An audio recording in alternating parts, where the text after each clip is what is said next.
So, this is working. Good. Good morning, everyone. On this early Friday morning, to those here on the spot and those hopefully watching online. If not, we're going to make little clips after and share it. But I'm glad that here in the framework of the Riga conference, which is the largest forum for discussions on security policy and the safety of our region, that also the topic of protection of cultural heritage is included. And actually last night, one of the special conversations was on the role of art and culture in raising Ukraine's voice currently internationally. And that was a very moving conversation, which just yet again, I think, reaffirm that culture is the foundation of our identity, and through that also the foundation of our security. So these are not just words. I think they call for action, and we've seen recently, not only in the context of Ukraine, but also globally, the kind of rising of prominence of this question. Last week I was at a conference on global cultural policy called Mondiakult, that took place in Barcelona, and it is a UNESCO format. And there we saw that culture is included, obviously, in national development plans. But when we talk about crisis preparedness of the cultural sector, and the protection of cultural heritage, tangible, intangible, digital, physical, in times of crises, in times of climate change, in times of development of new technologies, there is still a lot to be done. And is having plans enough? Is having culture in development plans enough? So obviously, several European countries, building on this vision that culture heritage needs to be integrated into disaster preparedness, crisis management, post-crisis recovery plans. We see that European countries take concrete steps to introduce culture in their national security plans. Strategies, concepts, and culture is included in these plans in Estonia, Lithuania, Poland, Spain, the United Kingdom, Finland, Norway, and Ukraine. And Norway's white paper on defense says that culture is a rock-solid pillar that binds people together. So it's about cooperation. It's about recognizing this as an integral part of these plans. And I'm proud to say that also Latvia has this year launched a national plan for safeguarding cultural heritage that includes mainly practical aspects. It strengthens the legal framework to clarify the responsibilities of cultural property owners. It ensures secure storage and accessibility of critical data, mapping and prioritizing heritage assets for effective planning. There are elements that establish a permanent interinstitutional group for crisis management, protection, and rescue.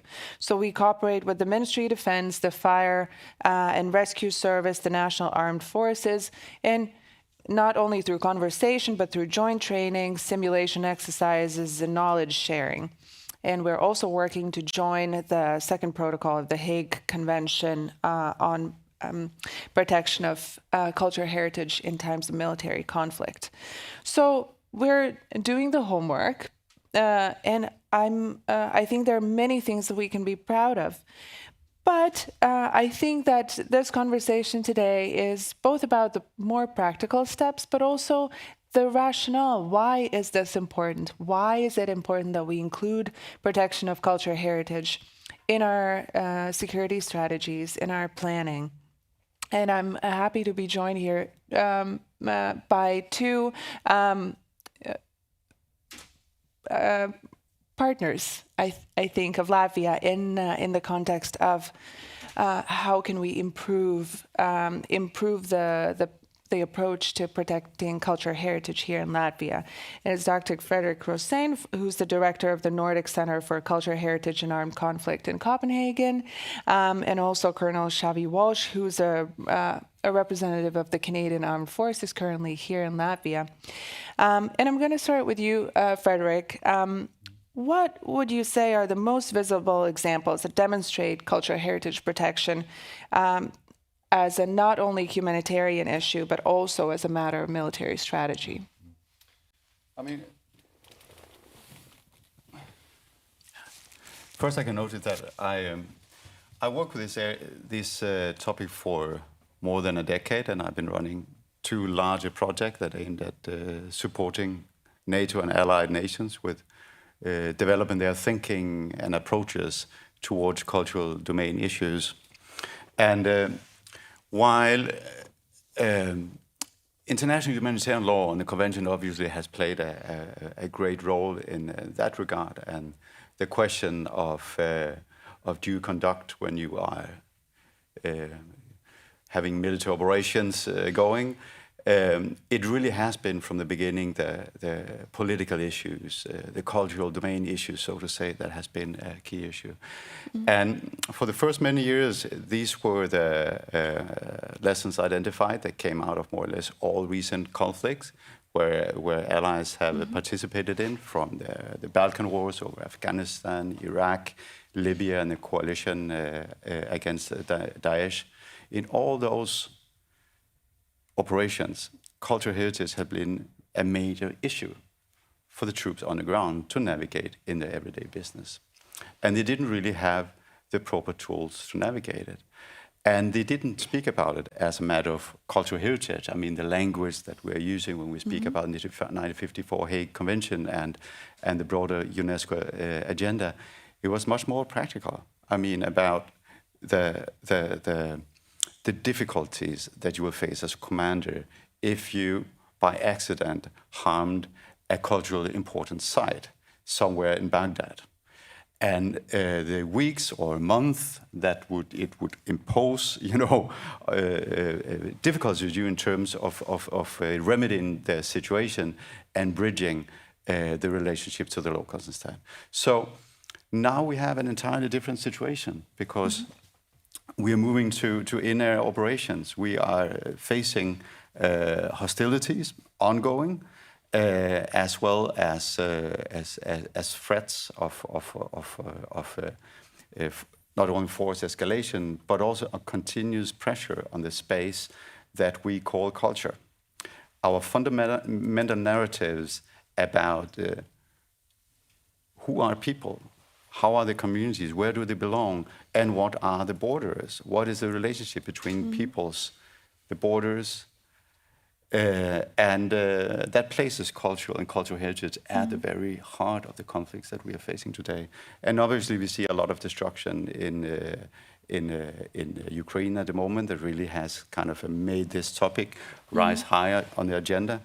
But simultaneously, those physical destructions are accompanied with an incessant stream of what we call information warfare in the cognitive domain, hybrid attacks on our values, our norms, and our ideas about who owns the land and how is this ownership anchored in our notions of cultural property. So I would say that the old dictum, divide and rule, actually only makes sense if this concept of divide is about cultural and cultural coherence. And this is the domain that we really have to scale up our ambitions in today. And I think here Latvia is in a very good position, both with the energy, so to say, that there's a room because you're not only speaking about memory politics and memory wars here, you have a very present memory of memory wars and politics, which means that you understand what it means to have hostile powers doing all what they can to tear apart the cultural fabric in order to divide your nation, to establish rules. And then you have a very innovative defense planning setup, which is actually doing exactly what we need in order to bridge the sectors. Mm-hmm. You are bringing everybody into the room for a joint conversation about how you're tackling joint challenges. Yeah. So, thank you. I think that really observing the destruction across the world, we see that cultural property is also, purposely targeted. It is deliberately included in many of the activities, and so that means that our preparedness and our planning need to be on par as well. And here I want to turn to Colonel Walsh. And actually, I think it would be useful to explain why is a legal officer here with the Canadian Armed Forces and not just the guys training, and why, how is cultural property included in this planning and the work that you do? Great, Labdi, and thank you very much. It's great to be here on this stage and great to be in Latvia. So my name is Lieutenant Colonel Chavi Walsh. So I'm a legal officer, or a JAG, with the Canadian Armed Forces. And so our job is basically to advise the Canadian commander. So Canada has the framework nation here as a multinational brigade here in Latvia. And so I advise that commander on basically all issues dealing with the law of armed conflict, international humanitarian law, which involves both planning in peacetime and in conflict. I have two other legal officers here with me in Latvia deployed, and then I also support the mission in the Ukraine. So what we call well, it's basically in Poland right now, but I'm responsible for that as well, where we train the same issues on teaching and training LOAC concepts to Ukrainian officers. So I think for me, in terms of how I got to this position, it was kind of the attacks on cultural property really had a personal impact on me and my career choice. So back in 2001, in about March, I was in Canada finishing my undergraduate degree, and the Taliban attacked the giant Buddhas on the Silk Road. And I remember seeing that and thinking, what a loss to humanity. But it was so far away and distant. And then 6 months later, I was in my first day of law school at the University of Ottawa, and it was September 11th, and the Twin Towers were attacked. And I think in both those cases, it was an attack on bricks and stones and mortar, but it was more than that. It was an attack on, the identity of a people, the way of life of a people. And I think it really had a big impact on me in deciding that, I really needed to get involved and use my law degree somehow to deal with this issue or to address these attacks and these atrocities. But it took a while. I didn't know how. And so I graduated law school. I started working at a sports law firm with NHL players. And it was only until I was advising clients from ex-fighter pilots with the Canadian military who had worked in Libya, Afghanistan, Kosovo. And they told me about these war lawyers that they worked with that basically, before any mission, they basically could hold up a red card and basically stop an attack if the attack was considered to be disproportionate, or the collateral damage would be too high. And I thought, wow, that's a really interesting way to practice law. So I kind of traded my suit for combat boots and joined boot camp. And in 2013, I went to Afghanistan, Kabul, with the U.S. Marines, and saw kind of firsthand the scars on a country and a nation, and the direct impact on a people from conflict. And so when this mission came up for to deter and defend Russian aggression here in the Baltics, I jumped on the opportunity, and it brings me here today, so I'm really proud to be here. So what does a JAG do? So basically, like I said, we're kind of the commander's LOAC, or Law of Armed Conflict, brain. We know all the rules and advise the commander on all stages of planning, so both in peacetime and then in conflict with regards to kind of what's onside, what's offside. But it's also an educational function, so it's not always the first thing that commanders think about in terms of cultural protections. They might know generally as to the basic rule, but it's how you integrate that knowledge into early stages of the planning cycle. And I think that's where the partnerships really come in. So we can help reinforce and amplify the point that it's not just the legal obligation that you will get potentially prosecuted for a war crime if you don't comply. So it's not the hammer approach, it's more the preventative approach. So why is it important to mission success? How does protecting the cultural property of the host nation allow you to keep the reputation intact as being a partner in the rule of law, and winning public opinion, or not losing public opinion, which I think is critical, because if you can't see to be applying the rules and the law and the respect for the cultural property, I think, it can have a really direct impact on mission success. And Canada has experience in losing public confidence in armed conflicts where laws of armed conflict were not followed. And once you lose public opinion, basically the mission is over.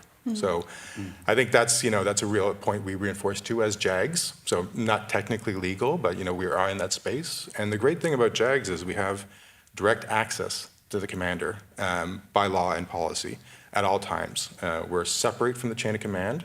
So that's not the same in all militaries, but for the Canadian military, it's they keep a certain degree of independence from the JAGs, from the military chain. So we wear the same uniforms and we wear rank, but we're not ever integrated into the chain of command. So it gives us the ability to have full, frank conversations without fear of career implications, and that can be a hard space to work in, but it's an important space. So I think that's kind of why what we do, and we're here till 2029 at least, Canada. So we're committed to Latvia and the Baltic nations to under NATO to protect and defend Latvia and its cultural properties and heritage. But we're here also to learn. To learn what we don't know. It's a nation. We need to work with the civilian partners, things like Blue Shield, UNESCO, the host nation, the Ministry of Culture, to understand what are the important cultural pieces here, so we can integrate those into inventories, plannings, GPS maps. It's all the laws you have are not effective without knowledge, and that comes from partnerships, being here for conversations like today, and continuing that and building off that. Thank you for that. And obviously, we're all very appreciative and thankful for the partnership with Canada. And I happened to be in Toronto this summer, and the news popped up on the subway kind of screen saying that Canada is extending its presence here for another 3 years. And it was a really special feeling. And I think all of us appreciate this partnership. And I also know that yesterday you had some conversations also with practitioners here. And one of the themes was that protecting cultural heritage isn't protecting something, it's protecting somebody. And that's what we're all doing, right? We're trying to figure out ways how to better protect our people, our nations. And if you could reflect on both the way that NATO could better include this in their strategies, some of the efforts that have already been in place, and some of the language that is used so that it would be better kind of cross-cutting across sectors, that for us working in the Ministry of Culture and working with cultural institutions, how can we make this bridge between these strategies more efficient? Thank you. Yeah, it keeps actually puzzling me why we are having those conversations about why culture matters in conflicts, because it's so obvious that it really sits at the core.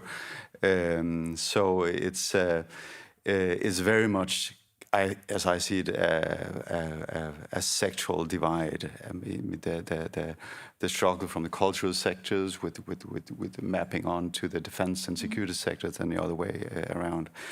And so a lot of the work that has been doing in and around those NATO projects has really been about translating concepts, ideas from culture sector work into a way that could fit into doctrinal language, then combined with a number of very practical lessons identified from the field, where you're actually having conversation with persons who already served and experienced in their everyday life the challenges that they faced. So, and it is a very cross-cutting thing, and that is also one of the, Latvia is working with the second protocol at the moment, and I guess you have 4 ministries in the room to tackle that, right? In Denmark, we have 5. It's a lot, and there's a lot of different languages, a lot of different portfolios, a lot of different budgets and outlooks and priorities that you have to kind of get into the same work stream, right? And And I think that that challenges are, I wouldn't say multiplied, but they are even more there when you are kind of starting to introduce such a topic in a defense organization, because you have all the branches that needs to work together in order to make things happen, from intelligence to the tech staff who's doing the maps, to the engineers, to the planners, so on and so forth, right? So you actually have to do a translating exercise in order to make all those different branches understand what we talk about when we talk about cultural heritage. And then you have to write up documents that everybody agrees on and think that this would be valuable for them, because it's all about creating additional value. So the documents that have been produced, both between the operational commands in NATO, has tried to do this, and they have tried to. One of the tricky things with working with this topic in a context is that because of you lack kind of a real policy on it, you have to go what is already there, and that is laws of armed conflict. So it has mainly been a legal issue formally. But then again, the real problems that are boiling up and that the leadership wants to address is really political. It's hybrid issues. It's things that are kind of happening around in the social space around these places. And for instance, the text that has been developed in collaboration between the two strategic commands are incorporating this language. So there's a lot of I would say cross-cutting work that has gone into these documents, and where you actually can find text that will be very useful for bringing forward also the work with the second protocol. And then you have very, also practical guidelines in terms of lower level doctrines that is setting out, best practice for how you build base camps during a military operation. Because in Afghanistan, it was a real issue, because it was a military operation, but it was an enormous infrastructure building project. I mean, not only, base camps and installation for the international forces, but also supporting the Afghan security forces with building their training facilities and infrastructure. It was about bulldozers and moving earth, And there were, unfortunately, a lot of examples where you actually had put bases just on top of areas that kind of would enjoy protection. So these experiences, and these, errors are, finding, are giving ground to trying to find solutions so this will not happen again. And you have doctrines that are now kind of governing this area. So, but it's all scattered because in the lack of an overall policy. So when you are starting to work also, as you say, the second protocol is a very important legal document, and it's really a kind of a new convention in and of itself, but it's also open for the community of interest that has formed internationally around finding out ways to navigate the issue of culture and cultural property, cultural heritage. Those concepts are used interchangeable in international law, so we can swap between them.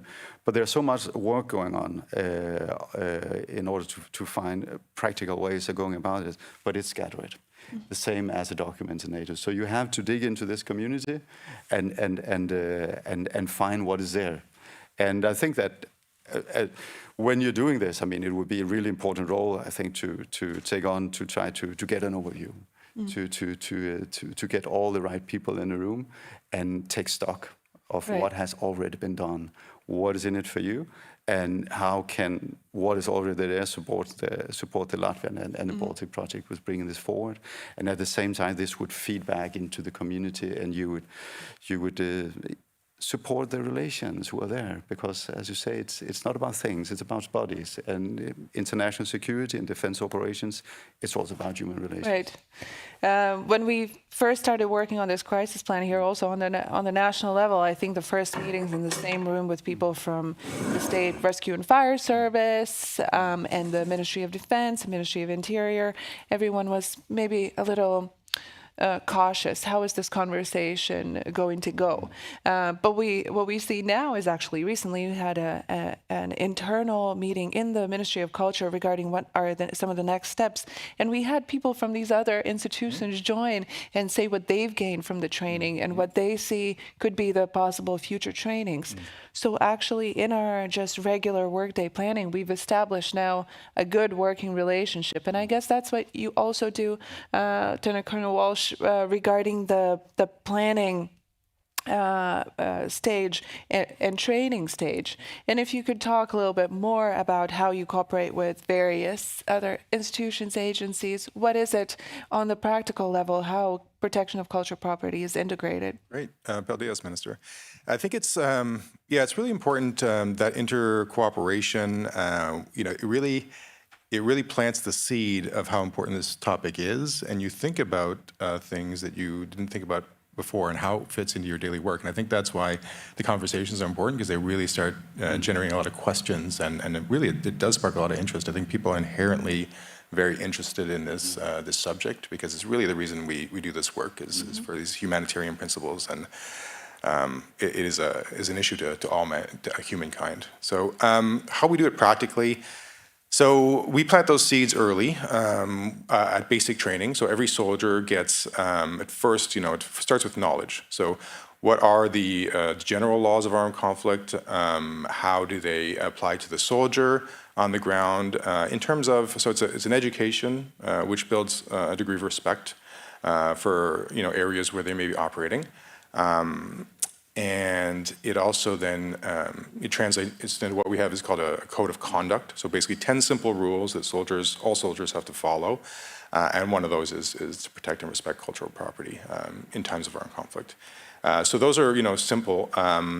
We have produced kind of a little booklet on law of armed conflict that we now issue. It's new this year. So again, it just tries to simplify these concepts, but bring them to the front of soldiers' mind in the training, so at the very basic level. And we do build in this aspect of discipline as well. So not only must you do it for the altruistic reasons, but it is breaches of armed conflict can result in disciplinary charges. And I think that's important because we need accountability here as well. An undisciplined military force can actually do more damage than the enemy. So that's always a theme that runs through our work. Beyond that training, we get more advanced training, and again, plant those seeds and nurture them as officers get to more of the senior ranks, captains, majors, where they'll be involved in planning. So they get more advanced training on the law of armed conflict, including on cultural property protections, the Hague Conventions, AP2, which has some unique parts of the treaty in which there are certain decisions that cannot be taken by lower levels of command. They must be taken kind of at the brigade level or the battalion level. And it's just without the knowledge, it's very easy to violate some of these obligations. And I think that's a big part of our job, like I said, again, education, training. And then we spread that to allies as well. So here in Latvia, we're working with GHQ, so they're our military partners, and their legal side to train them on some of our best practices. They're implementing our 10 rules code of conduct, and so that's new. We're just starting that in November. So being here, it generates ideas and initiatives, and I think that's really helpful.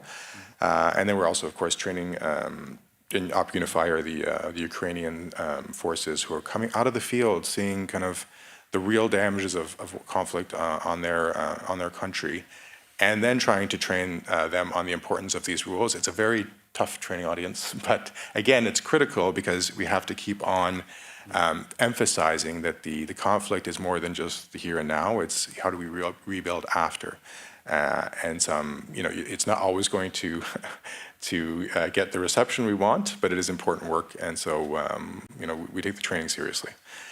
In planning, so like I said, the JAG's roles and plans, op plans, starts in kind of peacetime. Militaries will only really do what they're ordered to do. and if they're not ordered, to think about and be aware of cultural property protections, again, it's not something intuitive. And we see this in the past from the Iraq wars and conflicts, and where it's just not, if it's not built into the op plan, the military just doesn't know what it doesn't know, and will be so mission focused that through negligence or inadvertence, as opposed to willful destruction, you can have the same result, which is the loss of these properties and protections. So really important that we get involved in the early order planning stage.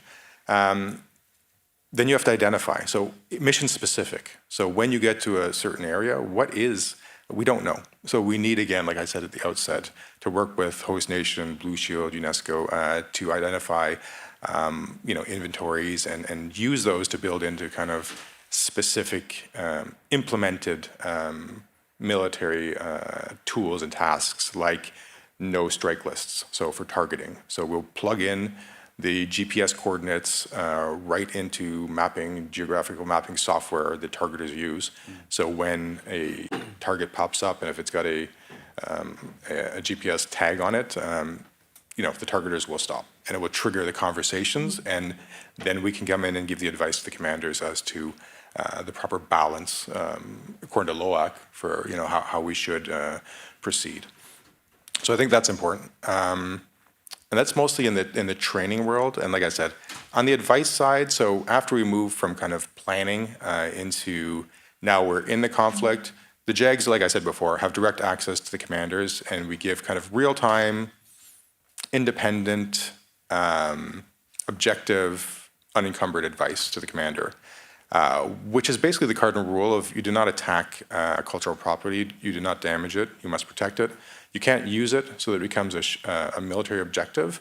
And there is, a proportionality assessment that has to be done to ensure that if by whatever means the enemy is using it, or the military must use it, there's a very strict kind of military necessity test. And it's not military convenience, it's military necessity. And that's sometimes hard advice to give, and that's why it's so important that the legal advisors have these structural safeguards like independence. And like I said, what I mean by that is, I think it's very important that the legal advisor is detached from the chain of command so they can give that advice that sometimes would be career limiting. But you need those frank, honest conversations if you're going to have an impact. So I think that's a critical piece, not just in what we do, but some of the structural protections that involve that role. And then access. So our policies and doctrine make sure that the JAG always has direct access to the chain of command, so the commander themselves. So it's not like the other advisors where you might have to wait in line to get access. I think access is something that has to be built in. So you really cannot make some of these targeted decisions without having a JAG right there. And that's not the same for all militaries. So again, those are some of our kind of experiences we found have been really beneficial to make sure that the work is effective. And then we also play a piece, of course, in the enforcement. So after the fact, that either our forces have breached or we're investigating an allegation of a war crime through destruction of property, we have part of our plan, our overall plan is to make sure we have domestic kind of criminal legislation to enforce these protocols and treaties, whether it's Geneva Convention or the Hague Conventions, because again, without teeth at the domestic level, it's hard to give power and to make these obligations real. And so we've built those kind of into our domestic legislation, and again, that's not enough. You need not just the legislation, but then you need independent military justice stakeholders who can enforce. So independent prosecutors, independent courts that have legitimacy and constitutional protections to make sure that they are both seen to be effective and legitimate by the public and the international community, because at the end of the day, a lot of the international laws are enforced by the countries themselves. And I think that's something that, I don't just say, and I've worked in the prosecution service for about 7 years after Afghanistan, prosecuting privates all the way up to major generals, and some were involved in kind of, crimes that are committed in war zones. So I know firsthand of the importance of having an effective independent prosecution service, and then having the courts who are also independent. And it's not just me saying that. Our Supreme Court of Canada has actually just recently kind of validated the independence of those courts, because when you have kind of military prosecuting military or military judges kind of at the tribunals, there's an inherent perception of a conflict of interest. And that's why it's important to test those and challenge those things and bring a challenge and let it run through the civilian courts. And then if it's upheld, again, it helps with that public perception and legitimacy, which helps say, we take this seriously, we will enforce these laws, and we set an example, I think, to the international community. But again, all these things are not necessarily obvious, and it's where you need a lot of the, it's not just the treaties, it's not just the law, it's also the other pieces that all come together as part of the overall plan of how we make sure that these concepts are brought into force. I think that what you mentioned regarding this training and this kind of practical application, I think that we've benefited a lot from being included directly in the NAMES exercises as well. The cultural institutions are there, and it hasn't always been an obvious situation. For the past few years, we've seen that happen. But I think that also goes back to what we've talked about before, that there's in several military conflicts, also in Ukraine, there is purposeful targeting of cultural institutions, of cultural property, and even of just the self-awareness of one's culture. And Frederick, if you could reflect a little bit on how has this come about, and how has culture been reflected in one or another military strategy in the Euro-Atlantic space, and also among our adversaries? First, I'll just add a short note to what you say. I'm really glad that you're bringing up the question of prosecution and the legal system. And also, again, we can use it figure. We are not talking about things and something, we're talking about somebody. And capacity building in this area during peacetime is also to make sure that we have the right capabilities in place in order to conduct forensic investigations of war crimes in the cultural space.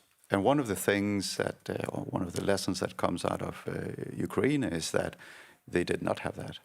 But the other thing was not, because really no European country had implemented sufficiently the 54 Hague Convention. There were really no expertise in European countries in order to support them with building right capacities to investigate.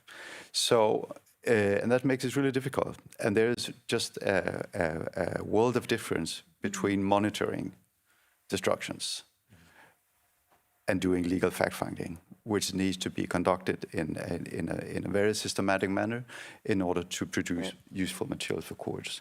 So that's also, you know, a topic that would be really worth considering when thinking about working with the conventions. And it's not only about, you know, ensuring that each nation has their own capabilities in place. It's also kind of a really critical service that you can lend to friends and allies.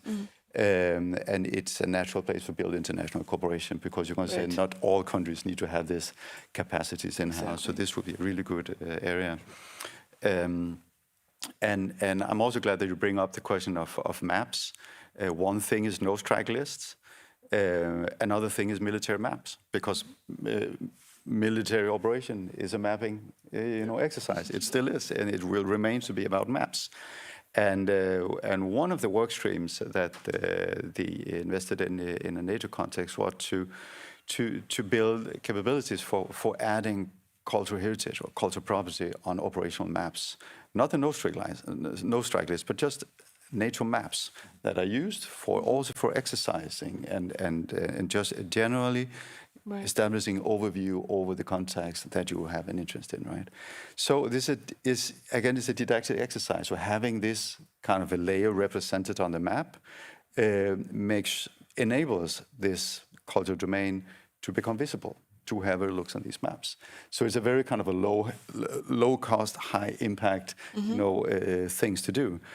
So instead of having all those inventories that goes into files and eventually everybody who go into no-strike list, but no-strike list is also a difficult thing, to establish, and information has to be verified, and you don't add a file, right? Yep. So having operational maps, military maps that are adding this layer is just, recasting the image of the operational environment in a way that brings this domain into view. And then you can work around it afterwards, right? And as for the questions about the most strategic level, about policies and defense and security outlooks, yes, I have been preaching for the last couple of years about the enormous difference that you can see in the way that the Euro-Atlantic countries are dealing with culture and cultural heritage in the national security doctrines compared to what we see on the Russian side.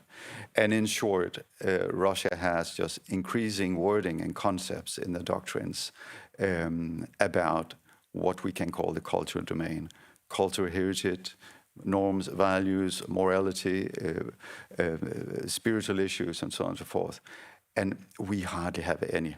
It's right that it's bubbling up and that you see more language sneaking in to high-level strategic concepts, but it's just way behind our main adversaries at the moment. And, someone asked me yesterday, why does national security doctrines matter? Because people in the countryside don't read them. But the thing is, it provides a policy hooks for driving forward agendas. Mm-hmm. And again, if there had been a NATO policy on cultural property, it would have been much easier also for the Baltic states to drive forward this kind of cross-sectoral cooperation that is needed to establish the work that needs to be done, right? And the same would have been the case if you, in your national security doctrines or equivalent papers, had a dedicated focus on culture. Without that focus, it just gets really difficult to task. It gets difficult to bring people together, to establish communities of interest, because then you have to lobby, you had to do advocacy, you had to convince the different parts that even if we don't have an agreed national policy in this issue, this is very important, you should get into the room. And that's just difficult. Mm. So it's actually, I think, affecting the entire, room of cross-sectoral cooperation, and it is also affecting knowledge production, because if it's not a national security issue, knowledge production environment from those in the public authorities to university and private sector research, they don't deal with the topic, right? Because you don't have access to funding. There's no energy in that room, and there's no hook to link onto. And instead, if you propose these kind of topics, you typically get the answer, nah, this is culture. These are cultural conventions. You should go to the Ministry of Culture. This is not defense and security. So in that way, we are, lagging a bit behind, I would say, not only Russia, but also other autocratic regime, which has a much deeper tradition for exploiting cultural heritage or the cultural domain for pursuing their own policy objectives. So we have to get up to speed a little bit, I think, on this area in order to be able to counter what we are not only seeing but also feeling in our countries. And I'm proud to say that in Latvia, in our national security concept, we have included culture, language, and public media in general, in information space as pillars for national resilience. And also in the first draft of next year's budget and the years before, the years after, we have also actually an allocation from the Ministry of Defense's budget towards Ministry of Culture, so that cultural institutions could be better prepared for crises and also to enhance their cybersecurity. So it does go in line with planning and also with budget allocations and with seeing the different domains where this funding is needed for preparedness and resilience. We still have about 15 minutes left, and I still have one question for both of you, but I was wondering if there are any questions here. If it's not a full room, so it's okay. I have questions prepared for the whole time, but perhaps someone has a question. Yeah, go ahead, and they're going to bring you a microphone. Yeah, thank you. Vitalis Rekstams from the Ministry of Culture. My question is, and my previous position, Minister of Defense, was very similar, like your legal advisor to the International Operations Center. One is the approach which was mentioned in discussion, this focus on international missions, where we have plenty of time, we have options to bring experts and evaluate and also withdraw some attacks or change our rules of engagement at that time. But we are living in the total defense nation, which every regional or local battalion commander should take also decisions about war fighting, and they are prioritized to do something. We will bring this difference to this planning, because not all these territorial defense units have these legal advisors who can support them with this additional advice. So what is your advice to the territorial defense nations? Well, I think that's a good point, and I think it's probably the same in our country as well. Not everyone has access to the same training, and there are different levels of planning and command at the tactical level. Some of these things might be in doctrine or policy, but don't get drilled down. So I think that's kind of why we take steps like producing these documents that are very user-friendly and then widely distributed. So we inject ourselves more into when we get closer to areas in which we will potentially be in crisis. I think it's, again, it comes back to the planning. We have to, even if it's not being done now, we have to then identify those gaps, so have a gap analysis, and find out how, and it's not just legal, right? A legal can be involved and help produce, but we have CIMIC, we have other parts of the military, and then working with partners. So it's not just, I don't think it's just a military responsibility. There are other organizations. I don't know if Blue Shield is very active here, but in other places, there are organizations that will, give training or give presentations to again plant those seeds at the lowest level. I think it has to start there. So we are working with our colleagues, like I said, at JHQ, that are not just for the regular force, but also for the Home Guard and exercising. So we participate in things like NAMES and night NAMES just recently. And again, it lets us know kind of where the gap spaces are. So don't have a perfect solution yet, but I think it starts with, again, education and knowledge, and then seeing where those gaps are and trying to fill them as best as you can at the lowest level. Right. You have a question? No, just stretching. It's okay. I also wanted to mention that we have actually prepared a list and shared it with the Ministry of Defense to help with the kind of maps and the question that you've talked about before. But I understand that here still we also have to work on how this is made known to everyone who needs to know it. But we've put effort in it, and it's included also in our crisis preparedness plan. So it is because we have been able to learn from best practice examples also elsewhere, and from the work that has been done at the NATO level or by our allies here in Latvia and elsewhere. And I think for the next kind of time period, we need to set clear deliverables for ourselves. And for us here in Latvia, it's certainly to continue with the training and to equip all the managers or owners of cultural property that they know what to do in a situation of crisis, and how to be helpful and a partner also to armed forces or to other services. For example, if there is a flood, then it's the state fire and rescue service, that everyone knows what they're supposed to do, and in that way help each other, not be in the way of each other.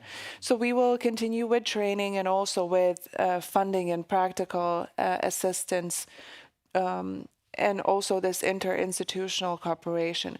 But if you would have the chance to set a to-do list for the coming 5 years to ensure that cultural heritage protection becomes effective and an integral part of security policy, what would be the things that you would say, Latvia should do this, the allies, or this and this should be done at the NATO level? What would your top priorities be? we can start with you. I think we're in a process of getting priorities and policies right on it. So I think a top priority would really be to bring together the closest circle of friends. I would say the Nordic Baltic circle concept would be really important because you have really good energies, also with regard to working on this topic, and just talk. Bring everybody in the room and try to make this speak from defense and security, and have that language and that rhetoric and those examples and those peoples in the room. Invite stakeholders from NATO to present the work that is being done, and find out how NATO organizations, people already working on it in those contexts, would be able to support a Nordic-Baltic process in order to get that language and that flag on the process. I think that would be very important, because the more you strengthen the agenda, the easier it will also be to mobilize voluntary work in this area. And that's also a very critical factor, because what you want to do, you want to have, of course, readiness and right capabilities in relevant branches of defense and security organizations, but you also need to have the cultural sector on board, and it needs to be within already existing budgets, and you need to be able to mobilize museums directors, civil defense branches around a relatively defined discourse agenda. So in that way, I really think that building a kind of an international policy, regional policy agenda around this would provide a much better hook for working across all the sectors in Latvian politics and beyond, and find the common language and find the common priorities, and use whatever budgets that are available in order to push this together as a community.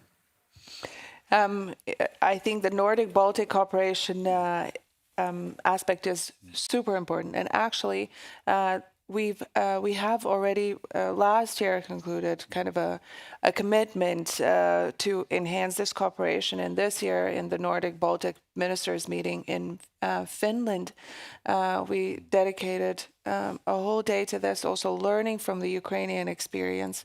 And I know that also currently the Danish presidency in the European Union, this is in the realm of culture, one of their priorities as well. And we're going to be talking about it at the informal ministers meeting in Copenhagen in just a couple of weeks. It's there, but I think also for us it's important to move beyond the talk and the commitment, and also use this partnership and this kind of coalition of the like-minded states to really reflect on this also, for example, in the next multi-annual financial framework of the European Union, that we do take this dimension into account when allocating resources also to the cultural sector. And that's there's so much energy in the room at the moment to get the rise. And I think one advice is also to be more brave on the language and speak more up, instead of like placing culture, at the margins of resilience, which is also a very loose concept. This is about borders, right? Yeah. So this is about the constitution of the nations. It's absolutely at the core of what we speak about when we speak about defense and security. And this is where the discourse should be as well. Of course, it's important to address Article 3 issues and resilience and preparedness and voluntary cooperation, but it's more than this. So that would also be my advice. I mean, to strengthen and use a somewhat harder language to frame it, even if it can be difficult to navigate this, namely in the cultural sector, I think. Yeah. And this is where we learn from the military and the armed forces, I guess. This is where the kind of getting on the same level of vocabulary would be helpful, also to bring some of the kind of wording over to the culture sector. What would your kind of recommendation for the coming 5 years be? It's I think even with the strongest laws, an enemy who's committed and motivated to attacking culture, the laws will not really stop them. So it's kind of too late when the bullets start flying. The advice really is on the mitigation and preparation to, again, build those partnerships so you can safeguard, have a plan to potentially move what can be moved, using the assistance of, the military here that might have those tools, logistics to assist in that, or at least have a plan to know when we will do things, because we're very good at planning, but we have to make sure that it's raised to a certain level of importance so that it gets a priority in the military plans. And I think that's, like I said, a lot of it's education. So I'd like to see more education on the military side, to have it's very important, I think, for our military commanders who will be kind of commanding armed forces in this area to go and explore these sites personally, to go to the Baltics, to see this. It's one thing to see it on a map as an icon, but it's another thing to stand in some of these buildings and learn the history, because that's really what the fight is about. It's about protecting the identity, the culture, the heritage of the people from those who are motivated to destroying it. And I think that's not just a local problem; that's a humanity problem. And I think it's not just NATO-led. I think each country has to amplify and develop their own doctrines so that they train before they get here. They train. They already bring these concepts with them. We're here as a framework nation and a multinational brigade, leading 12 other nations. And sometimes it's hard just to know what people's ethos, values, ethics are, and then selling them on something that they haven't really implemented in their own nations is kind of you're already behind the eight ball. So that's a little too late. So I think I'd like to, again, just make sure that, again, the knowledge education, the emphasis on why this is important, and not just because it's like you'll get prosecuted for it, which could be true, but there are bigger motivations that can be implemented through doctrine and training for on the military side. And then second, I think it's just, like I said, even for legal advisors, there are a lot of rules and laws in the law of armed conflict that we're responsible for, training and advising on. And I think involving us in more international workshops, conferences, so we know what is the common best practices, what are the experts saying in these areas, interacting with culture, which we're good at MOD and working with defense, but not always thinking about engaging with other departments and other government or agencies. So I think for us, I'd like to see more networking, and I think that will happen as we spend a longer time in this area. But again, a lot of it's preparation on my side. Well, I guess part of it is why we're here, right? In the security conference format, where sometimes this also doesn't seem like the topic to include, but as soon as we begin the conversation, we realize the importance of it. And obviously, as you said, why we're all doing this is to protect our countries, protect our people, to protect our communities, and then building communities is what we need to do to be able to better respond to any kind of challenge. And I'm very thankful for your participation here today, and also for the engagement of your colleagues and you yesterday with cultural institutions, because this is how I think we build the mutual understanding, but also I think reassert the importance of every single element of our societal resilience. And if there is, I don't think there is any question why we should invest in culture. I think we all are well aware that that is investing in our people, in our self-awareness, in our resilience, and not necessarily in buildings and in infrastructure. That is important as well, but the main rationale behind it is so that we are stronger together and more self-aware and proud, and then also will be able to better face any types of crisis that come our way. So I want to thank very much Lieutenant Colonel Walsh from the Canadian Armed Forces and Dr. Frederick Rosen for being here with me today. And thank you also to the organizers of the conference and my team for putting this together. Thank you so much.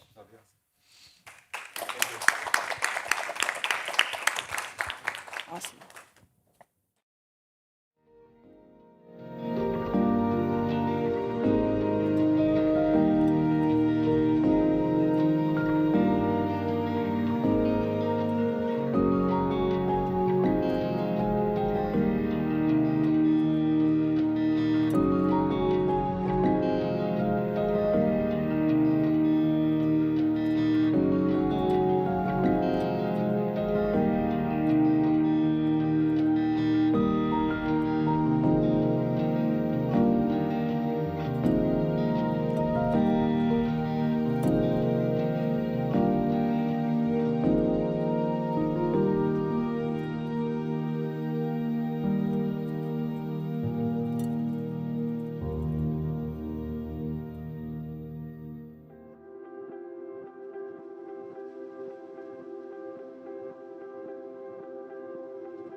Okay, Sean.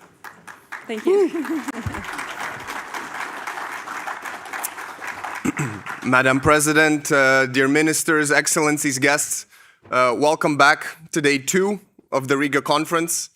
I'm glad to see that we have so many survivors still here. Hello, night owls. I'm Eva Johansson, and this is Thomas Podegovic, and we're the moderators of Riga conference. And this is the second day. And I walked around yesterday late at night, and I interviewed a couple of you and asked, what are philosophical reflections from yesterday? And here are some of them. Everybody is living at the front line now. It's not the peace, but not the war. If you want something, you find ways. If you don't, you find reasons. We are here. We are only getting stronger. Such meetings as this help to find common ground more easily in difficult issues. And it feels good to sense that we are thinking in the same direction. And also we are in the same boat with Ukraine. So today we have continuing to discussing these issues, and we are very happy for those who are watching us online. Good morning, and also just a reminder that we are in Riga. It's raining outside, but we're a really nice house of science, which is the place for students and bright minds. And about today. Yes, we have a very packed program today, so be sure to also check out the conference program online on the conference website.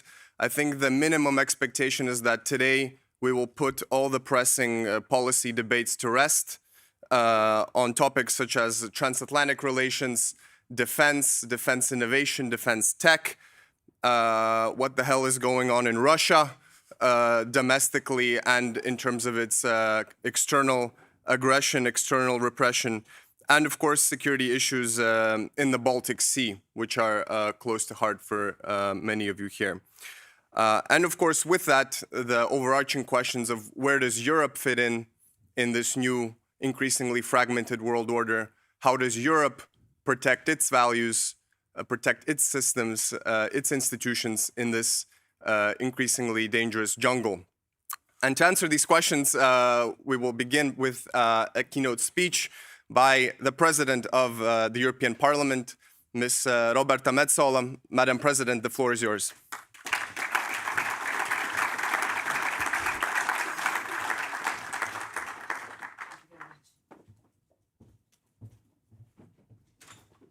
Good morning to you all. Ministers, dear ambassadors, distinguished guests, colleagues, participants, members of the European Parliament, ladies and gentlemen, thank you for having me here today. It matters that we are here in Latvia at this critical moment in our story. The Baltics' geography tells its own story. To the west, incidents in the Baltic Sea are on the rise. To the east, neighbors are growing more aggressive. The Suwalki Gap is one of the more critical points in the world. Here, in Latvia, you know what it means to live at the edge of freedom. You remember what could happen, what has happened. And the point I concede to all the Latvian members of Parliament is that we should have listened to you sooner. For years, Latvia, Estonia, Lithuania, Poland, Finland, you all warned us about what was coming.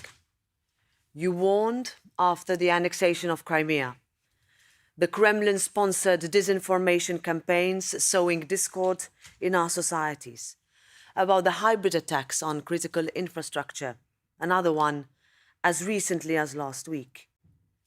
You kept warning us about what is happening in Zapad in 2017, in 2021. The joint Russia-Belarus military drills that took place just a few weeks ago prove that Russia is still rattling its saber. And you warned us about the Russian troop buildup before their illegal invasion of Ukraine. You knew very well who we are dealing with and know very well what it takes to counter it today. Now, Europe's political center of gravity has truly shifted east. Just a month ago, a Russian military drone was found in the eastern part of Latvia. Since then, drones have been spotted over Poland, Romania, Denmark, Germany, and Russian fighter jets have entered Estonian airspace. These are not isolated incidents. What we are facing is a new level of provocation on land, at sea, and now in the air. It's something that I experienced firsthand. During my most recent visit to Kiev a couple of weeks ago, I could really see how drones have really become the primary weapon of war. And I think all of this must finally serve as Europe's rallying call. We cannot afford to repeat past mistakes. Europe needs to take responsibility for its own security. We must strengthen our defense capabilities, deepen our interoperability, and above all, ensure that we are better prepared. It is an understanding that I am pleased, maybe a little relieved, to say that this is starting to take hold. Since 2021, EU defense spending has increased by more than 30%. And earlier this year, NATO members committed to raising their defense budgets to 5% of their GDP, something that would have been unthinkable even 1 year ago. However, money alone doesn't make us safer. If we keep working separately, if we are constantly duplicating efforts, if we are failing to plan, develop, and procure together. In Europe, we still function as 27 separate systems, and we operate with 178 different weapon systems. The United States, by comparison, has about 30.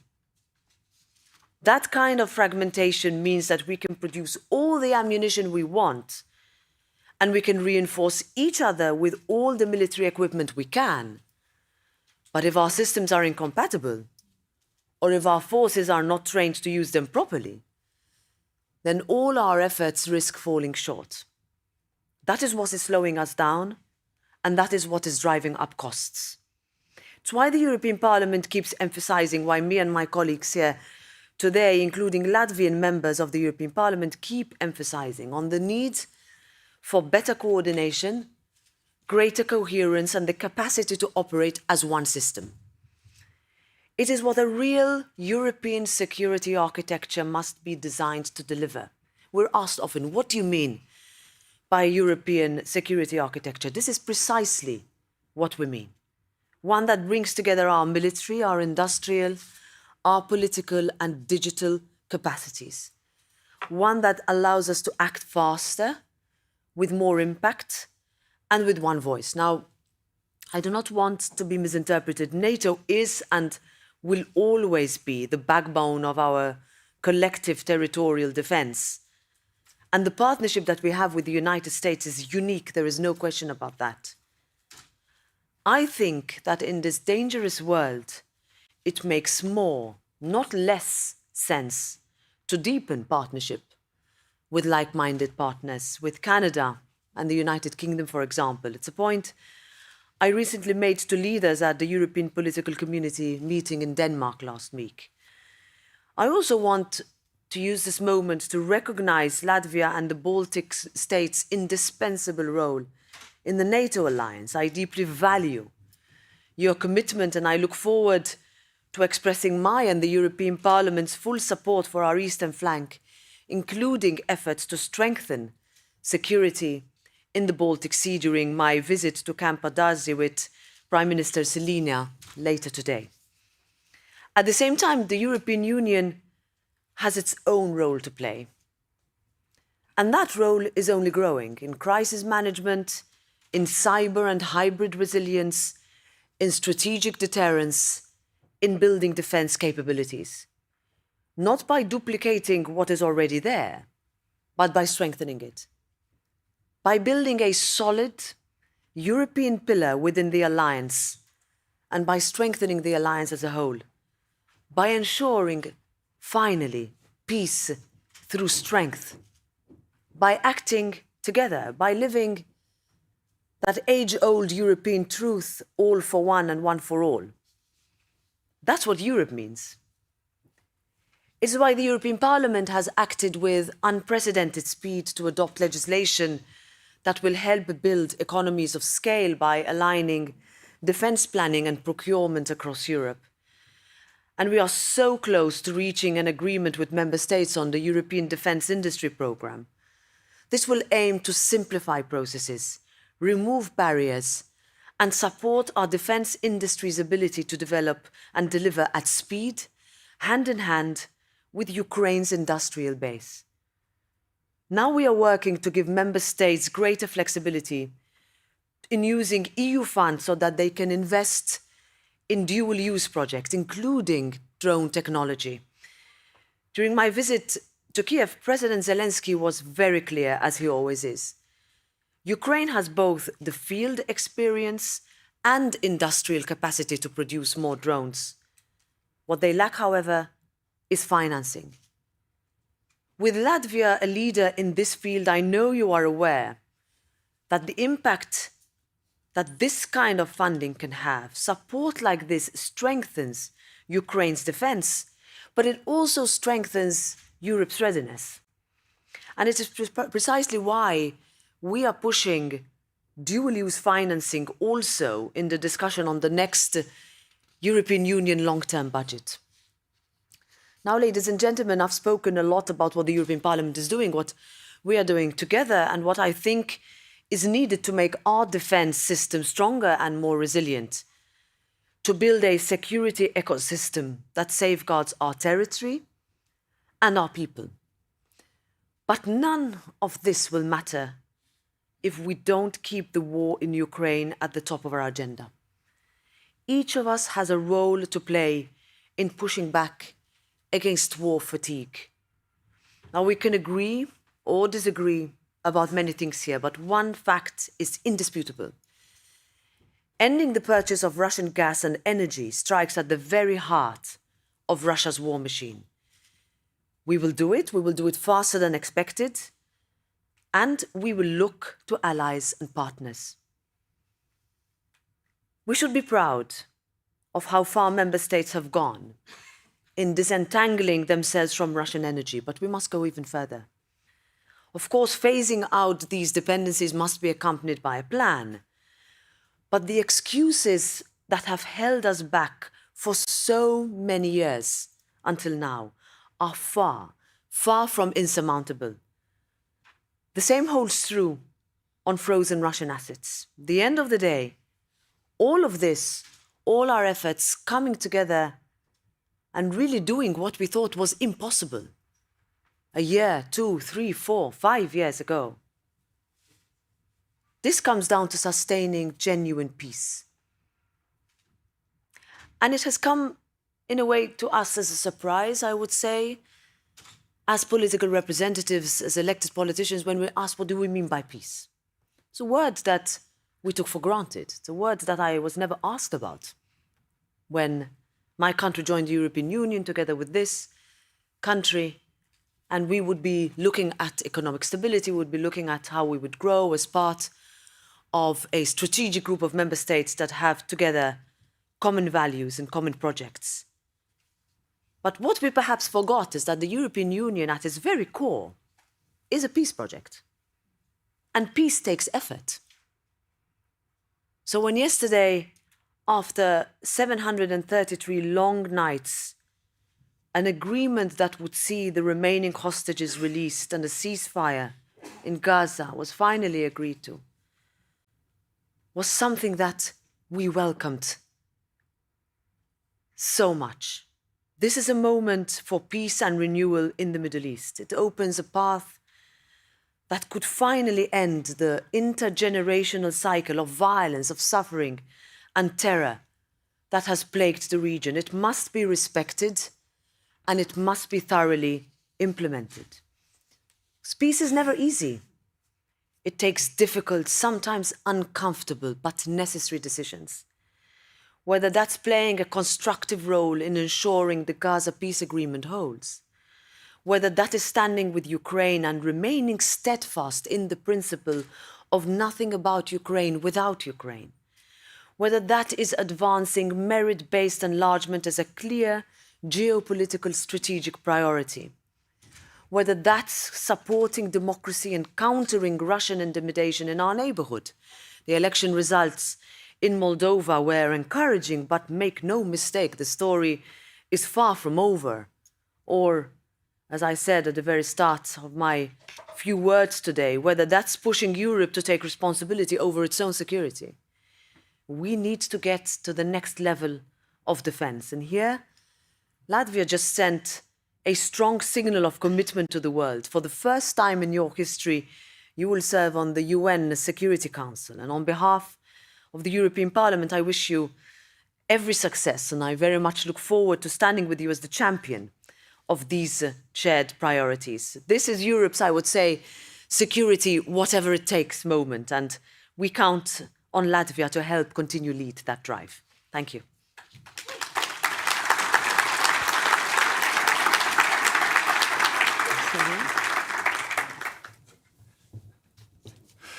Thank you so much, Madam President, for your words of inspiration and really the clear-eyed, piercing analysis. I think we can all agree that the time for excuses is indeed over, and building this security ecosystem, sustaining long-term support for Ukraine, and disentangling from Russian energy other dependencies is absolutely the way forward. I would now like to invite on stage Dr. Maria Golubeva, the founder of the crisis simulation startup Malaise, for a guided conversation with the President, and then hopefully some grilling from the audience. Thank you.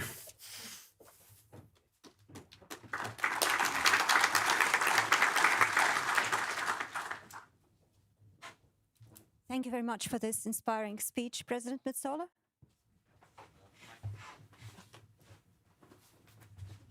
And the first question is not going to, and welcome to the Riga conference. And the first question is probably not going to come as much of a surprise. We are here in the Nordic-Baltic region. It probably plays a special role.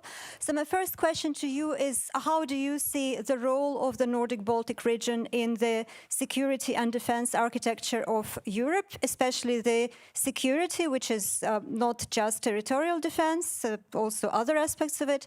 And both as a region which has a lot to share, the experience to share from being so close to Russia, but also, of course, as beneficiary of the new European security and defense policies. So when I said in my intervention a few moments ago that it took us way too long to realize and listen properly to our colleagues from the Nordic-Baltic region, that the threats were clear and they were getting closer and closer. And I say it openly and frankly, and you had Commissioner Kubilius here. I was his colleague in the European Parliament, and I can tell you there were endless moments late at night in debates where Andrius would tell us, you're just spending time on subjects that you should be focused on elsewhere. And I want to say it because I come from a country that is pretty far away from this region, but I'm married to a Finn. So it's also a very domestic conversation for me. I've spent the past 2 decades listening to exactly the same warning that Andrius Kubilius had given us. And it took all those years for Finland and Sweden to join NATO. A long domestic discussion also there as to whether that was the right step to take at the right time. But all it took was an illegal, unprovoked, unjustified invasion in the neighborhood to show that those threats have become real and have become closer. And the leadership that Latvia and the neighboring countries show, not only in putting money where their mouth is, in other words, that you really are the first leader of the pack to say we are going to increase our investment in defense, that we are going to match the GDP requirements of NATO, and that we are going to be at the forefront of saying we need more alliances on drones. We need to have more initiatives in order to help Ukraine, because Ukraine's security is also our security. I can tell you that if it was not for countries like this one, if I were a member of the European Parliament today legislating from a country that is much further away, I would perhaps be thinking, look, is this really a threat for us today? And that is what, thanks to Latvia, we are not in a position. Indeed, and this already leads to the second question. Speaking of citizens in countries that are not so close to the front line, so to say, how do you think can citizens' expectations be managed? We have heard, for example, in the President of the European Commission's State of the Union address about the real socioeconomic problems, especially the housing crisis, other issues. And it is true that citizens in many countries say, well, there should be more money allocated for that. And sometimes question is asked, so why is so much money spent on defense and security? This is something that has to be managed because each of our member states is, of course, a democracy and elections matter, and the electoral cycle might bring results which would be less than ideal for our common security and our common future together. So how do we manage the citizens' expectations? Well, the reality is that we need to be honest with them and admit that for many years we underspent and gave a false sense of security which wasn't. The reality is also that states of the alliance's commitments were not matched with the demands. That years would pass before commitments entered into effect. That we have developed parallel systems that are more costly than they need to be. That we only used to speak about the defense union as though it was something really far away on another planet. Similarly with the energy union, which came into focus when we had to uncouple very quickly from Russian gas. My point is that one expense in what guarantees the security of our citizens should not be played at the expense of another. Now, how do we do it? Citizens are right to ask that we need to make sure that there's security for all, just as they are right to ask that we need to make sure that we offer affordable and dignified housing for all, that access to free health and education across our continent are pillars that we will always defend and invest in. Now, we're being faced at the European level with big decisions on where we take our next multi-annual financial framework, budget for 7 years. It's always a big discussion as to where our priorities are.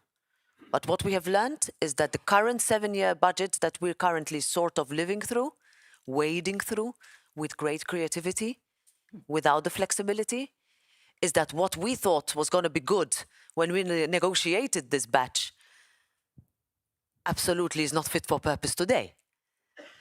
So at least our eyes are wide open as to when we go into the next negotiation. And those next negotiations are going to have to be underpinned by a phenomenal, I would say, decision, much awaited, that member states' defense expenditure would not trigger the excessive deficit procedure. And that needs to be coupled with economic growth, with strengthening our competitiveness, with us investing more in trade, and with making sure we protect our businesses and our citizens. Is that going to be easy? Absolutely not. But if we don't go back to the very first thing I said, that we need to be honest, then we would be facing an argument where citizens feel further and further away from us and our decisions, and that will only mean elections of movements or systems that threaten the very being of everything we stand for. Thank you very much. And going to the question of citizens and businesses being protected, you have mentioned a lot the need for a more common unified security architecture in Europe. And indeed, there is still a lot of disjointed security infrastructure, especially what concerns the silos. There is the cybersecurity silo, there is the cognitive warfare silo, people who are mostly in charge of tracing and responding to sabotage do not necessarily always immediately share this information with other member states.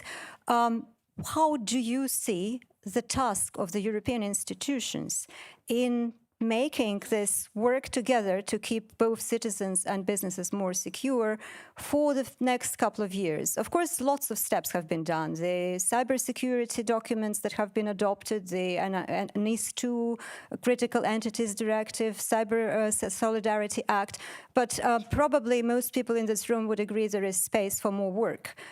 So how do you see the next steps?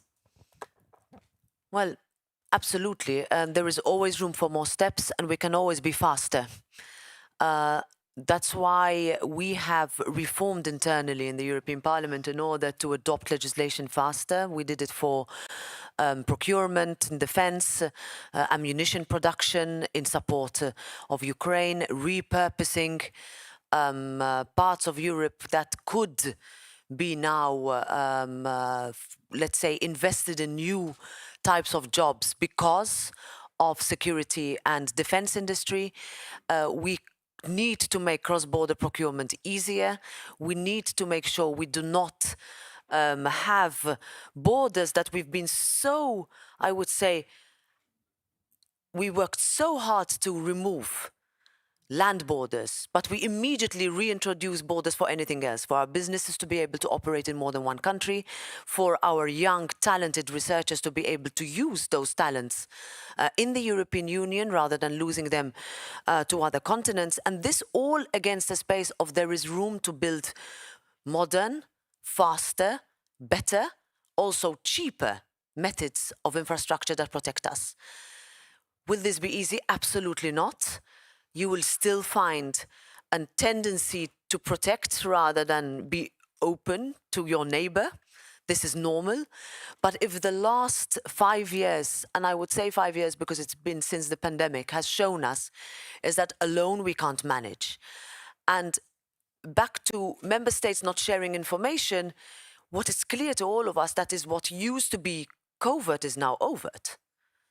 I mean, it's done brazenly, cynically even, to destabilize us. And the biggest success for those who seek to destabilize us would be for us not to talk to each other.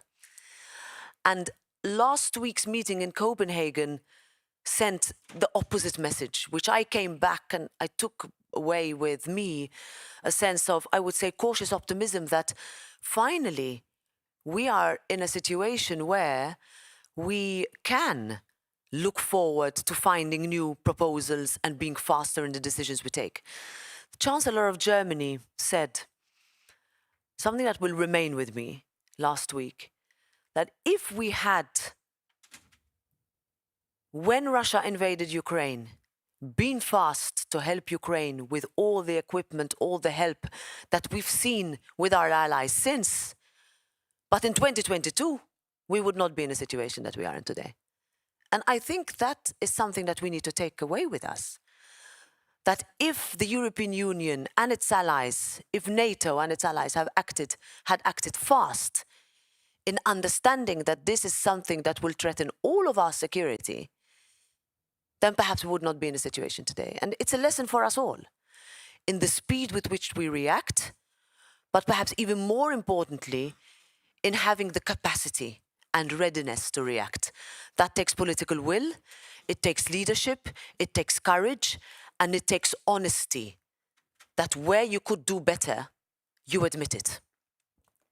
Indeed, and readiness to react, I think, is what this conference is very much about. Now, I'm a little bit in a difficult spot because before the host mentioned that there should be some space for grilling by the audience. Do we still have 5 minutes for that? We do. All right, so let's have 2 questions. Please, in the front row, we have Edward Lucas. Yes, hello, Edward Lucas. You talk about being honest, and that's vital. How are we going to pay for this without landing it all on the taxpayer in one lump? When we had this crisis in 1991, paying for the reconstruction of Europe, we set up a bank to do it, which was able to tap private sector savings. It also applied conditionality. My other worry is we raise the money and we throw it into a broken procurement machine, which is great for the share prices of the defence companies, not so great for everyone else. So how do we reform defence finance in a European context, bring in the UK and Norway, because they're big in one case and rich in the other, and get this done really quickly. Shall we take all the questions? All right, so let's take the second question from the gentleman over there. Hi, my name is Avi Sahar. I'm Israeli Portuguese. I run an Austin-based startup in Tel Aviv. I'm also a speaker here. My question here is I listened to your really remarkable statement about the need, like to rearm Europe, basically. And I would like to hear your reaction about, or your answer, about the convergence of interests between my country's war and the war in Ukraine when it comes to a Russian attempt to halt the Rearm Europe program. And I'm referring to the cooperation between European dock workers that we saw 2 weeks ago, labor unions in Genoa, in a meeting with basically every single dock worker union, 5 Palestinian organizations, 2 American organizations, basically proclaiming their desire to halt Rearm EU as the next step, as the evolution of the halting of supply chains to Israel. Like we tested it on a smaller conflict, now we're trying to implement it on a larger conflict. And I would love to hear your reaction. Is the EU prepared to the evolution or the convergence of conflicts, Ukraine, Middle East, that will affect Europe? So there we have 2 questions, and I'm afraid we don't probably have time for more. So, President Metsola. So for the second question, I would say that the Italian government has been very clear in making sure that rules are followed and laws are obeyed, and that humanity and peace reign. And this is, I would say, the thread that has been keeping us in looking for what was agreed yesterday morning for 2 years. I can tell you that exactly 2 years ago, I was in Israel on the site of the attacks, and those memories have meant that I have been placed it upon my responsibility to make sure that we work for peace in order for us to continue to be able to have an interconnected world. Whether that means interconnected in terms of people, humanity, but also in terms of interoperability of systems and also economic growth. And I'll jump to the first question with the words economic growth, because perhaps what you are correct in saying that we've spent now the past 5 years in essentially just talking about how we need to find more money to pay for first a crisis and then another. But there has not been at the same time a real push to make sure that we are more agile as economies. And I'm very encouraged by the UK government and the Prime Minister's push for what he calls the coalition of the willing, which is not only a political or a military coalition, but it's also an economic one. If we don't have interoperability between the EU and Norway and the UK, prices will remain incredibly high. If we don't grow our economies, we will continue to lose in the competition with China, India, but also the United States. If we don't make it easy in our continent to start up, but then to scale up, we lose our best. If we think that only our products are the best at the expense of people who struggle to pay their hospital bills, their school bills, and their rent, then we're not doing our job. Now, what's the answer to this? Do we turn our back to Ukraine on the basis of this? Absolutely not. What is happening in Ukraine could happen anywhere else. But does that also mean a harsh realization that we will need to be better and flexible at the way we finance, what we spend it on, how we procure, and how we can move even equipment from one country to another? I'll take you back to the very first days of the war, when it took months to move helmets that had been sitting in one member state to Ukraine on the basis of licensing and patenting and essentially movement across what are supposedly non-existent borders. Now, this does not apply to the United Kingdom, but I started by saying that that coalition, that willingness of your government into saying that this is something we are willing to join forces on is what keeps us going too. Because then we know we're doing what is right. And if you know that what you're doing is right and you believe in it, then you need to find the ways to finance it. And there are different options on the table, of course. I referred to immobilized assets. I referred also to the excessive deficit procedure exception for defense spending. All of this difficult, but is an option on the table, which was, I would say, impossible until a year or two ago. And that is something that we need to recognize as willingness to do really whatever it takes for security. Thank you very much indeed, President Metsola, and I hope all agree that this deserves a round of applause. Also, thank you, Maria Golova, for hosting this conversation, and thank you for honesty, and President, thank you for your human aspect in all this. But as you know, Riga conference mainly is security conference, and I'm glad to announce that the next panel will be dedicated to a hard security. Europe defense commitments in new era, we all are now, as we heard in speech, balancing burden, capability, and innovation. I would like to invite the moderator, writer and strategic communication advisor Eleanor Russell on the stage to announce all the panelists, and also invite all of you to be part of this discussion later on, asking questions. Hello, welcome. Thank you. How are you feeling? Good. Good, great. The energy level is very good. So where do you want me? Can I? Yeah, sure. Down here and yes. Yeah. Ladies and gentlemen, good morning. The title of this next panel is Increasing Europe's Capabilities to Uphold the Transatlantic Link. Now, I think there's nobody in Europe that doesn't realize that it's now or never when it comes to upholding the transatlantic link. And the decisions that were made at the NATO summit in The Hague were the result of that. But those decisions don't stand on its own. The whole 3.5% plus 1.5% wasn't just made up. It came from an immense effort of overhauling all of the military strategies and plans that NATO and NATO allies have.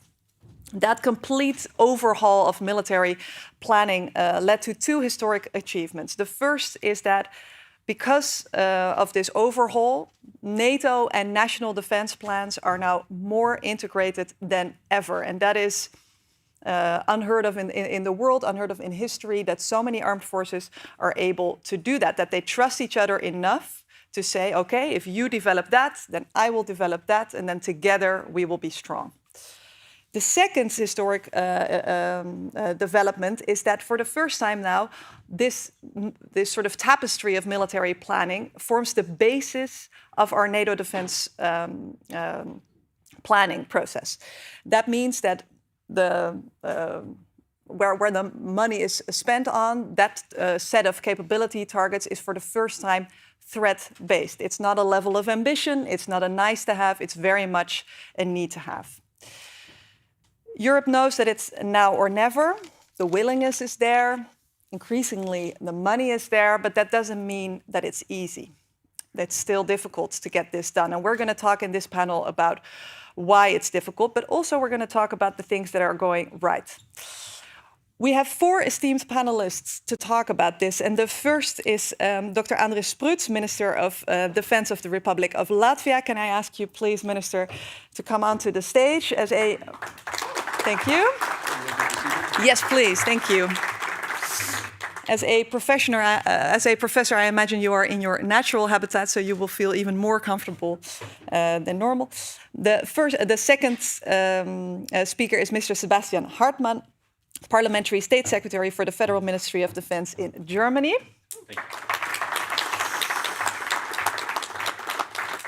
He has informed me that he just came from a very long budget meeting at the Bundestag, where the good news is that the money is on the table, but now it's up to operational readiness, which is also one of the items that is in his portfolio. The third speaker is Lieutenant General Eric Pelletier. He is the Deputy Director General for International Relations and Strategy at the Ministry of Armed Forces in France. And now, in that capacity, he is very much a diplomat as well as a general, and that's why today he is in a civilian dress. And our final speaker is Mr. Jack Wadling, a Senior Research Fellow for Land Warfare at the Royal United Services Institute in the UK. I found out a couple of days ago that Jack was on the panel yesterday as well as today. And when I checked with the organization if that was indeed the case, they said, yes, we would. If we had our way, Jack would be on all of the panels. So we consider ourselves very, very lucky. What I'm going to do is I'm going to offer each of our panelists the chance to give a few minutes of opening remarks. And then I'm going to turn it immediately to you, to the audience, to ask them questions. So I would like to give a minister the first opportunity to speak. Sir. From here? Or? Yeah, whichever you prefer. Do you prefer here? Yes, of course. So first of all, thank you, Lena, and dear friends, dear colleagues, dear participants, also on behalf of co-organizing team as the Ministry of Defense is also one of the contributors to the conference. Of course, we are very happy to welcome all of you. Of course, my fellow panelists, but also the speakers and participants of the conference. I think this conference is really one of the main events, one of the main intellectual and political hubs where we can exchange not only thoughts, but also where we can paint the roadmap, how we can move forward as well. And as you said, sort of what has been achieved, but at the same time, what are the challenges, what we're facing, what are the tasks in this regard. I think there are the very good description in a panel, the key words in the description of the panel. The key words are that it must be right mindset when we move forward for our security. There is a fundamental shift in the mindset. It must take continuously. It's about existential threats, what we are all facing, but it's also about a readiness to adjust. So it's about agility. This conference is agile. It adjusts also in terms of location, but we as a community of the like-minded, agility, ability to adjust is always important. And of course, the mindset, and I'm a bit reminded of some of the intellectuals of the previous years who expressed that, Americans from Mars, Europeans from Venus. And now it's time for everyone to be from the Mars, also for Europeans. So we must be much more assertive. We must step up in terms of the mindset. We must contribute. We must be ready also to not just defend territorial of nations, but actually defend all the NATO community.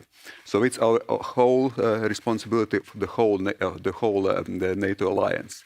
So the mindset is an absolutely important basis to realize what we are facing and also to be ready for those challenges to address them. The second one is, and it has been discussed, and you mentioned The Hague, the investment and commitment. So investment is crucial in this regard. Without investment, which demonstrates commitment, you cannot implement the mindset. So even if you have a right mindset, if you don't have a commitment in terms of the financial resources, it is impossible to acquire the necessary capabilities. It is not possible to implement those regional plans to build a whole defense architecture. Latvia is doing its homework. This year already we are approaching 4%, and next year will be close to 5%, and then we move towards 5% for defense. And it's not just about sustaining our system, but it's exactly about building it. It's building in terms of capabilities, air defense, infantry fighting vehicles, the artillery systems, deep strike, so everything what you need also actually to be efficient. And of course, I can elaborate on this also later on. And the last but not the least, it is about also another key word in description of this panel. It's about technological leap. So you have to be agile and adjust also in terms of technologies. We see that there is, in our eyes, a military revolution taking place in the battlefield in Ukraine in many ways, being it much more transparent as it never has been. Also exactly applying new technologies, even though we always must remember it's about combined arms. One specific technology will not change everything, but combining those technologies, implementing, integrating, coordinating, of course, this is what is important within national armed forces, but also among nations as such. So the building this architecture, it's a very subtle and very complicated task, but that's what we are doing, and I think we are doing successfully. So that's why technologies are absolutely the crucial indispensable.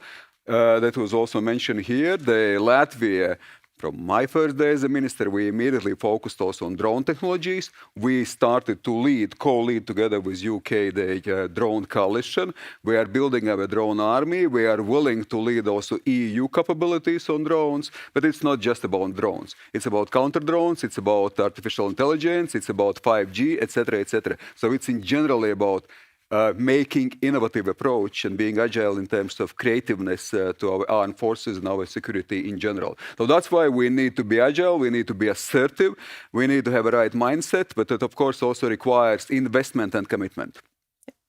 Minister, the capability targets that NATO set a couple of years ago, many allies were already not meeting them, and now the new set of capability targets are even higher because the threat has gone up.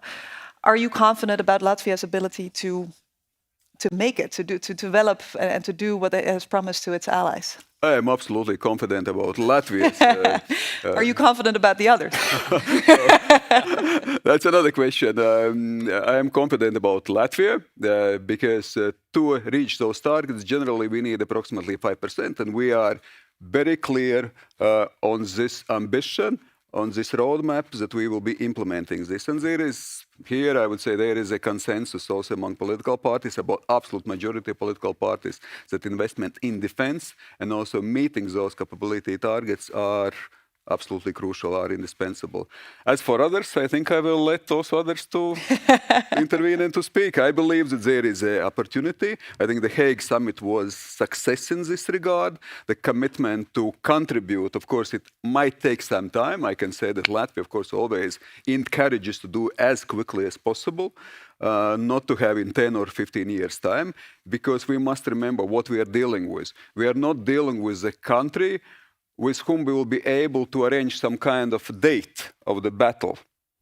There will not be date. So the hybrid warfare takes place all the time. So the hybrid incidents are not only basically on a border for the conventional warfare, it takes every time. So we see those incidents also recently in the Baltic Sea, in Estonia, in Copenhagen, in Poland, etc., etc. We can continuously expand this list. But I think also here NATO shows agility, and what we see with the Eastern Sentry, not only Baltic Sentry, but also Eastern Sentry, we show that Russia wants to have less NATO in the region, and actually it gets more and more. So there is really a reaction from the positions of strength and confidence. And this is a good sign that, of course, we are realizing what we are dealing with, and the action is also absolutely the primary goal and task. Yeah, and exactly as you said, our adversary will determine the timeline. Hybrid warfare is constantly ongoing, absolutely. And a large-scale physical attack can come at any time in any domain. So we have to be ready. And in the past, if an ally didn't do what they promised,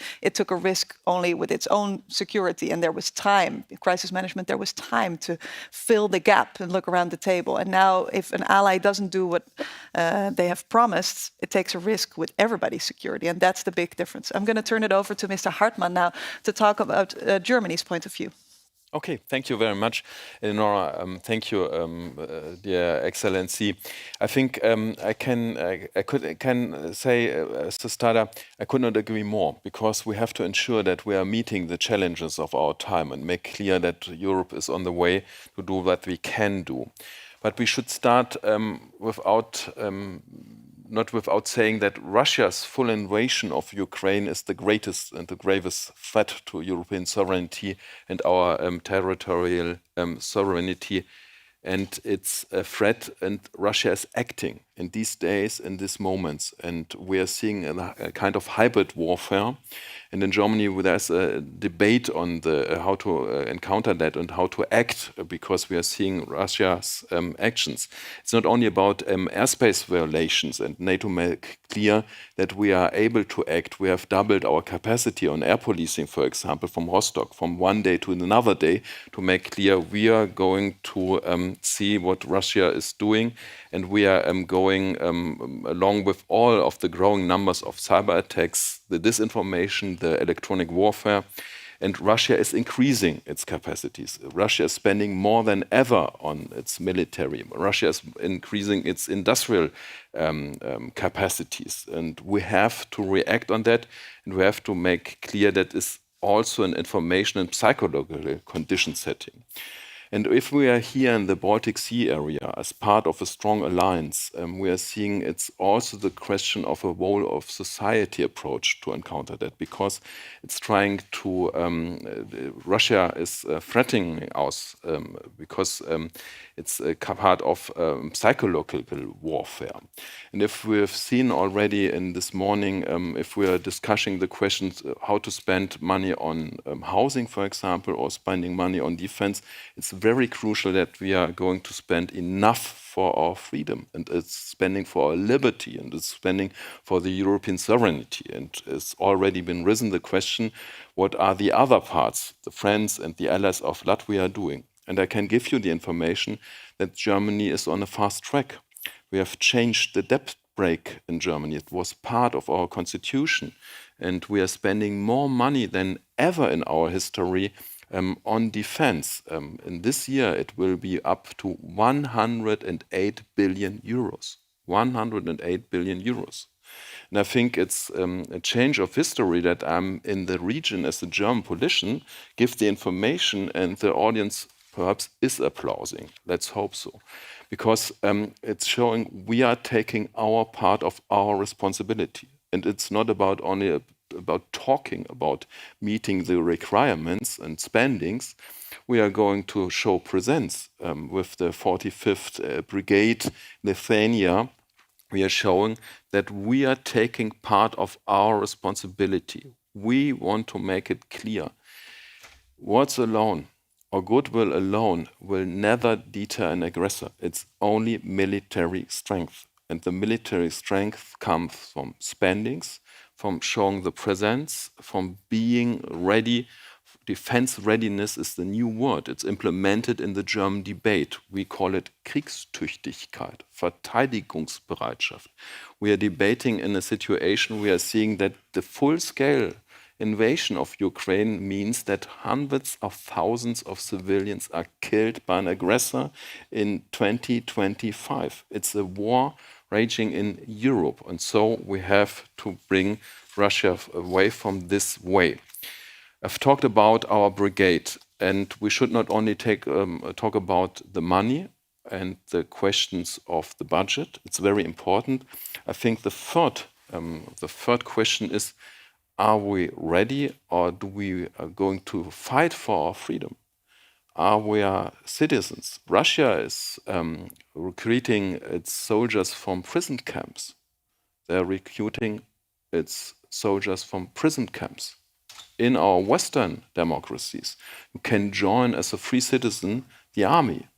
And if I see the new soldiers in Germany, up to 15% of young men and young women are joining the army, besides any questions of if we have changed already the new law. We are discussing in Germany a new model for our military service to bring new amounts of personnel into our German armed forces. And we are on the fast track too. It's nothing less than bringing the amount, if we can compare it today, 183,000 soldiers.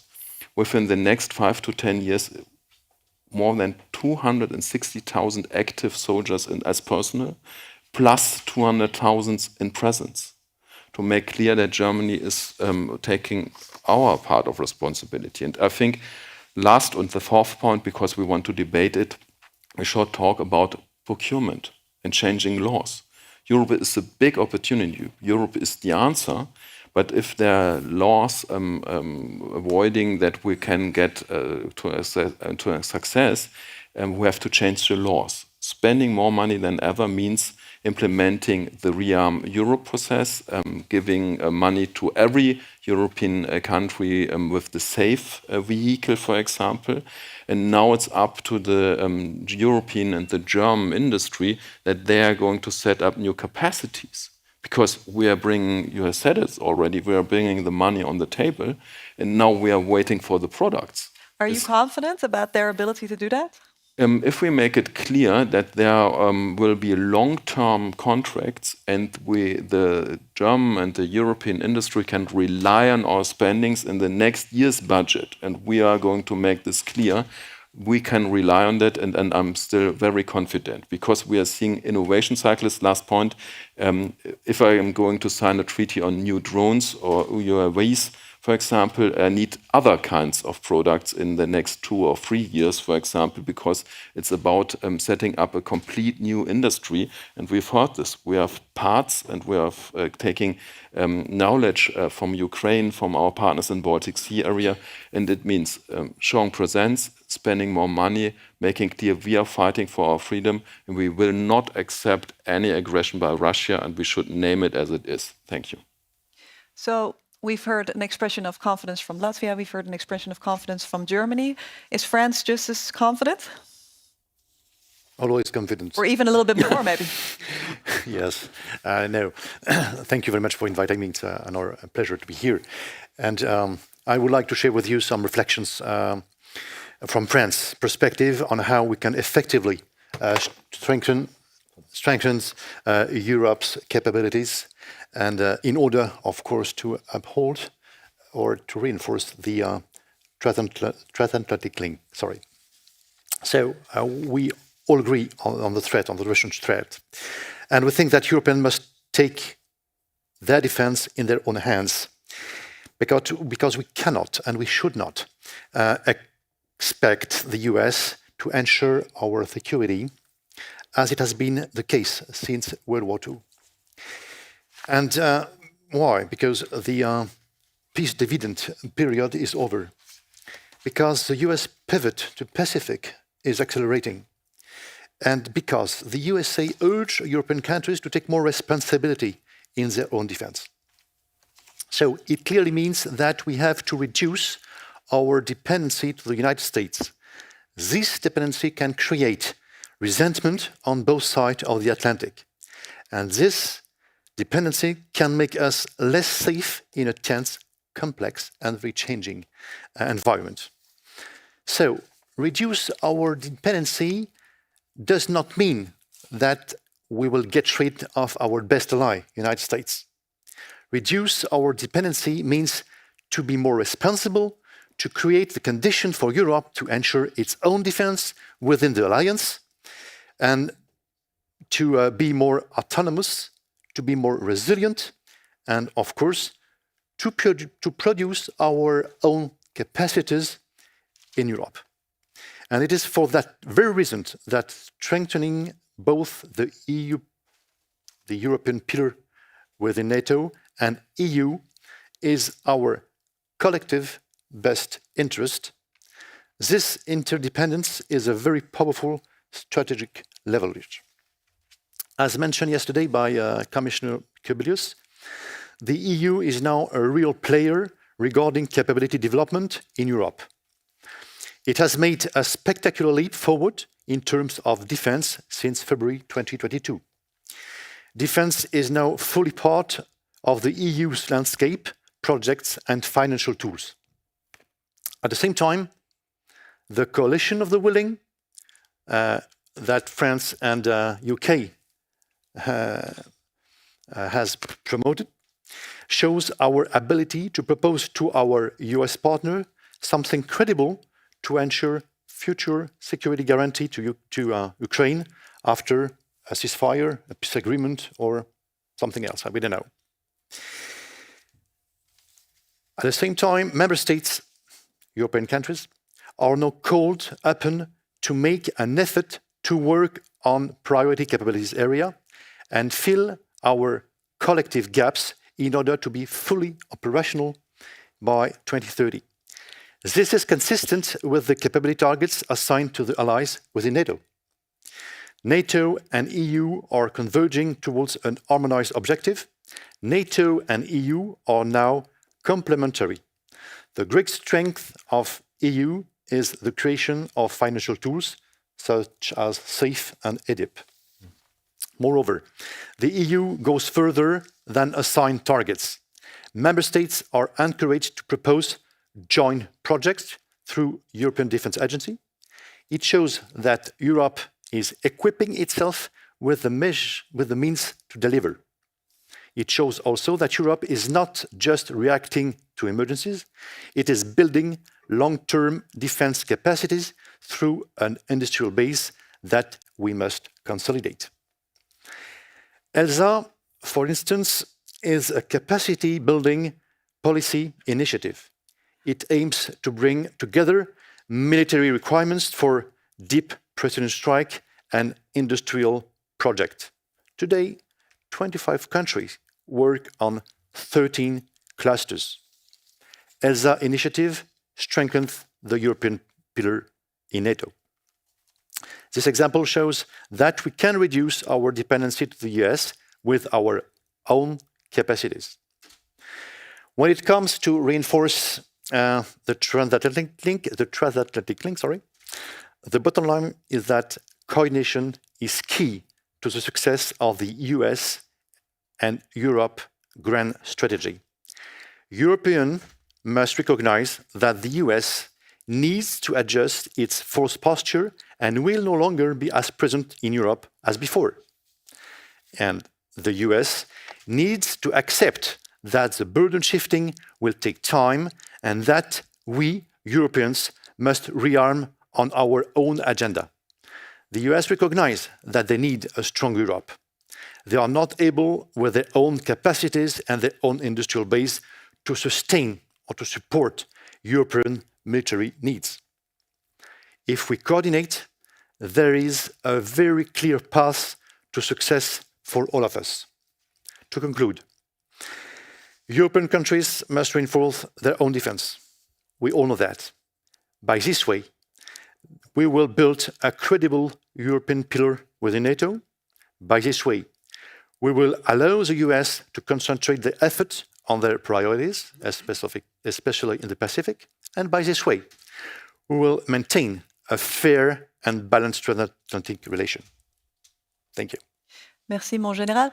And thank you also for highlighting the role that the EU has to play in strengthening the industries. If I pose the same question to you, are you confident about France's ability to meet the NATO capability targets?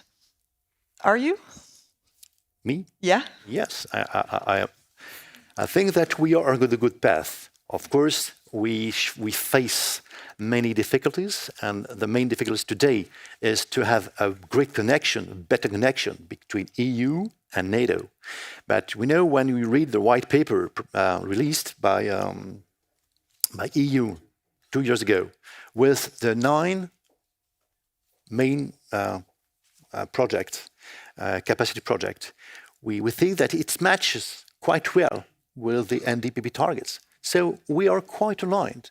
Now we have to fine-tune the way and to build the way to connect those 2 documents and to implement to reach the NDPP targets, of course. But I think we're moving forward, and it will be the main challenge that we have to face in the coming month and the coming years. And I totally agree with my German colleagues have said. We have to be better, not only coordinated, but integrated, and to have better cooperation in our industrial base. Yeah, absolutely. So then we'll turn it over to the UK. Jack. I hate to paint a slightly less rosy picture, but I think it's necessary to put some perspective here. So in 2015, British policy was to have a sovereign deployable division for its land forces. And unfortunately, at the time, we were still facing defense cuts. It was unattractive after the invasion of Ukraine in 2014, to cut tank numbers or artillery numbers or something that's a visible weapon system. So the cuts fell on our enablers, essentially, logistics, this kind of thing. The result being that the military did an assessment as to how many soldiers you need in the force in order to have a sovereign deployable division. And the answer was 82,000 troops, right? So that you could have another division at home to be able to train and regenerate the force in a war and have training functions, headquarters, etc.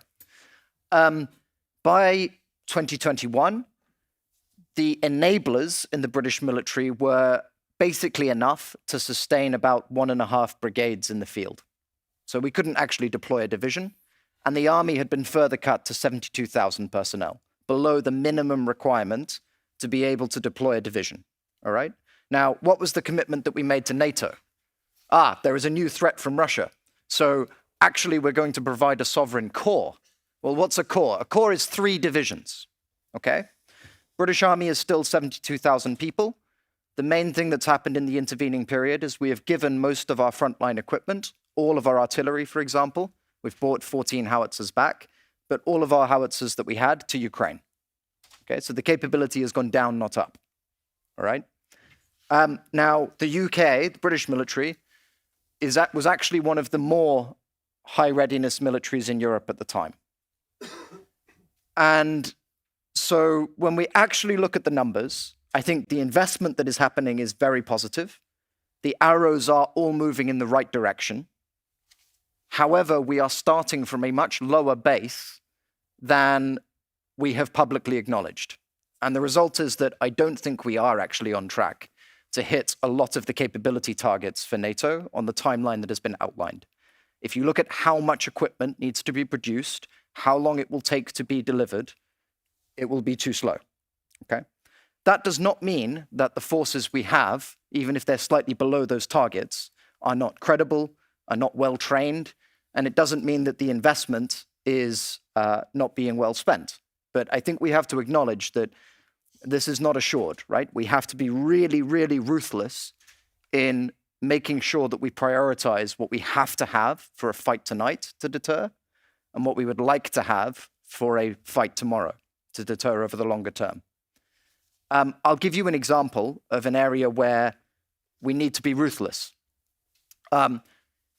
Prior to Russia's invasion of Ukraine, 80% of the deliverable firepower within NATO was delivered by the air component, by our air forces. And the Russians know this, and so they have massively invested in air defense. And their air defense is not unbeatable, but it is a tall order to break through it. At the same time, we have given most of our stockpiles and most of our artillery to Ukraine. And so our reliance on our air forces for firepower has increased, not decreased in the intervening period. Now, if you look at stockpiles for munitions in NATO that are suitable, not for dropping bombs on targets that you are above, flying at medium altitude, can't do that against air defenses, but are suitable for knocking down air defenses, the Italians have 1 squadron with some capability, but it's an old system. And in Europe, that's about it, okay? And so, firstly, we need to purchase munitions that are suitable for this task because it is fundamental to us being able to bring our advantages to bear.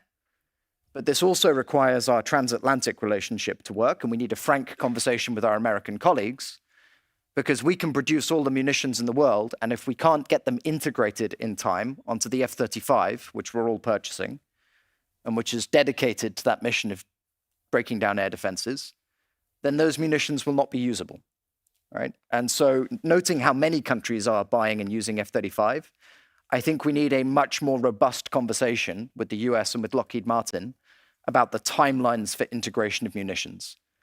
And so am I optimistic? Yes. I think, firstly, the capability targets are not the minimum viable product for being able to deter. And I do think we're moving in the right direction. But we should not underplay the urgency. And it's very important that we're not complacent in our optimism. Okay, well, let's see about the audience. What does this conjure up? We've had 3 expressions of confidence. We've had one of also confidence, but maybe slightly more critical, as a researcher is prone to do and should do, to see what the realism is behind statements. I'm going to turn it over to the lady on the left side. Thanks a lot. Hanna Shelest, Ukrainian Prism. I have the question to the ministers. You've been talking about your national commitments to improve, but when we are speaking about the collective, let's be honest, we have Hungary and we have Slovakia that are openly saying that Russia is not a threat and de facto undermining these collective efforts. Do you think that you would be as strong as your weakest part? And in this case means Hungary, who is openly allying now with the Russian Federation in terms of assessment the threats that are going around. And I'm afraid that in terms of China, they would continue the same policies. So it would not be the positive, but even more negative. Minister? Yes, thank you for the question. And of course, what we see some diversity within transatlantic community, 32 nations, in European Union, 27 nations, 23 of them are NATO countries. So that's, of course, even within EU, there are some formal differences of belonging and also which can also influence some of the policies. But I would still say that, look, yes, there are differences in details, in emphasis, sometimes in quite a serious one. And some of the statements, some of the visits certainly can be criticized. And I would criticize also as a minister, as a Latvian Minister of Defense. But at the same time, once we come to fundamental issues, and one of the fundamental issues is exactly, for instance, Hague 5%. So yes, it was not an easy job. It was quite encouraging and motivating by our transatlantic partners, but at the very end, in 2025, everyone has already 2% for defense, and everyone agrees on moving to 5%. In strategic concept of NATO, it's clearly said, Russia is a threat, China is a challenge. Of course, when we come to some of the specifics, some specific policies, tactics, we see some diversity. I would agree with it, but we are democracies where societies also play a role. We see some elections in recent days as well. So, of course, we have to also accept and respect it. But, once more, of course, strategic issues, fundamental issues, I would say everyone realizes on this side of the Atlantic, on the other side of the Atlantic, that NATO is beneficial and collective defense alliance, where one for all for one, beneficial to all of us. Absolutely. Mr. Hartmann? I would like to add some points of view to that. First of all, Ukraine is fighting the hardest fight in these decades for not only for their freedom and their territorial integrity, but also it's the crucial question of the rule-based order. And it's a question of we are going to accept that military threat and military aggression could be part of a political concept in the next century in Europe. And we should make clear that everything Russia is doing is unacceptable. And I think this is takeaway which every European country should share. As also in the eastern or in the western parts, it's unacceptable. Second, Washington, D.C. is looking at Europe. Are we taking our part of our responsibility? Talking about sovereignty does not mean being responsible. We have to do something. And so I can talk about the German initiatives. If our colleagues from Washington, D.C. offered a new mechanism like the Pearl mechanism to offer new ammunition or new material to Ukraine, we said, besides the question that we are doing our part, giving, for example, air defense systems to Ukraine from day to day with the help of your European allies, thank you, for example, for Norway or the Netherlands, we were working close together, or for the ammunition initiatives, it's a collective European answer. And besides the fact that not everyone is doing the same, we should make it clear that we, as Germany, are doing what we can with the help of the European allies working with us. We have to put the Ukraine in a position of strength. It's crucial for every European state. And we are going to make this clear in official meetings. We are going to do this by giving the ammunition, spending the money, and also using, and we've seen by several European states, that we are using, for example, the Pearl mechanism, because time is not on our side. We have to hurry up. And the third and last question, setting up a new European defense industry, more innovative, with larger capacities, is an important question to every European country. And it's not only a question of one part of our defending of our security, because if we fail, the consequences are not only unacceptable, it would lead to a phase of insecurity and not being able to any questions of defense readiness or protecting our own security in Europe, which our allies are asking us for. Yeah, just to add, because of course this is a fundamental question in general, because what is a unity, what is consensus within like-minded community? So this is actually the crux of the whole issue.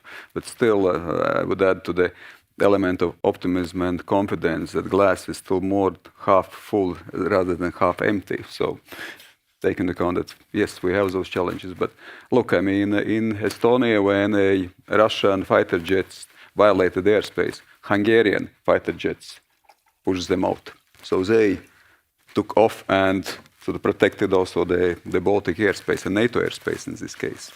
As for Ukraine, here I would also fully agree and understand what you say about this underlining element that, of course, we should support Ukraine. And Latvia has been one of the front runners, one of the leading nations, and we believe exactly what you said, that what happens in Ukraine, it influences all of us.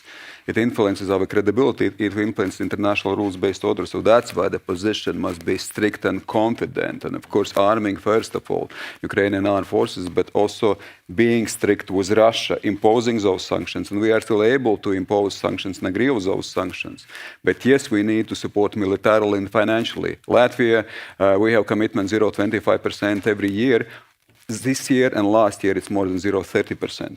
And we'll be contributing, and we will be committed also to do it next year. And of course, we say, look, I mean, if everyone would commit 0.25%, perhaps Ukraine already has been able to win the war, because it has been 3 times the size of financial and military support for Ukraine. But yes, now again, we are one of the leading nations proposing that Russian assets must be confiscated. And we see that already some algorithms, some formulas are being elaborated, and we are moving closer to this. But it takes some time. I fully agree with urgency, that urgency is always there. There is no time and place for complacency. But again, on fundamental issues, we are able to move forward. Sometimes we would like to be quicker, faster, more strict. But well, we are the community of quite a number of nations. Speaking of urgency, I think we have, if I'm looking at the organization, we can go a few minutes over time because we started later. Is that okay? A little bit, okay. I have one question here in the front and I have one question right at the back. I see that the microphone is closest there. So we'll start, sir, we'll just start in the back because the microphone is closest and then we'll come to you. Thank you so much. My name is Lisa Vogt. I'm from BBC News. I have a question about hybrid attacks. We talked yesterday, there was a good discussion about drones, but I'm also talking about attacks on civilian infrastructure. We've seen waves of arson, cyber attacks on transportation networks, undersea cables. So I was wondering, how are your respective countries dealing with this threat? Because it's unconventional. You can't use conventional weapons to deal with it. Do you blame it all on Russia, or there are other foreign or domestic players that you are wary of? Because sometimes, like with the Nord Stream pipelines, we see that the reality is much more complicated. So I would be grateful if you could talk a little bit about that. Thank you so much. France? Yep. Yes, I have an example, and I totally agree. And we have to be better aware that hybrid warfare needs to have also hybrid course of actions. I just want to take the example of the Shadow Fleet and the intervention that we have performed last week with a Shadow Fleet vessel. It's a good example to respond to this hybrid warfare and hybrid actions committed by Russia. If we succeed in putting some pressure on this shadow fleet and jeopardize its economic model, it could be also a good way to show to our adversaries and to show to Russia that we can respond differently, but using some of regular means, some law, some regulations. And that's why today our friend Chad has VTC with Charles of the Coalition of the Willing in order to speak about this issue. How could we put some pressure on the shadow fleet with our own means? It's a good response to the hybrid warfare led by Russia. It's an example. I would like to thank for the question, because this shows us that the new threats are not clear. We cannot separate them in internal or external security questions, because a hybrid warfare depends on the question. It may be in a gray zone, and especially in the open sea, as we see, it's not only our part of our coastal waters. If we are seeing attacks on infrastructures, undersea infrastructures, maritime security is, for example, a question in the Baltic Sea area. We should also address, besides the question of airspace violations, for example. And in Germany, we are debating to pass a law to give more possibilities, or more to implement the capabilities and the capacities of the German Bundeswehr for the counterattacks. But a hybrid warfare relies on the question that an attack should be attributable. Can we attribute it to Russia? Not in every case. So we should put our forces, the Marine, for example, together to make clear that the Baltic Sea area, it's a part of every state in the Baltic Sea area, is part of NATO today. It's changed because only Russia is the aggressor. And we've talked, and you've given the information on the Shadow Fleet. And it could be also a question of international law, because there was a judgment of a Finnish court, and we are rule-based, and we are led by accepting international law. This should be clear. Fighting with monsters does not mean to become a monster. And there's a thin line between the question of being a responsible state and using gray zones. And we should see this as a new theater of war, of hybrid warfare, we are confronted with in the next decade, for example. I think it's important to note that the Russians are pursuing this line of effort very aggressively, at scale, and they are looking to increase it, right? And the trend in attacks is increasing. They see this as a way of imposing cost on Europe for our continued support for Ukraine.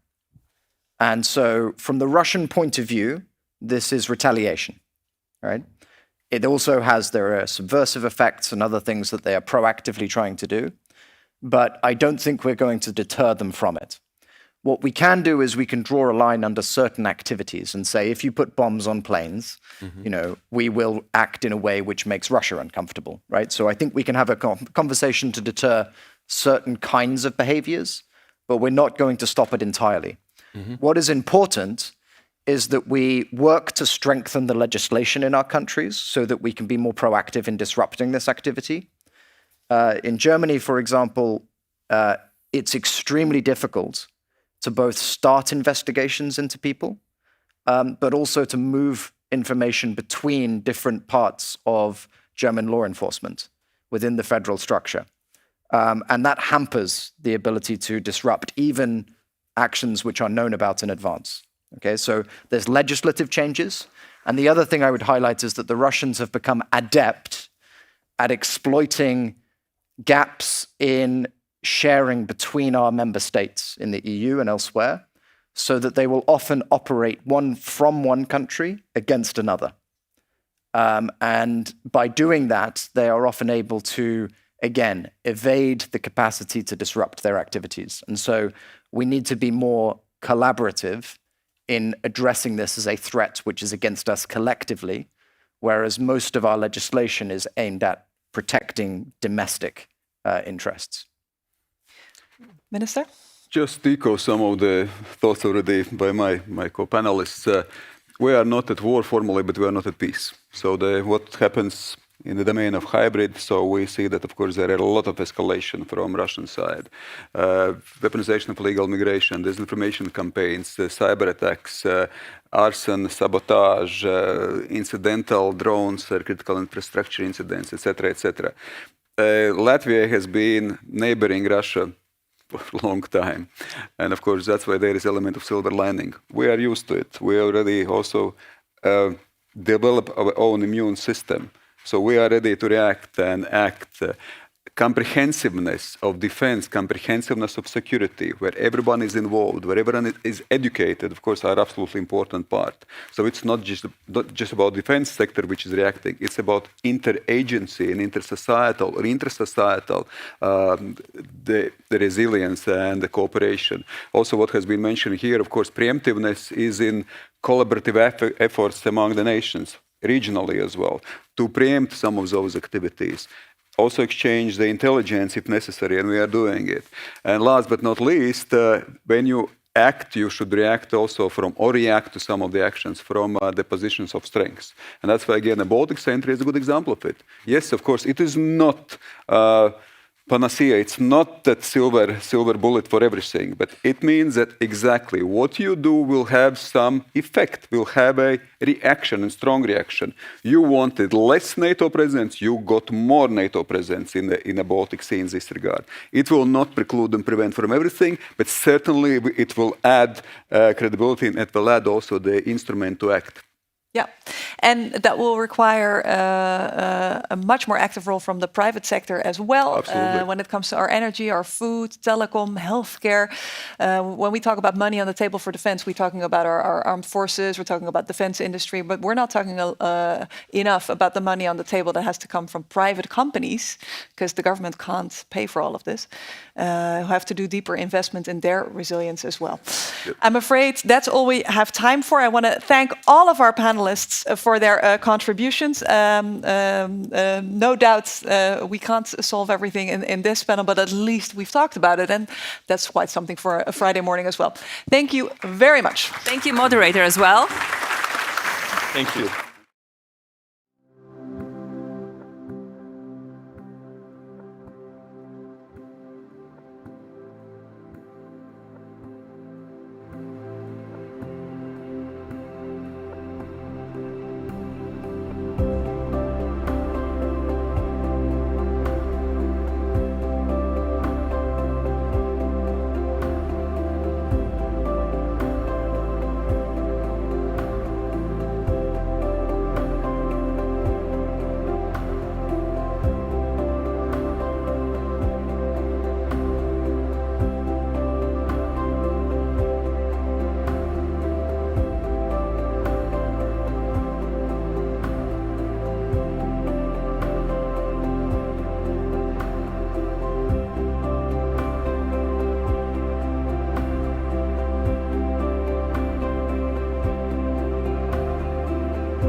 coffee break.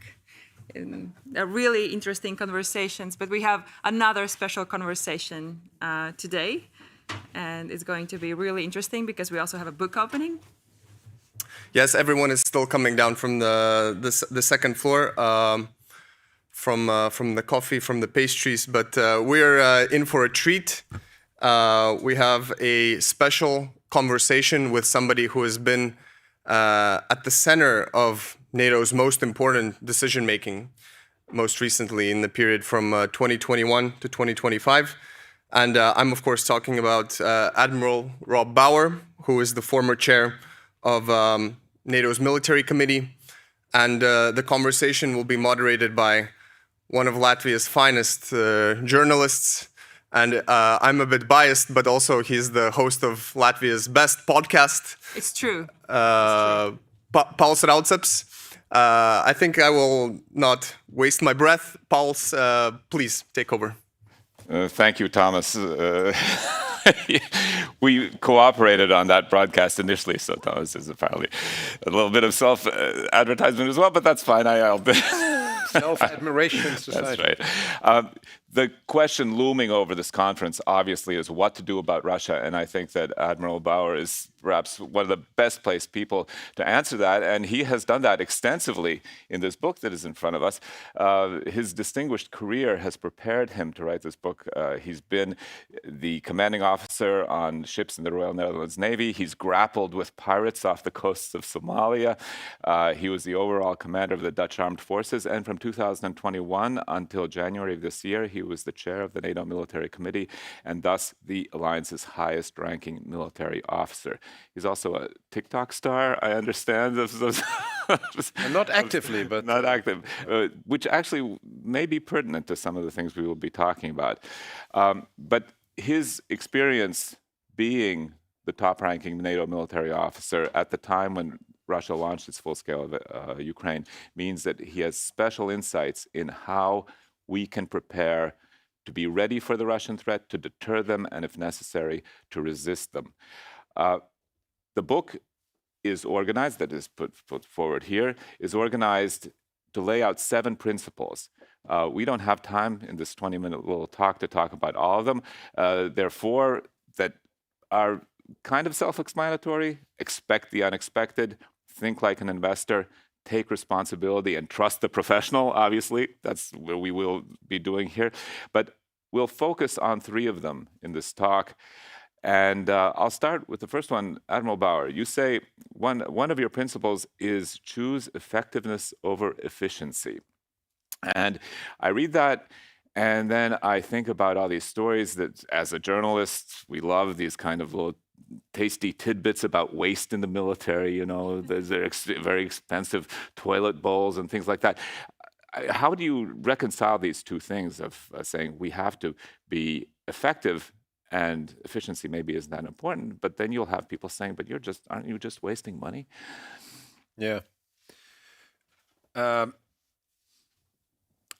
start off with, I think it's important why the topics in the book are what they are. Okay. Because basically, after all these years in the military and the change, the overhaul of all the strategies and the military plans, basically, the brunt of the work now is not in the military thinking anymore, but it is in the execution of those plans. That's one. And to make it a success, we need much more than the military. And the book is basically about a whole of society approach. We need, you know, the companies, we need the financial sector, we need the government in a wider sense than just the Ministry of Defense. We need the individual citizen. In terms of understanding, they all play a role in our security. That's why we wrote the book, Eleonora, Russell and I wrote the book together. And so that is the reason why I wrote the book. It's not a military book, it's a book about basically a call for help from the whole society to do more. So that's to start off with. I think we have had a hyper focus on efficiency for too long. And I remember as a chief of defense that people would say, you want to have more toys for the boys. When we were talking about frigates and submarines and tanks and all the things that an armed forces need. Now, then I tried to explain, and the reason was that we did counter-drug operations in the Caribbean, and we did counter-piracy operations in the Gulf of Aden, and so why do we have these expensive frigates? And I said, you know, you can do shopping with a Formula One car, maybe not a lot, but you can do shopping with a Formula One car, but you can't race with a normal car. And so if there is no war, you can do other things with expensive military equipment. But if there is a war, you can't change a normal car into a tank. So that's sort of and I think more and more people start to understand that. Now, efficiency for a good reason has been chosen, let's say 40, 50 years ago, as one of the holy grails in our thinking. The government is spending as little as possible, and companies keep the costs as low as possible. And that is not bad per se, but we have sort of forgotten to think what the consequences of that efficiency can be. And we have reached points in the armed forces, but I think in our society as a whole, where there is so many single points of failure because of efficiency that we actually have become extremely vulnerable. And to give you an example, when I was Chief of Defense, I was told by the Chief of the Army 2 weeks into the job that the forces, the Dutch forces that were supposed to be ready on the 1st of I became CHOD in October 2017. So I heard from the Chief of the Army, we cannot provide the forces on the 1st of January for the EU battle groups. I said, why not? And it's nice to hear that end of October. And he said, well, it was many problems, but one of the problems was the fact that the medical equipment and the medical goods for those forces was not available. I said, why is it not available? He said, well, we're not allowed to buy it. I said, why are we not allowed to buy it? And who says so? Well, the Ministry of Finance says we're not allowed to buy those packages. I said, why not? Because, well, there is a date on the bottom of all these packages that is closer by than the end of the deployment. So then we have to throw it away, and then we have to buy a new one, and even that one we have to throw away if we're not using it. And because it's very unlikely we're going to use it, so that's why we're not allowed to buy it. So we're not ready. And I said, okay, so if I decide now to buy it, when will it be available? He said, 3 months. Okay, so I went to my colleagues in the EU Military Committee and told them that we're not ready because of this. And I thought they would be extremely disappointed and angry with me. And they sort of looked like, that's interesting. But when coffee break came, they came all to me and said, it's fascinating because we have exactly the same problem, but you're the first one that actually is open about it. This is interesting because it reminds me of the discussions we had during the pandemic, which basically the same problems, where you have very right-on-time supply chains and things sourced all over the place and you don't have reserves, and all of a sudden you find out that you don't have enough masks. Yeah, so efficiency has led to this idea of just enough, just in time. Yeah. So that's a different problem from what I described. Yeah. And just enough, just in time is fine. If you order a car, you basically know from the dealer that your car is going to be delivered in the 3rd quarter of 2026. And that's the car with the leather seats and the open roof, etc. And so if you want to buy a car that is available earlier, you can go to another brand. You can go to another dealer, and hopefully they have one available. But in the defense market, there is no alternative. There is one manufacturer of Patriot. So there is no market. Yeah. And we treated that as a market as well, but there is no market. There's one customer, which is the government. Yeah. And then the government is an unreliable client in the last 30, 40 years. So there is a lot of issues there. But just in time, just enough means that if there's a peak demand signal, like in COVID, and the same for a war, then the industry is unable to respond. The second issue is be ready to deal with risk. And I understand this is why you got on TikTok, because you were asked, how people should prepare for an emergency situation, and your answer was viewed by 33 million people? 2.5 million. I heard that from my sons. Yeah, okay. So But you have an interesting point there where you say that we should, by recognizing risk, we actually decrease it. And I think there's a great fear among politicians and amongst opinion leaders. If you name the risk, you're going to scare people. You're going to lead them into a panic. How do you find the balance between those two things? Yeah, I fully disagree. I think by sort of trying to hide under the covers and hope everything will go by, we are in a time where that is not a responsible reaction. So I think we have to make sure that people actually understand what the risks are. Of course, you have to mitigate as much as possible of those risks. It would be stupid not to. But the fact that we live in societies nowadays where everybody sort of thinks every risk can be brought back to zero. And that's nonsense. Especially in a war, that's nonsense. So we have had this issue in the armed forces in peacetime very, very much, where we sort of have to prepare people for a situation where the armed forces have to take risk, because you don't know everything in a conflict. You don't know where the enemy is necessarily. You don't know how much ammunition they have. You don't know whether they have a new weapon overnight. You don't know a lot of things. And still, the fight is there tomorrow morning. Even if you don't have ammunition anymore, you can't call up the enemy and say, hey, we have to produce a stash of ammunition, and I will call back to restart or continue the war when I am ready again. That's not how it works. So we have to teach our military that you have to be able to deal with risk, whilst, for example, in training in peacetime, politicians do not accept if somebody dies, for example, in a training incident. I'm not saying we should aim for that. That's not the point. But things can happen. Things can go wrong. And we're all angry nowadays if your mobile phone is not working, if there's no electricity, if there's no water, even if it rains in Spain when you're on holiday, we're angry. And I think we should stop doing that. There is risk. And we have to recognize it. We have to mitigate it as much as possible. And then there is a residual risk, and you have to talk about it. And the best situation is where someone takes responsibility for taking that risk. And the third point that actually is connected to this, you said we're all angry these days. Partly that's because we're all sitting on our phones, on social media, that separates us from other people, but stokes our emotions, makes us more individualistic. And one of your major points, and I think this is incredibly important, is about how Ukrainian society came together in the face of the threat and formed and said, we are fighting this, not just we individually. But in the West, maybe this sense of we has, I wouldn't say evaporated, but it's been dissipated.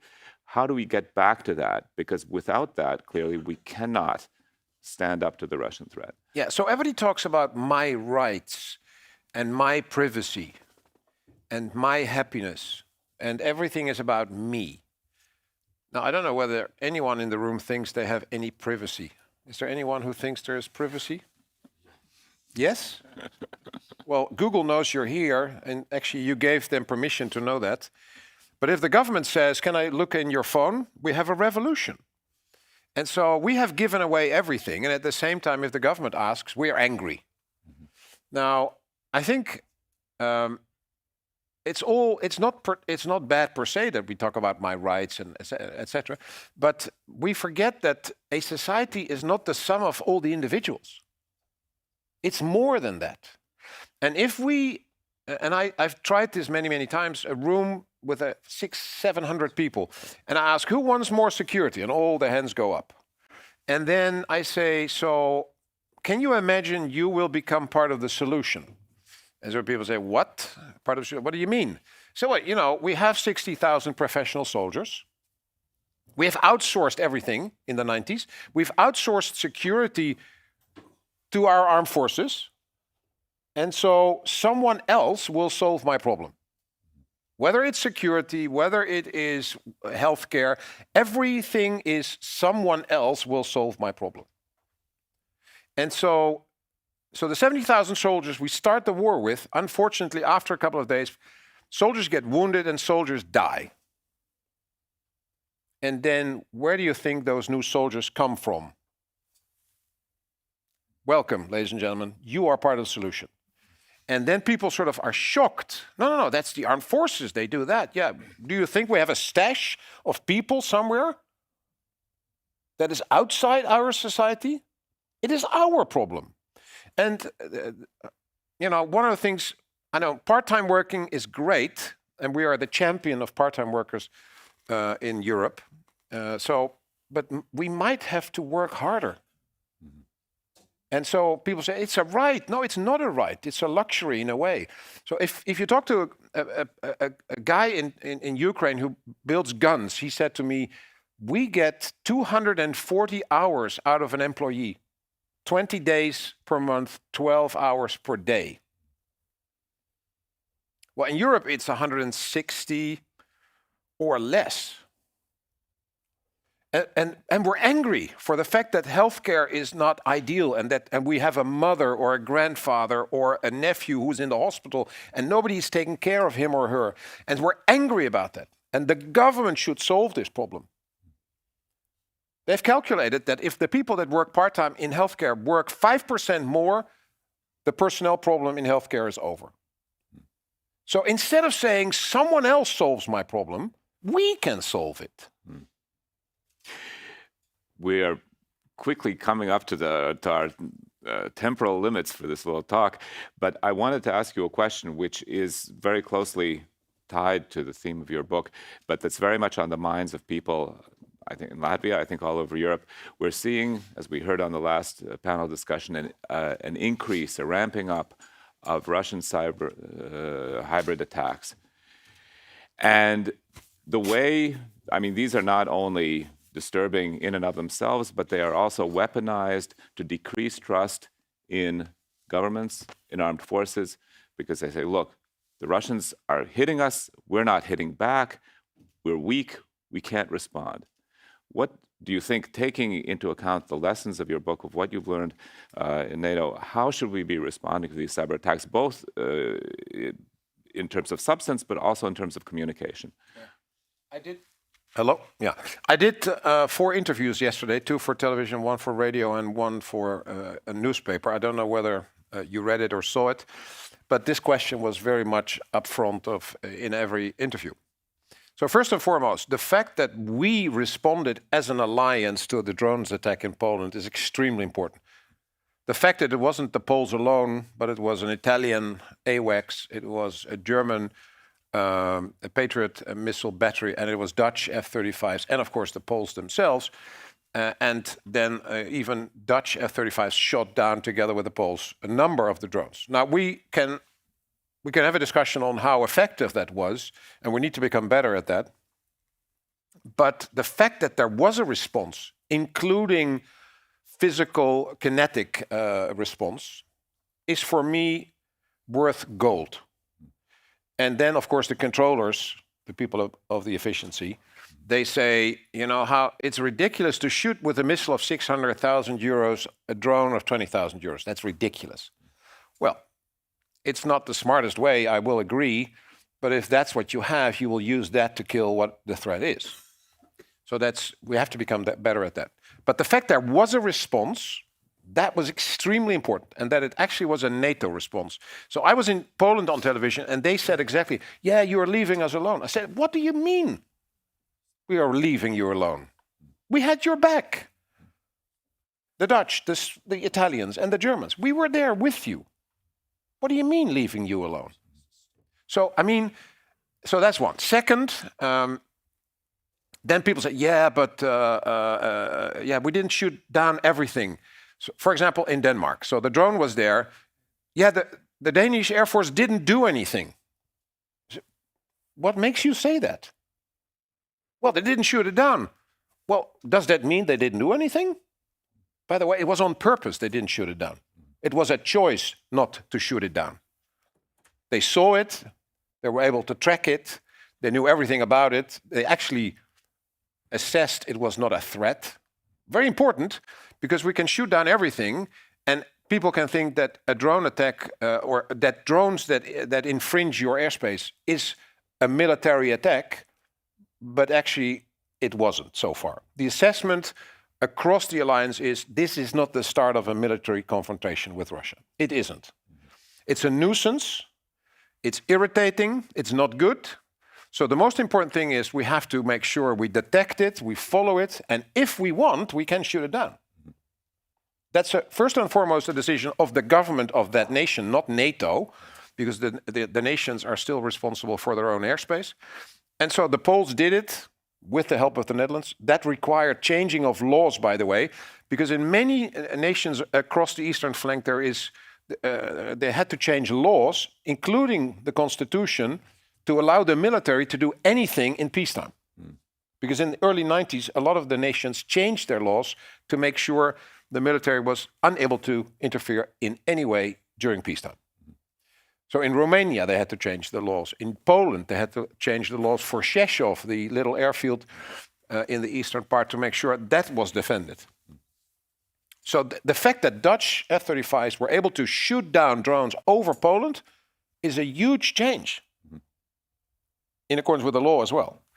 So there's a lot of things happening. We responded. We didn't overreact. We did respond. And even if a nation decides not to shoot it down, it doesn't mean they didn't do anything. So people, please stay calm and carry on. Because in a way, there is no immediate threat. And we have to be vigilant. We have to check every day whether that stays that way. So I'm not predicting anything for the future. But the incident so far was not the start of a military conflict with Russia. So please support your government. Please have trust in your armed forces. Please have trust in NATO, because we are here and we have your back. Great. That's an excellent place to finish up this conversation. A call to calm. I think that's something that we all need right now. Thank you very much, Admiral. And a call, if I may. Oh, that's right. Oh, I'm sorry, I may. but then I'll call to action If as I well. Eleanor and I brought some copies. So outside the room, we are going to sell books if you're interested. Bring your phone to pay, and then you can buy a copy. I'm in business now, ladies and gentlemen, so the time of free work is over after 44 years in the armed forces. And I can heartily recommend the book. It's very, very interesting and inspiring. Thank you very much, Admiral.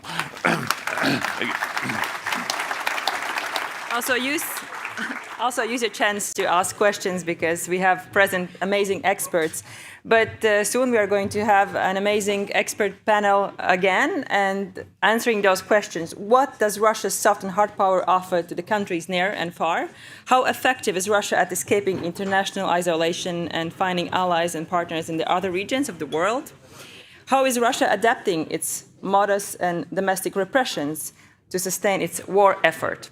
Today is the National Mental Health Day, and I know that it is sometimes very hard to talk about Russia, but it's mentioned almost in every conversation here. So I have honor to invite on the stage the moderator of this panel, which is Dr. Golnaz Sharafutdinova, and she's a director of King's Russia Institute at the King's College of London, and she has a great panel of experts talking of the questions I just mentioned. Please welcome on the stage.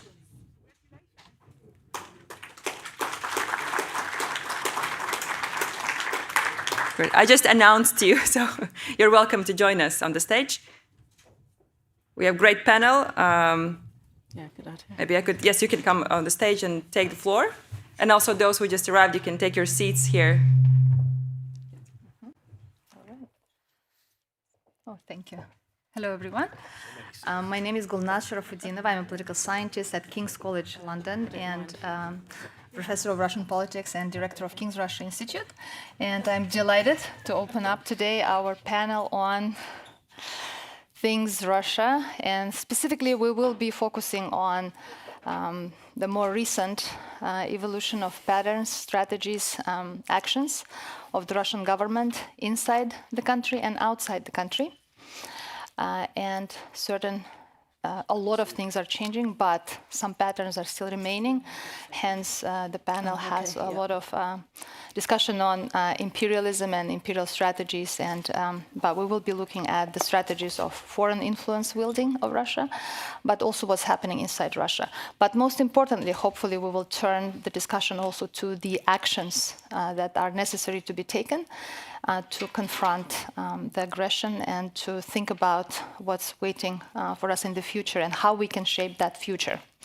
And with me today is a distinguished panel with, let me just go over, David Kattler, who until the end of September, I think, was the head of the Defense Counterintelligence and Security Agency at the Department of Defense, US government. And until 2023, he was an Assistant Secretary General for Intelligence and Security of NATO.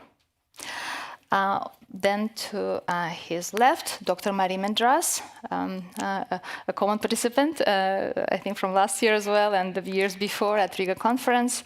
Dr. Marie Mendras is a professor of political science at Sciences Po. And I'd invite everyone to read her very recent book on La Guerre Permanente, Ultimate Strategy of the Kremlin, that came out in 2024. And then to her left, Dr. Natasha Kurt, senior lecturer at the Department of War Studies at King's College London, my dear colleague at King's College London, whose research is focused on international relations and Russia, China, and Russia, Asia relationships. So we're going to start with brief comments from each of our participants, and then we'll open up to questions from the audience. And if there is time, I'll intervene with some additional questions and comments. Thank you. Yep, please, All right, David. thank you. Thanks. It's a privilege to be back in Riga and to serve on this panel with my colleagues. This panel's title captures what we're seeing in real time. Russia's internal authoritarian tightening and its external wars of expansion are two sides of the same coin. The regime sustains itself through repression at home and aggression abroad. Both are driven by a single logic of domination. When we talk of old and new Russian colonialism or imperialism, therefore, we're really talking about continuity. We've seen the rhetoric may shift from divine empire to socialist fraternity to the Ruski Mir, but the essence is essentially unchanged. Now, from my time at NATO, it was clear that this worldview has shaped both Moscow's strategy and its methods. Russian frozen conflicts, cyber attacks, assassinations, disinformation campaigns, political interference are all parts of an integrated system of coercion. What we now call hybrid or gray zone activities are in fact the modern tools of an older imperial and colonial strategy. So today we confront that strategy in its most aggressive form. Putin has turned Russia into a war machine, a state that survives only through conflict. He's converted the economy to a war footing. He's raised a generation to believe that violence abroad is patriotism at home. Inside Russia, censorship, surveillance, and indoctrination have become the glue that holds the regime together. Outside Russia's borders, the same propaganda that dehumanized Ukrainians as Nazis is now being used against other Europeans. And this is not simply foreign policy, it's become the political metabolism of a regime that requires war to endure. And that's why the outcome in Ukraine matters far beyond Ukraine itself. If Russia succeeds, every border in Europe becomes negotiable, and every so-called frozen conflict becomes a template. When Ukraine prevails, the message will be unmistakable. Aggression will have failed, borders will hold, and that colonial model collapses. Europe has acted with sanctions, with energy decoupling, and increased defense spending. But our task now is to move from alarm to sustained action. We must turn moral clarity into action by increasing defense production, closing sanctions loopholes, strengthening resilience against the next wave of hybrid aggression, and we must confront the collective challenge before us. Europe and the United States each bring different strengths. Europe has proximity and resolve, and the US has global reach and resources. What matters most now is aligning both into a durable, unified strategy to end this Russian cycle of aggression. History shows that when unity wavers, Moscow exploits the gaps. So our responsibility on both sides of the Atlantic is to ensure that those gaps never open again. In the end, this is not only a question of policy, but also a question of will, whether the free world has the determination to outlast a regime that is built on repression and aggression. And the answer will determine not only Ukraine's future, but the future of the international order. So it's time to meet that challenge with confidence, consistency, and with courage. Thank you, David. Let's continue with Marie. Yeah. Natasha. Yes, please, Natasha. Yeah, sorry. Thank you, David. As Gulnaz said, I focus more on Russia, Asia, and I agree absolutely with everything that David has said vis-à-vis Russia, Ukraine, and Europe and the United States. But I've been looking a lot at Russia and the global south. There isn't really such a thing specifically as the global south, but it's still a term that we do use in policy, that is used also at the United Nations and so on. And obviously within the global south, there are still a number of different groupings, if you like. But I think that we do need to be careful here because, yes, there is an international order, and the war in Ukraine has already shown that it has reverberations way beyond Europe. At the same time, there are still a number of countries that do not want to be drawn in to taking one side or the other. And there are also other countries which are being actively courted by Russia, as we know, specifically in Africa. Russia paints this in a very ideological way. They talk about not the global south. They have completely rejected the term global south. They talk about the world majority. And they do this very deliberately. There's a much more sophisticated Russian narrative now which talks about a second front against a global minority. And we already know this type of language when we look at kind of more domestic populist type of rhetoric, even Donald Trump, for example, in the US, this idea of, an elite against an oppressed minority. So it's a kind of slightly populist narrative as well. So the idea is that Russia is helping this global majority against the global minority with all of its wealth, while also asserting Russia as a moral leader. And we can obviously laugh about that, but this is the way that it's constructed, and it does have some purchase in certain areas of the globe. We also know that, via organizations such as the Shanghai Cooperation Organization, it's more there probably about China asserting a particular kind of narrative, its global civilization narrative, its global security narrative, and so on. But Russia, India, and others are also very much involved with this. And I think you can see now that there is a kind of architecture evolving, a multipolar architecture of BRICS, Shanghai Cooperation Organization, and so on. We shouldn't overstate the influence of these organizations, but it shows that there is a sense in which, as I mentioned at the beginning, there are certain groupings of countries which would rather not be drawn in to what they see as faraway conflicts, whether we like that characterization or not. And it doesn't necessarily mean that they are on Moscow's side, but we shouldn't necessarily also expect them to come out in support of us. And meanwhile, in Africa, Russia has also, via the Africa Corps, the successor to the Wagner Group, begun to deepen its security footprint there. And of course, it is no match for China economically, for example, in terms of investment and so on. But it can do quite a lot of damage by enabling war crimes and supporting all sorts of hideous regimes, essentially. And, we can say, well, the US isn't really particularly interested in that area of the world any longer.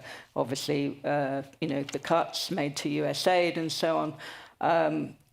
All of this, though, means that Russia, while it is not able to claim any kind of dominance in that arena, is making all sorts of alliances, which we should still, I think, be keeping an eye on. And also significantly, those that we need to be keeping an eye on are those kind of, if you like, those who have not declared for either one side or the other. Because if we lose those groupings, countries like India and so on, then, I think it will be difficult for us going forward. Thank you very much, Natasha. All right, Marie, please. It's very, very nice to be back here at the Riga Security Conference. Thank you very much to our hosts. To start, I would like to pay tribute to the Ukrainians. We are walking fast into the fourth year of the war. It was difficult in 2022 to imagine such a long war. And I think if somebody had told me it's going to last at least 4 years, I would think, but the Ukrainians won't manage without us. Well, they did, because they're extraordinarily smart, brave, and very patient with us, and very determined. And also because Russia has made lots of mistakes. But also because we have supported them. And, when I hear about Shanghai, about the BRICS, this war is being waged in Europe. The EU is the strongest multilateral community of economies, of nations, and NATO is by far, the biggest military and political alliance in the world. So this is the reality. And as David also has said earlier, Russia is probably not in capacity to go for a prolonged war. Based on the reality of today's situation, I would like to say that even if we've made many mistakes, and we continue to make mistakes, in particular with Georgia, as a scholar, to me, there were two major turns in Russia's post-Soviet history. It was the wars in Chechnya and the war in Georgia, an independent sovereign state, 2008. And we didn't get it. I mean, you got it, the Baltic nations, but we didn't. We didn't get it at the time. It is absolutely clear that the European Union, NATO, and all European nations, I'm not talking of governments, nations, they absolutely want this war to end, and if possible, Russia to be defeated.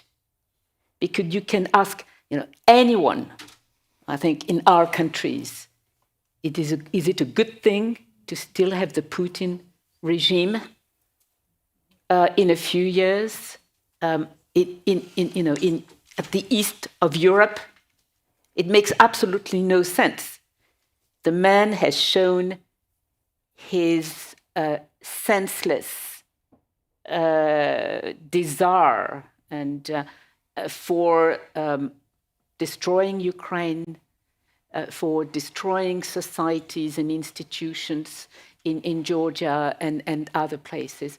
And he is doing a lot of harm to his own population, and he has already gotten rid of all public institutions in Russia. If you, and it's also very interesting, you know, if you think of my country, France, the French were very, very supportive of the Ukrainians from the start. And they are still quite supportive, even though we have this huge economic, financial, and political crisis in France today. So this is good news. This is good news, and we have to do what was said this morning, spend more, rearm more, but also probably really act on our words.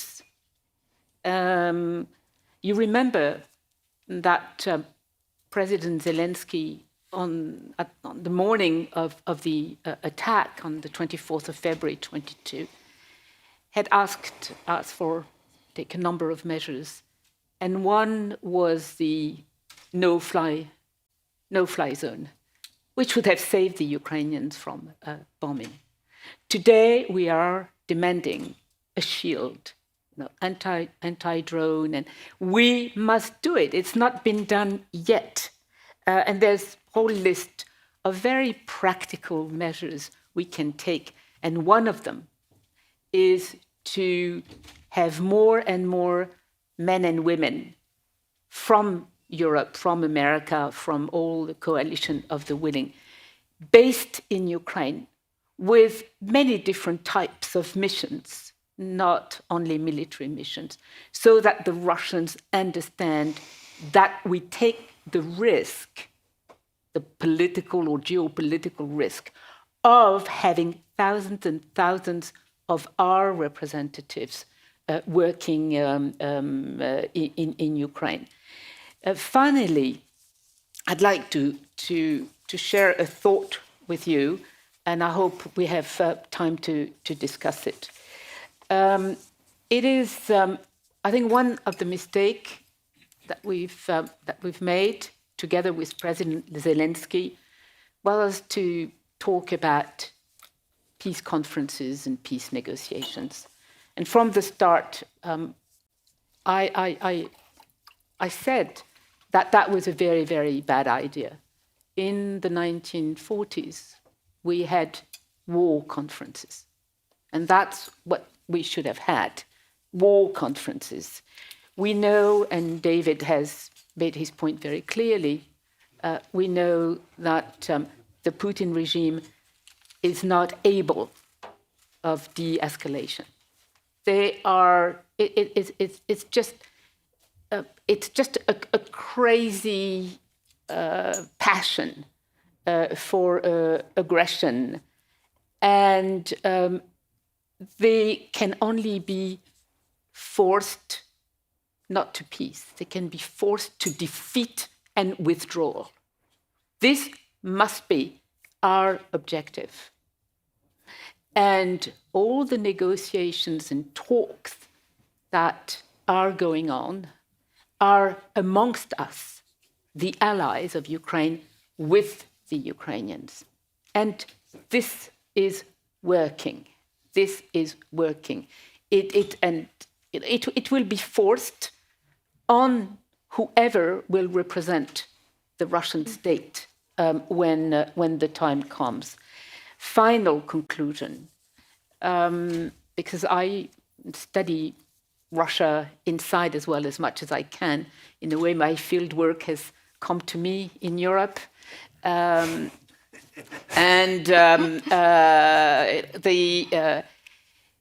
will be peace and security on the European continent if we start thinking also about the future of the circa 135 million people that live in the Federation of Russia. It is, I think, our obligation and our right to think about it, because we know that we will have to accompany the process of reconstruction in Russia, reconstruction of public institutions, of society, of trust, of public services, everything we need to be rebuilt. And I am positive about this because now, and it was certainly not the case 2 years ago, I can talk with Ukrainian colleagues and politicians about the fact that one day, like we, the French, with the Germans, there will be reconciliation. Thank you. Thank you, Mary. That day might, we don't know when that day will be. But we must have an objective. Yeah. Must have an objective. Thank you. Thank you. All right. We already have some hands up. I wanted to open up with my own question, but I think I'll let the audience speak first. And I saw the hand just rising right there. Please start with your name and yes, thank you, Julian Lindley French. Nice to see you all.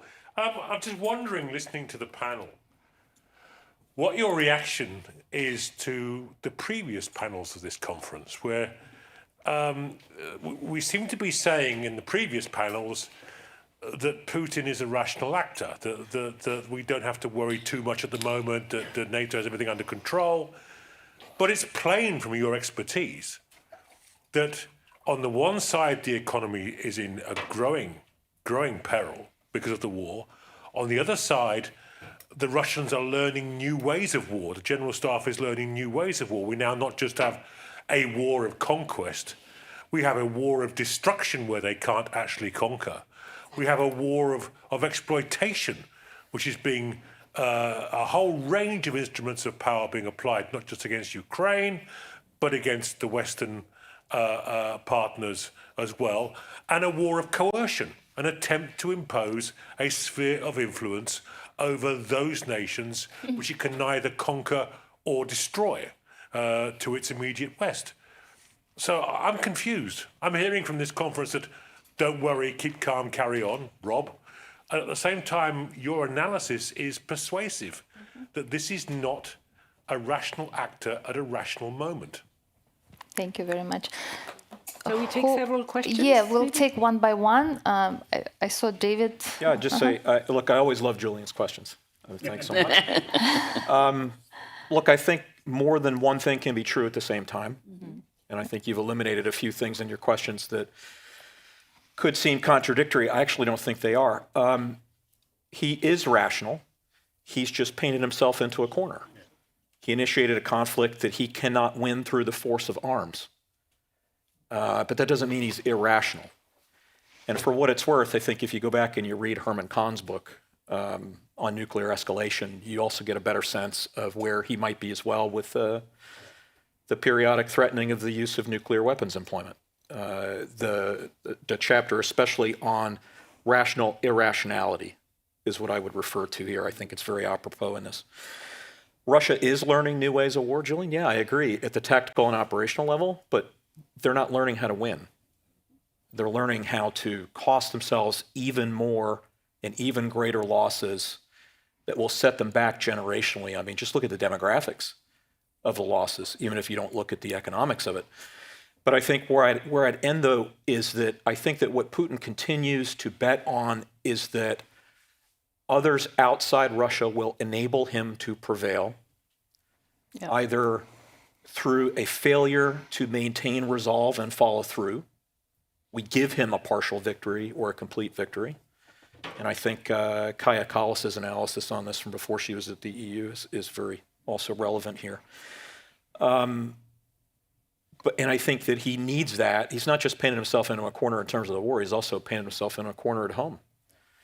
Because the internal propaganda and the repression regime is maintained on the idea that Russia will eventually prevail in anything it chooses to engage in. And once that veil is pierced, there could be some significant consequences domestically, not just internationally. May I just add one word? I don't think in any event Russia can win or have a half victory the way you mean it. And they will never be satisfied. This war was started with it was the decision of one man, Vladimir Putin, against his own men and advisors. So there is something paranoid and crazy about it. But of course, the paranoid leader has his own logic. So let's not think it's our rationality. This is where I would not use the term rational. It's suicidal. That war was suicidal. Why? First, the Russians had managed to spoil part of Ukraine with its invasion of 2014, annexation, to stop Ukraine's path towards NATO and the EU. They still had very strong networks and corruption working on. They could have continued with their policy in what they still call their near abroad of spoiling, just having no real states, no institutions, and being able to manage by very corrupt and violent manners and pay their men in those countries. That's what the Ukrainians have always fought against. As early as the 1990s, then the Orange Revolution and Maidan, and what the Moldovans also have been fighting against, and the Georgians, and this is really the situation. This man started a war that he said would last 10 days or less, then had no option that he would consider. He was offered negotiations by the Ukrainians. Let's not forget, in April 22. And at that time, Zelensky made quite a few concessions to stop the war. You talk to people have forgotten this. And say, well, the Ukrainians don't want to make concessions, except to lose territories. Russia is much bigger; they have to accept this. This is where we are today. The criminal part of the war is not only all the massacres and bombing, and it's also criminal because it is being waged with no objective of peace. And this is typical what we've always considered to be unjust wars. If you wage it without any objective of reasonable human peace. So today, a half victory, nobody's going to accept it. I mean, nothing is going to be set. The Ukrainians will continue to fight. We will continue to. There's no way there can be this half victory. And what I hope we don't get is a half defeat of Russia. Thank you, Marie.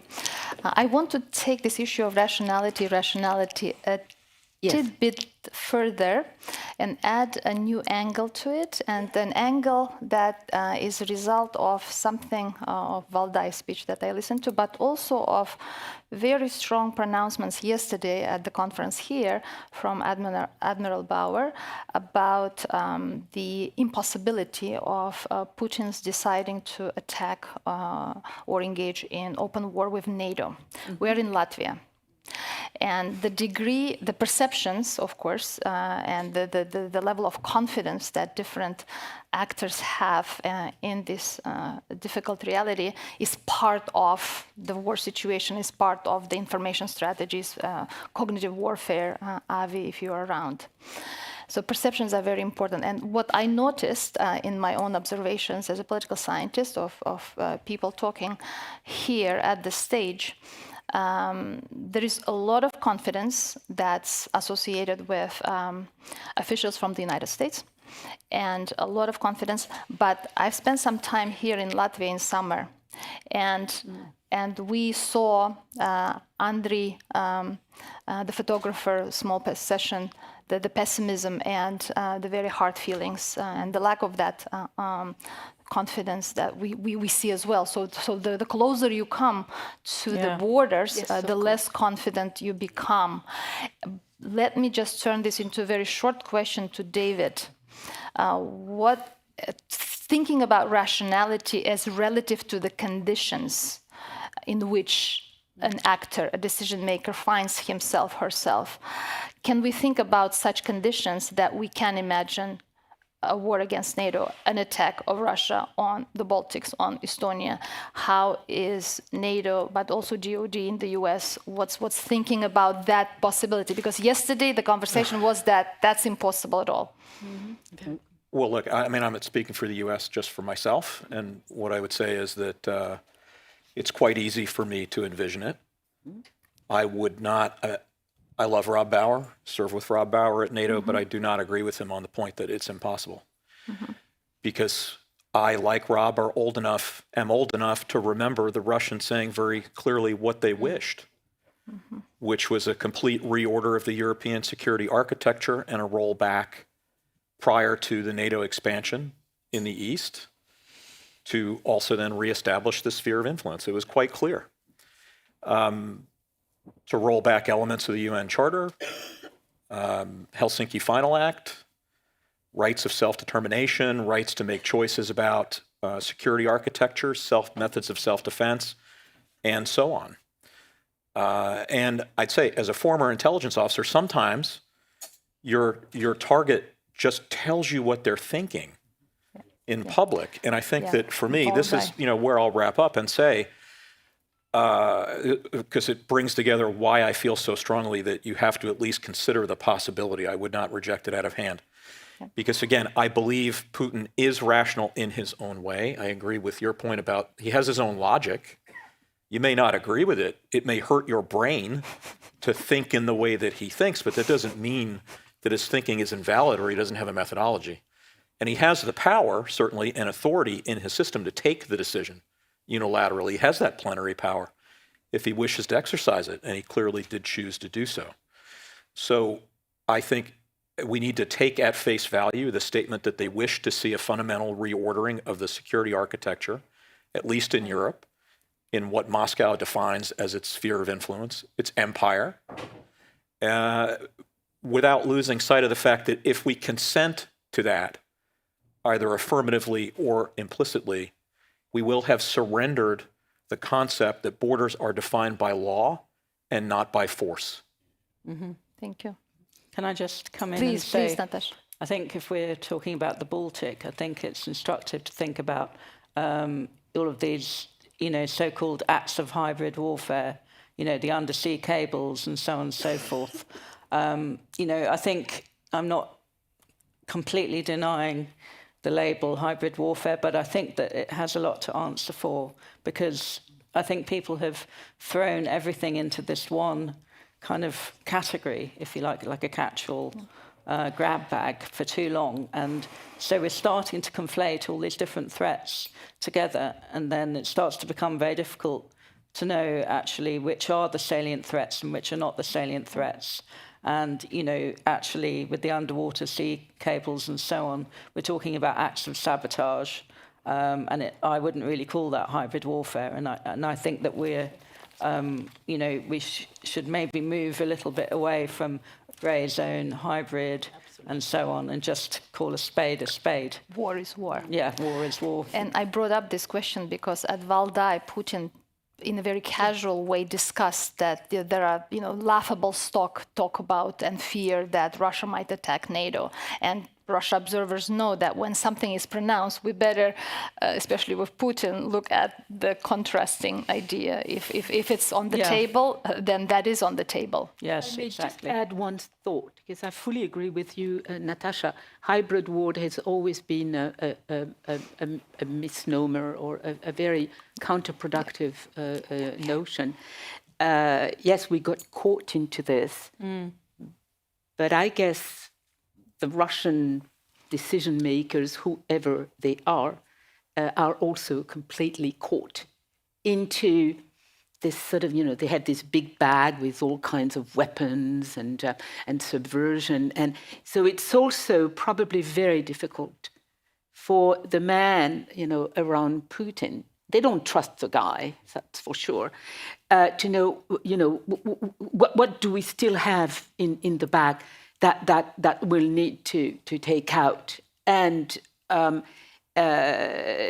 we shouldn't fall for this sort of fear that maybe we're going to miss Putin's latest threat, because he said it at Valdai. He did the same with nuclear weapons. And the only thing we can do is just say no. You're not going to cross our borders, even just flying or whatever. And this is the actions we are taking so it won't happen. Thank you. All right, I saw the hand here, right? Please. You can't really see anything. Thank you so much for a very interesting discussion. My name is Lolita Sigan. I'm a seconded expert to EU advisory mission based in Kiev. And my question would be about the supply side of this war. Because basically we are all fueling Putin's war machine by buying Russia's energy. The energy imports, LNG imports in Europe have increased. There is shadow fleet passing the Baltic Sea, and it's very hard to combat it. And most of the shadow fleet vessels are actually registered under European flags. And of course, there is a very strong presence of re-exporting of Russia's oil, which is being refined in India. Yeah. So how do we stop this war machine from continuing to fuel, from this energy, from continuing to fuel this war machine, also in the view of what was happening in Kiev last night? Kiev again was under a very heavy hammering of both Russian drones and missiles. Thank you. Thank you very much. I would only say that on the subject of the oil, it's actually not a huge amount of oil that is being transported. If you compare it to the amount of gas that Russia used to, ship to Europe via the gas pipelines, I think, it's not nothing, but it's actually not. I don't think it's necessarily decisive, I would say. Well, but it is a key center of gravity and does sustain.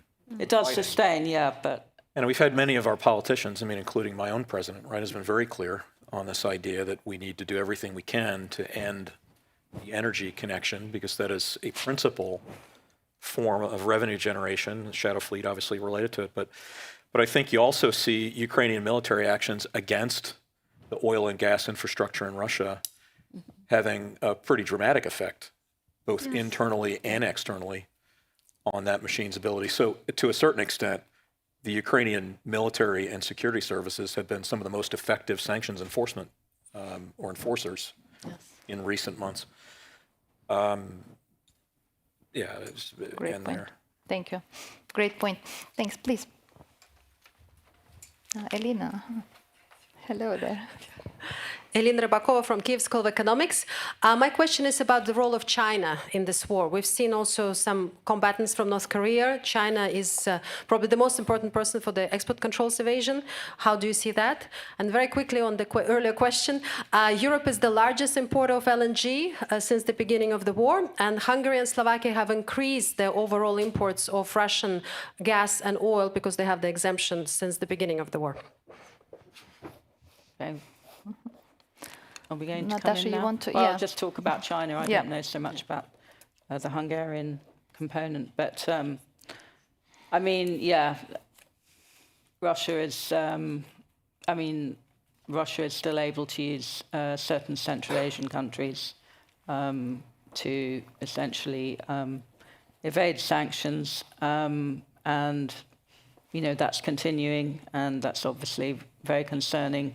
And this is a major area where Russia and China are able to cooperate. China clearly has a big footprint in Central Asia, but it doesn't mean that Russia is leaving Central Asia. It's actually ramped up security cooperation with some Central Asian countries. And it's still, China isn't able to completely replace Russia in a number of instances. That's a big concern. And I know that in the past, Blinken and others have warned Central Asian countries, but this trade is continuing to happen under the radar. So I don't know what tools there are at the US's disposal to do any more on that. Natasha, to continue on this question, to build on it a little bit, yesterday there was a suggestion, very clear and straightforward, that actually China benefits from the war and has all the interest for the war to continue because it weakens the opponent. It it allows for the resources, etc. I don't know what's your position on well, this. It's funny. I did an exercise with some people at the UK FCDO and divide them into two groups. It's like one group argues for China wanting the war to continue, and the other group argues that China wants the war to end and Russia to be defeated, and then China will reap the rewards of reconstruction. I mean, it's very difficult to actually divine completely what China's goals are. But I think there is a lot to be said that China is, for now, benefiting from the war. Obviously, the argument that the war is a distraction from, what China might be doing vis-à-vis Taiwan, for example. So if we have two big powers here, Russia and China, both interested in permanent war, in continuing war, in discontinuation, it's quite a powerful coalition, sort of. I mean, the only counter-argument is possibly, does China want to be shackled to a corpse? But then again, This understanding of the interest of both countries in the continuation of the war raises a question about, and brings us to the view of their ideology in terms of how the world, the global order should operate, right? And we frequently, when we talk about Russia's relations abroad, we talk about certain transactional relationships, right? But there is also ideological. What's your view on what's stronger? Is it the ideology of anti-Westernism, of unfair world order, of Western colonialism that brings these countries together onto the same stage to look, to have their PR campaigns for such a coalition? To what extent is it transactional in terms of Russia's trade relations or military support or whatnot? And to what extent is it this ideological, or is it both? Well, I was going to say, I think it's both. I mean, I don't think you can just reduce it down to a marriage of convenience, but it's not going to be an alliance. And I don't think that they're on the same page ideologically. China has this kind of global civilizational initiative, and then Russia proclaims that it is a state civilization. So what happens when, are you going to get a clash of civilizations there? China's constantly, via the SCO, proclaiming this civilizational initiative. At the same time, it tries to promote this harmonious discourse. It has different narratives depending on where it is. And it's very active, obviously, at the UN in trying to promote itself as a globally responsible player. So that's one area where, continuing to support Russia in the war may, mean that China kind of comes to grief, or may have to kind of revise that thinking, because it's difficult to continue to maintain your role as a responsible global power, tilting at various high-up jobs in the UN, and still continue to support Russia. So, it may depend on that. Thank you. Thank you. Maybe on energy? On energy and Hungary. Yeah, please. If I may, a very quick response to your important question. First, the EU has been used now to having the 1 or 2 odds out. But most sanctions until recently, since 2014, have been voted in the EU, sanctions against Russia, without even much discussion. Okay, so I think this is the major trend. This is the major trend. Yes, on energy, there is a lot more to be done. But I think we're working on it. We're working on it. But as you know, most of our countries have great economic difficulties, and so we also need readable, understandable US policy in terms of. Now, what I would like to add is that sanctions have been working, not so much because they would strangle the Russian economy or today a war economy, which is certainly not growing or developing in the reasonable sense of the term. But those sanctions fragilize the elites. And that's a subject I'm working on.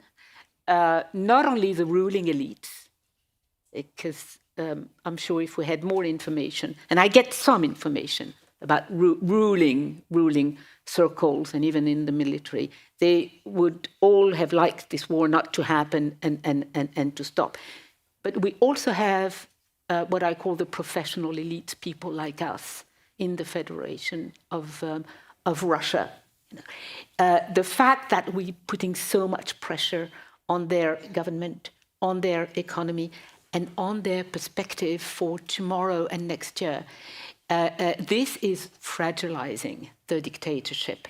And this also is what we could be working on much more, and communicate with the people inside the Federation of Russia, and also work more productively with the Russian resistance, in our countries. Thank you, Mary. David, you wanted to add something? something? Yeah, just say very briefly, as almost a two-finger intervention, that I think one thing I would call back to President Metzzola's remarks from earlier this morning, that there are allies within NATO, and there are nations within the EU as well, that have significant energy resources and are certainly prepared, willing to sell them, including the United States, not in the EU and in the NATO side. And the other, I'd say, on the efficacy of the sanctions, I think, yes, the sanctions have bitten and had effect, both within on elites and I think at the macro scale also. But I would just highlight, there's been some interesting analysis lately that I still feel, again, as a former intelligence officer, I always have to point out where policymakers fall short. It's great when the policymakers say things like, it took 18 tries, 19 tries, we could have been, or even as was said this morning, if we had shipped some of the weapons in 2022 that we're shipping today, how much better off would the fight be? Would we even be where we are? To which I say, it took that many iterations in the sanctions regime or in the policy decision-making to provide the weapons to shift the Overton window. It just took time. It was a different context. I mean, think about even the provision of the helmets, even non-lethal weapons in 2021 and 2022 were perceived by many capitals to be very controversial. And then the Javelin and the Stinger and a lot of other things, because there were obvious consequences of the provision of anti-tank and anti-aircraft weapons, meaning that Russians would die. To which many of us said, yes, that's the point of the provision of those weapons, yes. Because until Russians die, they're not going to stop fighting. That's what war is. But it takes that maturation, it takes the contextual shift to make that Overton window slide also. Thanks, David. Please. Thank you very much for the discussion. So I wanted to ask about the impact that Ukraine's strikes on Russia's energy grid, on Russia's infrastructure, are having, fuel shortages in some of the more remote parts of Russia, other consequences of ordinary Russians perhaps feeling more and more that the war is being brought to them. Do you think Russian society is hopeless in this sense, or could the war coming closer to them have some sort of impact on the regime's calculus? Thank you very much. Important question. Who wants to? Well, I think that's the hope, right? And I think the latest analysis is how much of the energy infrastructure in Russia is assessed to be either completely out of order or significantly damaged. I think it's nearly 40% now. I think it's notable, as has been said, when Putin raises something, when he acknowledges something that's uncomfortable, as he's had to now to say that there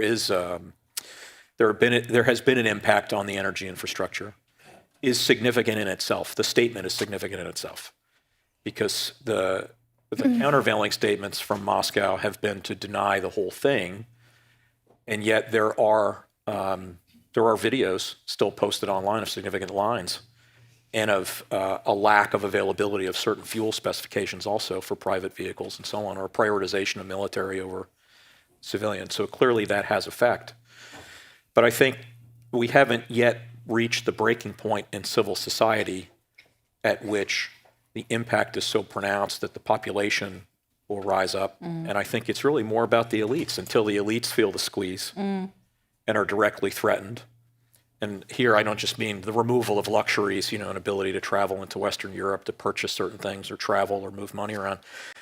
I think they have to feel that their lives are a bit in jeopardy, that their way of living is in jeopardy because the population has reached the breaking point. But how long that takes, some of us might have thought I would have reached it already. If I may, on this subject of, I think it's important to debunk the myth about a Russian populace or society. Or in a dictatorship, there's no public opinion and there's no society as we study it in our countries.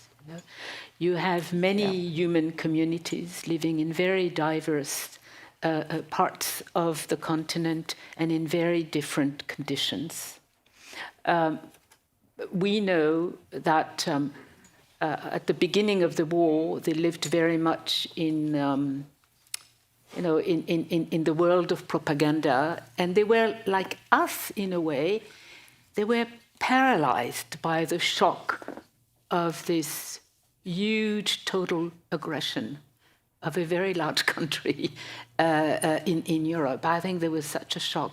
And then they were, they've been living in that huge noise, which, as you know, if you sometimes have the courage to watch Russian television and channels it's very brutal what they show, the pictures. They did the same during the Second Chechen War. So we cannot expect a society that does not exist institutionally or to erupt or but what I think we know, and I try to get as much information as I can from inside Russia, and there's lots of very good blogs and sites. For example, also tonight I'm going to meet a Russian friend who went back, who lives in Riga now, went back and is coming back tonight. And those people that come back also and tell us stories, and not only from Moscow, you see that the major, what I see, what I understand, but it's not scientific, of course, is that most people endure unpredictability, that there is this great anxiety, and that now there is also this anger against a leader, a regime, an army, first that is taking their men, and many don't come back, but also never tell them when it's going to stop. Never. Thank you. Thank you, Marie. I think we've reached, we've reached the end. Yeah, we need to wrap up. So I would like to take a moment to thank our panelists, and please give them a round of applause. Thank you very much. Thank you, Gunnar.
Good. The most important people, the actual speakers, are here. That is an encouraging sign. Please take a seat.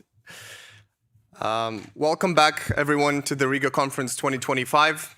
We will now have a technology-focused panel. And I think there are two main aspects that should be considered with the brilliant minds here. First is the ability to innovate, integrate, and adapt an increasing number of emerging tech solutions in modern warfare. Of course, I'm talking about AI, quantum, machine learning, biotech, and others.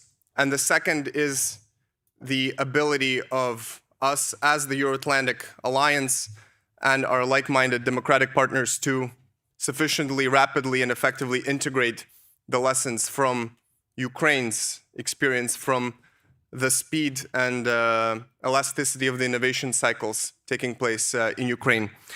So without further ado, I will hand it over to the moderator of the panel, Mr. Richard Walker, who is the Deutsche Welle Chief International Editor. Richard, the floor is yours. Okay. Thank you. Thank you very much. Okay, great to be here. Thank you very much, everybody, for making it back from lunch, and I hope you don't fall asleep. I hope you didn't eat too much. And I'm thrilled to be here in Riga, my first visit to Riga actually since 1997, which is making me feel even older than I already felt. And I'm really thrilled to be hosting this panel in particular because it feels like, I'm sure anybody who's been in the conversations that we've had over the last couple of days, a lot of the things coming out of that really kind of point directly at this panel, some of the questions that we're going to be asking. So we've already had the topic kind of queued up, so I'm going to give a super quick introduction to who's speaking. Obviously, we have 5 panelists, so we're going to be, as the Germans would say, auf Zack, trying to keep things moving along quickly. So we have Agris Kipurus from Origin Robotics, so that's a drone startup based here in Latvia. We have Kaspar Polaks of LMT Defense, so that's the main Latvian telecoms provider, also now in defense. We have Hector Guerrero from the Spanish Ministry of Science and Technology and Innovation. We have Liga Reiter Rosenthal from CrowdStrike, and we have Dmitry Alperovich from the Silverado Policy Accelerators. So I want to start, first of all, with Agris, because you're as the Brits would say, you're at the coalface of this. You are trying to make drones that will really kind of ramp up the defense of this whole region. Obviously, the whole, everybody, the public is seeing the risks that are out there at the moment. It's very much in the public mind. So great that we're talking about it now. The overriding question we have here, as we've just heard, is about trying to speed up the adoption of important new technologies such as drones. And we're not just going to talk about drones, but obviously a big part of it. First of all, tell us a little bit about your company and what is your experience with this so far, as you've been going for a couple of years, trying to get your products sold into European defense establishments? Sure. So Origin is a defense technology company. We focus on neutralizing targets on ground and in air with precision. We are fortunate to be in this region. I do believe that Latvia is setting a good example for how we should work with the new industry, how we should procure these new capabilities. I think that in Europe in general, we have a problem with that. Our procurement process is just too slow and not necessarily super welcoming to the new industry, to buying, field testing, and really understanding through hands-on experience what these new capabilities are bringing in terms of advantages. I think that small democracies is where that example will be set, and I'm very hopeful that it will spread across Europe. So in that sense, I feel very fortunate to be in a situation where we can solve for the problem, but then also see our systems adapt, and that has helped us to grow the company rather rapidly through our 3 years of adventure. And just before we move on, so explain quickly to people, what are the products that you're developing? What are the contracts that you have? Right. That people can have a sense of that. Sure. So we currently sell to 3 NATO countries in Europe. One of them is Latvia. We sold to the Netherlands, to Sweden, and then obviously our systems are in the theater as well. So the system that is most talked about these days is an autonomous interceptor drone, a system that is solving the problem that we are all very well aware of. But I can't say that we are being torn apart right now. We are actually actively going to countries with the demonstration of the capability. And that is what is a bit surprising, because we do have a solution, an autonomous solution for solving these threats. And I, coming from a consumer drone space, I come from a civil market, I'm used to seeing if you have a solution for such a big problem and such a well-understood problem, you know, things kind of catch fire. It's not necessarily happening in defense. You know, we have to still be very, very proactive ourselves. You know, we have to basically convince everyone across the board that we have it, that it is something that you definitely want to see, you definitely want to understand it. And I think that is, you know, a bit surprising to me, to be fair. So you feel that you should be way ahead. You've got 3 customers right now. You should be. Right. What would you like to have at this stage? And I want to move on. Right. Right. Where would you like to be? No, I think that you know, when it comes to new capabilities, I think every country should really try to understand what that new capability provides. And in that respect, I would expect that an interceptor drone is something that everyone wants to buy and play with and gain hands-on experience. So, and with us being the first in the European market to really have the system built and ready and working, I would expect that, you know, at this point we have, you know, contracts in at least, I don't know, how many neighboring bordering countries do we have? 7? So at least in those, all of those 7. Yeah. So that would be my kind of, yeah, expectation. Kasper, let's come to you. So LMT Defense, this was the major Latvian telecoms provider, now in defense. Explain a little bit how your company moved into this sector and what your experience has been with the procurement process. Yeah, thank you, everybody. So LMT Defense is the defense technology arm within the LMT Group. And LMT Group is a very, let's say, different in the activities what we are doing. As originally, as you said, company is the telco provider, similar to Deutsche Telekom and others. But throughout the years, especially when the 5G technology arrived, we were thinking that at this point we will have a problem selling 5G to the ordinary customers as you do, because none of you needs actually 5G. You are good enough with the 4G, maybe even 3G. When 5G arrived, we started to think about the use cases, because that's exactly how you sell the stuff on the technology market. And especially in defense at the moment, you have to see how things are working in order to get to the procurement. And Agris, through the tests, vigorous tests, is experiencing exactly this. So we started to think what 5G can give to different types of the end users. And defense, logically, was one of that. And the 5G technology in general is one of the first telco technologies military has paid so much attention to. And in order to sell and in order to persuade the end user, you have to test. And we started with the establishing first in Europe 5G test site. And that is exactly our field of expertise, because at the moment, in order to persuade the end user, you have to test, you have to validate, you have to demonstrate the capability. And at the moment, in general, you have 2 opportunities to do that.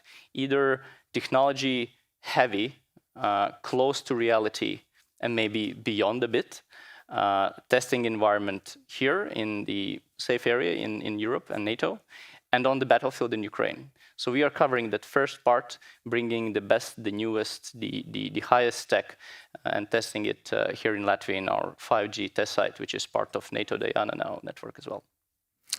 And I want to move straight on to Hector at this point, because you're in government, you're in the Science and Technology and Innovation Ministry in Spain.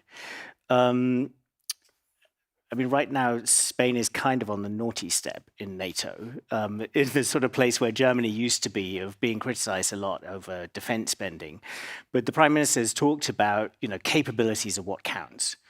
Do you see embracing emerging technologies as one way that Spain can fill that capabilities gap without the extra spend? Okay, thank you for the Riga conference, for inviting me as representative of our government in some way. And indeed, I guess that this regarding the 5%, what you mentioned, is Russians are doing their job. They are introducing a division in the Western countries, just saying that a country should not be here, etc. That is amazing. In our culture, when we say something, we accomplish with this, we supply. So therefore, I don't know the others, if we'll have this percentage in a few years, we will see. But in any case, we are really compromised with NATO. We have here our troops. We have a full brigade in Slovak. We spend a lot and we are rising. What's happened? That the fourth economy of Europe, having this high top investment, requires time. Time and inertia is normal. But we are working in many different systems. For example, I don't know if we are making the first IoT constellations for device to device. Was announced yesterday by a company in Barcelona. We are preparing the first constellations for air traffic control for space as well. We are a leader on that. We are supplying here in different vehicles for your army, the Latvian army. We are really compromised. Said that, my speech now about accelerating technology is as follows. I am here because my previous capacity in the NATO Emerging Disruptive Technologies Advisory Group. This was a high-level group. And we set up Diana, the NATO Innovation Fund, at the beginning. The chair of that group was Deep China. Now it's in the headquarters at Imperial College. And we were 12 in the first configuration, and we were another 12 in the second configuration, and Deep China and me were in the two configurations. So Diana, for me, is a good way to try to make a faster technology adoption, but it's like Blade Runner film said, tears in rain. We need to provoke a reaction chain with this kind of things, because this is not enough. What is the best way to accelerate the adoption of innovation in warfare technology?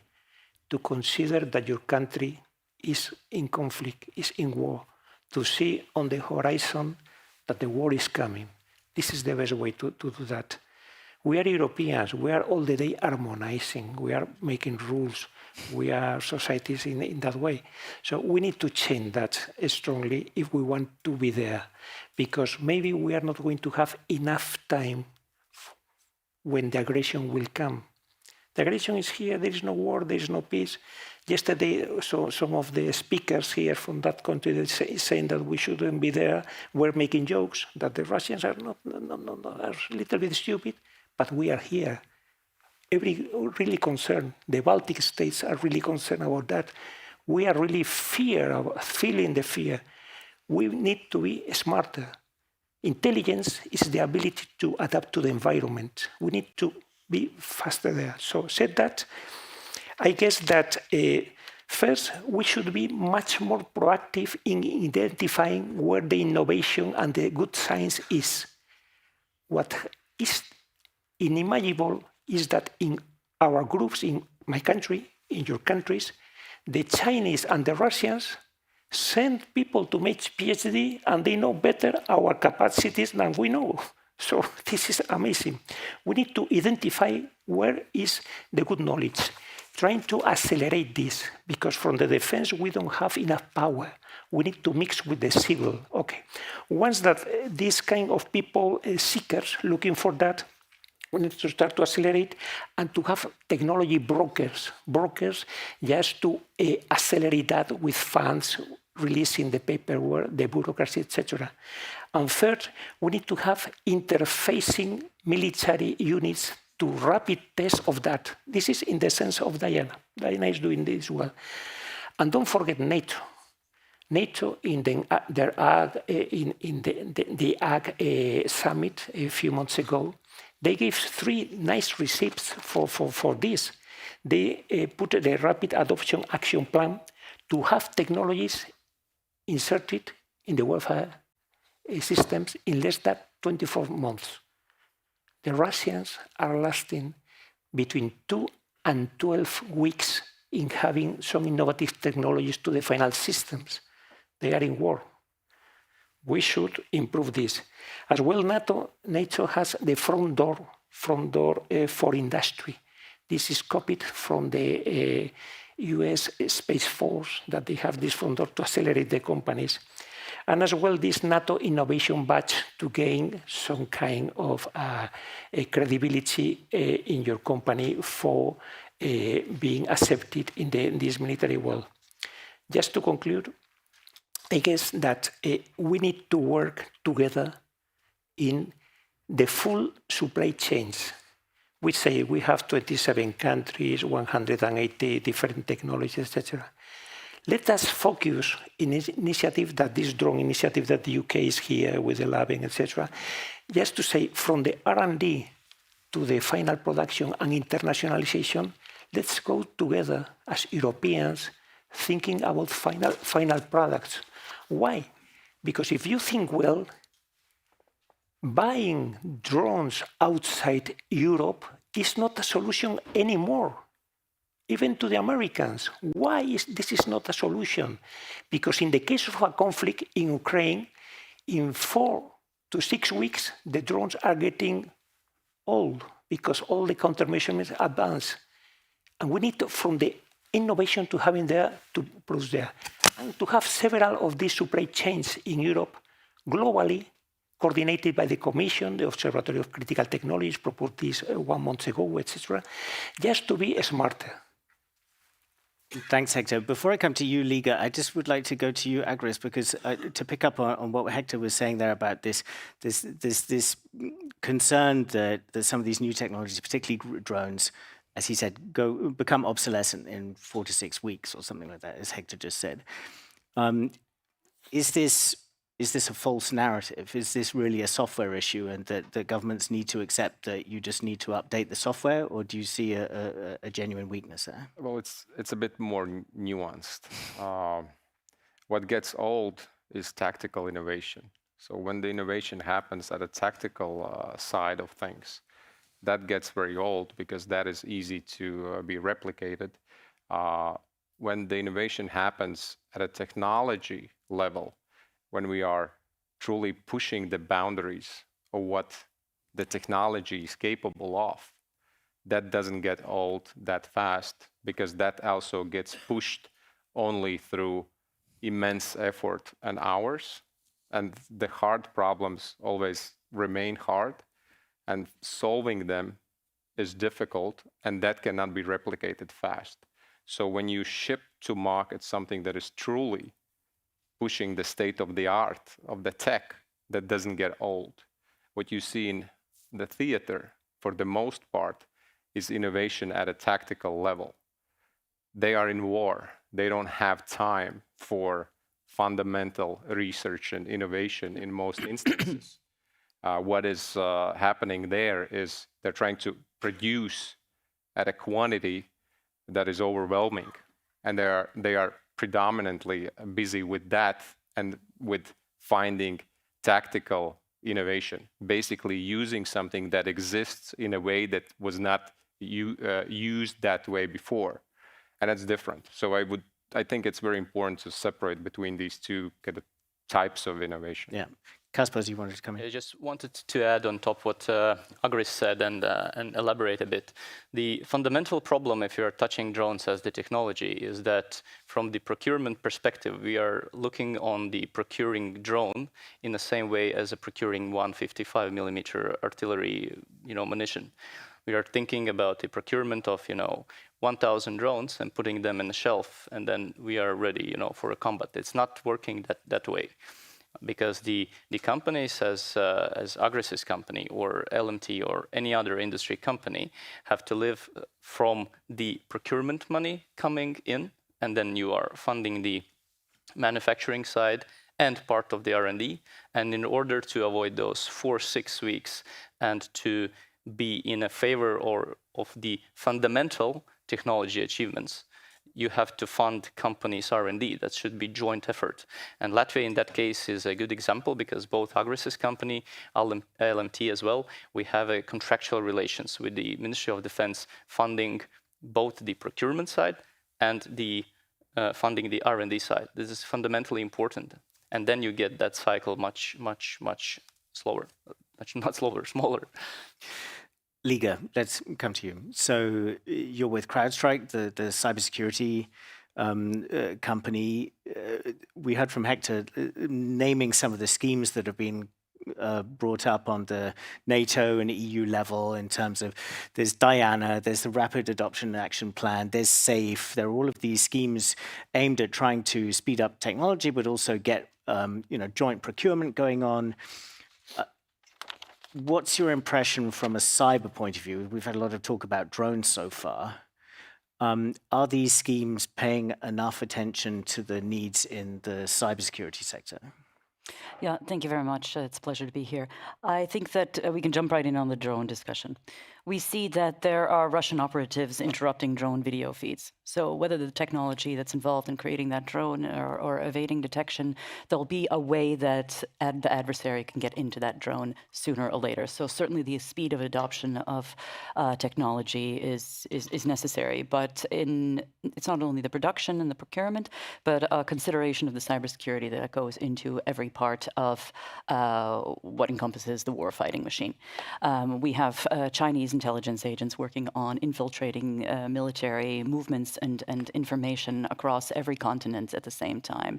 There's North Korean hackers that are working on disrupting supply chains that are coming from South Korea. I think that this doesn't necessarily get the attention that it needs to in these kind of programs that focus on tanks and guns and drones, and having it be a partnership between the cybersecurity of those products that are being developed is underestimated. I think that, and we are slowing ourselves down in Europe in a sense with the regulatory and the procurement burden by having both good programs and good focus on developing. I'm happy there's so much efforts on defense, but the misfit between industrial policy of Europe, security policy of Europe, and digital policy of Europe is slowing us down.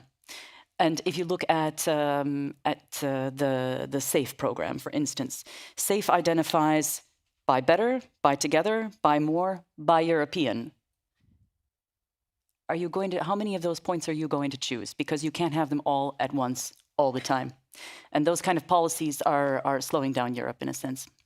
But can you understand where that's coming from the Europeans? Yes. The buy European part of that. I mean, there are quite obvious reasons for that, right? Yes, certainly. I think that's a legitimate concern. But when it comes to the speed of adoption and innovation you need, sometimes when you have somebody on the ground who needs to choose a product or service, that political pressure disrupts the speed and the availability of the state of the art. And I think that we have to recognize that in a way that there has to be a balanced approach to either the partnerships between non-US and non-EU and EU companies.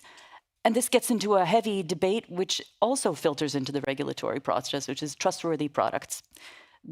If we had as much attention towards speedy procurement as we do towards trustworthy products and digital sovereignty, we'd already have solved every war in the world. But these kind of things are slowing us down unnecessarily.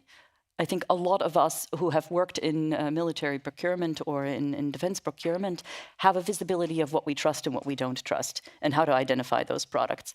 But the process of releasing funds that are very drastically necessary for addressing security problems get too much bogged down in these discussions. And before I come to Dimitri, just one question to kind of get us up to speed on the state of play. I mean, your company talks about AI and agentics in your technologies. get us caught up on the state of play. Where is the advantage in the AI tech coming into the cyber sphere? Is it more on offense or defense? Where do you see the advantage? It's certainly on both sides. The adversaries are using it for both sides. We certainly need it also to be able to detect behavioral analysis of adversaries, to be able to have the fastest response time possible, because adversaries are simply working at the speed of without any restrictions in this space. So I think that AI allows us to be much more efficient, much faster in this space, and to predict what we don't necessarily see even yet. Dimitri, coming to you, you have all kind of touch points into this conversation. You're one of the founders of CrowdStrike, so you're a cyber guy, you're an entrepreneur as well. You've also got quite a global view and looking very much at the kind of competition with China. When you listen to the conversation that we've had here, what are your thoughts right now? Well, look, when you look at defense procurement, I think there are three categories that have to be of procurement that have to be approached separately. So on one end of the spectrum, you have the traditional big ticket items, manned battle tanks, attack submarines, sixth generator fighter jets. And we do have a problem on that side as well in terms of procurement being slower than we'd like. Most of that is not on the R&D side, though, because you do need relatively slow, unfortunately, R&D to produce cutting-edge innovation that would be required in that space. But what you need is really mass production, and the way to solve that is through long-term procurement contracts, right? At least in the US, and I know in some of the European countries it's the same, we tend to buy things 1 year at a time, right? We know we're going to buy 10 submarines for the next 10 years. We're going to order 1 per year. And the problem with that is that the companies cannot invest in scaling up their manufacturing as a result of that. They cannot invest in stockpiling of parts, and we end up paying more, and we end up having long-term procurement cycles for each one. So in a sense, the government gets exactly what it buys, low and slow, because that's how it wants to buy it. On the other end of the spectrum, you have essentially commercial technologies. It could be software, it could be other commercial technologies that can effectively be bought off the shelf, maybe with a few modifications, maybe with a few certifications, but essentially the same thing that the rest of the market is buying.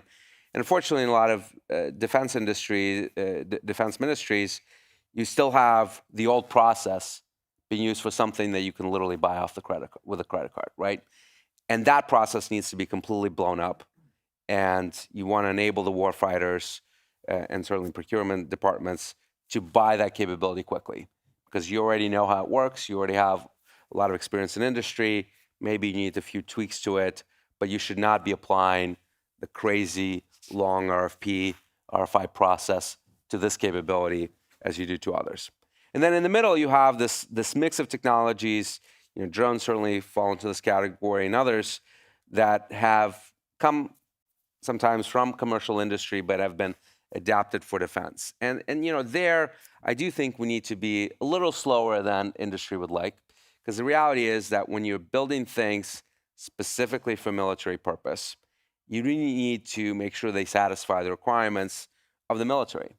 And you know, having spent a lot of time on the Ukrainian conflict, I can tell you that a lot of the capabilities that have been sent by the West to Ukraine have performed terribly because they were designed with commercial requirements in mind.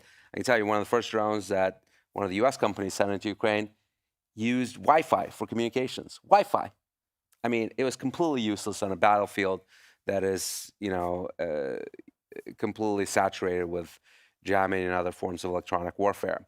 I get, you know, pitched a lot by defense companies these days from my family office, and tons of them are using off-the-shelf components, sometimes coming from China, for GPS and other sorts of navigations, not completely appreciating that in this new world that we live in, that technology is not going to perform at all on the battlefield against advanced actors. So you do want to make sure that you sort of sit back and say, is this durable enough, right? Can it work in all sorts of terrain, in all weather conditions, and applicable to other types of battlefields? I'll tell you a quick story. I was talking to one Ukrainian maritime drone company that was asking me to connect them with folks in Taiwan, because I also spend a lot of time on the Taiwanese issues. And I said, well, send me the spec sheet for your drone. And it said, oh, we can operate in, amongst other requirements, we can operate in up to 20 knot wind weather. And I said, have you looked at the Taiwan Strait? You know, Black Sea is a lake. Taiwan Strait has some of the roughest wind conditions, weather conditions on Earth, right? Unless you're in 45, 50 knot capability, don't even show up. So there is a lack of appreciation of, hey, this works in Ukraine, everyone else should use it. Well, no, Ukraine is a very unique battlefield. The way that this war has progressed is in large extent a result of the limitations of both sides, the fact that no one has air superiority. This is one of the reasons why you've seen this proliferation of FPVs. That does not mean that every other conflict in the future is going to look like that. Yeah. In fact, most likely not. And certainly a conflict involving NATO that has a very different doctrine, that has the focus on air superiority as a key tenet of that doctrine. So we have to be appreciative of the fact how this all fits into our ability to fight, into the training of the force, integration. So in that second category, I think it's really important to enable experimentation, to buy it in small volumes, feed the R&D, give it to the force, but also appreciate that a lot of these things just will not work out. Yeah. Before I open it to the floor, and I know there are lots of people who will probably have great questions and points to make on this topic, I just want to raise one other issue which links up also to some of the previous panels, and that is of the kind of raw materials that are needed for some of these new technologies. And we've seen that, yeah, I mean, the Chinese have really been kind of flexing their leverage this year on rare earths. I'll come back to you on that, Dimitri, in a moment. But Agris, as somebody who's, you know, manufacturing drones at the moment, what is your exposure to Chinese supply chains for your drones in terms of rare earths, magnets, and so on? Well, we are not unique as the rest of the industry. So we are exposed in that sense. You know, magnets that are used in motors is an issue. Chemistry that is used in batteries is very often an issue. You have suppliers in the Western world that would supply you with the battery, but then if you really kind of look deeper into it, you know, where the chemistry is coming from, very often, you know, that's the kind of the source. So in that sense, I think we are not unique. It's a joint problem. It has to be solved. I'm not necessarily, I can't say that I know exactly how it's going to be done. It's also a problem of scale. Now when we see, you know, these unmanned systems getting to scale in terms of, you know, production volumes, you know, it probably starts to make sense to solving for it somewhat locally. Yeah. So, Dimitri, I mean, these two issues, the parallel issue of needing to ramp up new technologies quickly and secure supply chains, are these two priorities being connected sufficiently in the West at the moment? Well, I can speak for the United States. This is a huge priority for the Trump administration.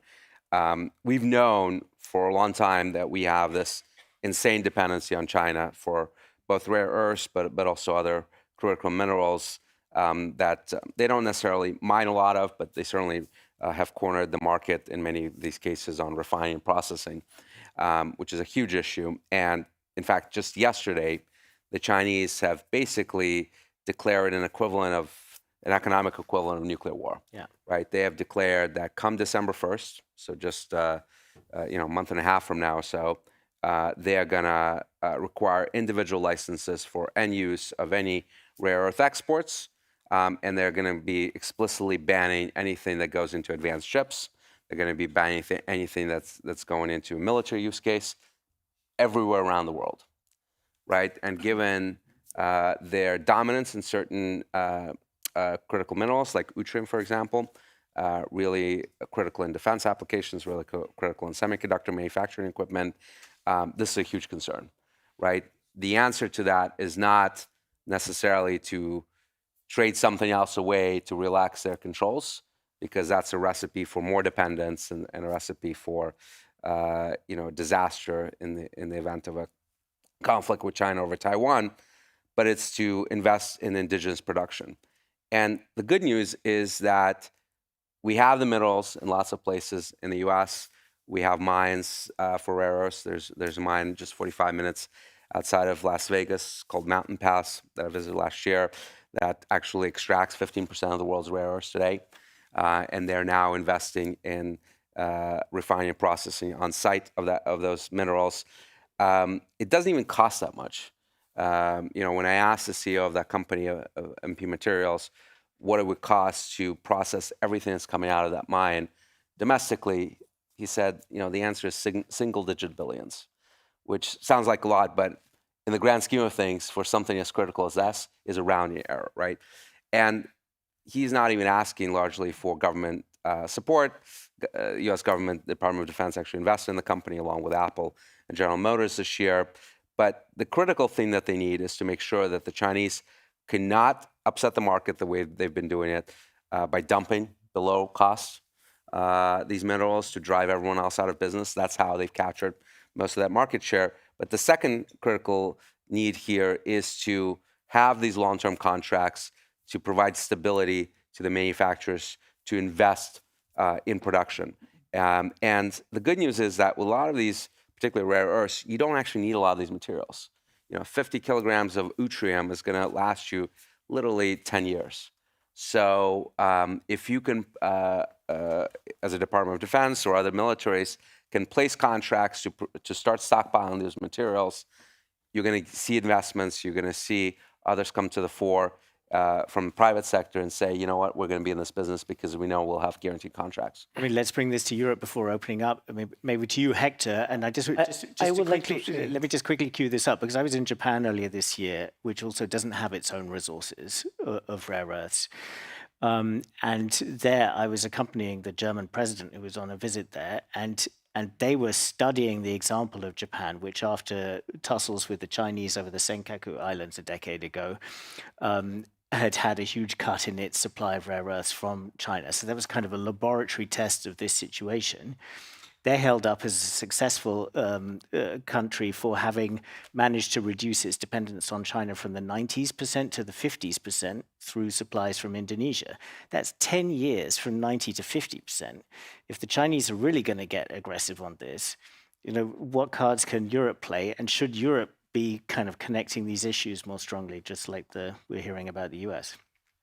In Europe, we call rare earth advanced materials, because it's not only the minery of them, it's the process. Is the key aspect of China is how to process these minerals. This is where the Western countries, we are very far away to not only to extract, just to process and to produce the purified material. I wanted only to say that. Okay, let's open it up. I think we've got roughly 20 minutes to go. We started 10 minutes late. And Hector, I know you have to make it to the airport, so if we start kind of getting into the danger zone for you, just quietly slip off and we'll. I have my troops nearby. They will send a helicopter. Or they can fly you out. Okay, I see. So everyone has said the lights are very, very bright, but I do see a woman at the back there just waving. So if somebody could get the microphone to the back over there, great. And if you could say who you are and also who your question is primarily aimed at, if it is aimed at one person. Thanks. Thank you very much for an interesting discussion. My name is Minna Olander. I'm an associate fellow at Chatham House. My question is sort of actually to everybody, but happy to hear maybe from the industry representatives on the panel. What canon should we learn from Ukraine, and what canon should we not learn from Ukraine, given like what was pointed out that a NATO-Russia war would look very different? Thank you. Great question. And I guess I would add to that, are we potentially over-indexing the lessons of Ukraine? Yeah. There are some lessons that are very important, and in large part, those are the lessons that the nature of war actually doesn't change much, right? The importance of training, the importance of strategy, the importance of personnel.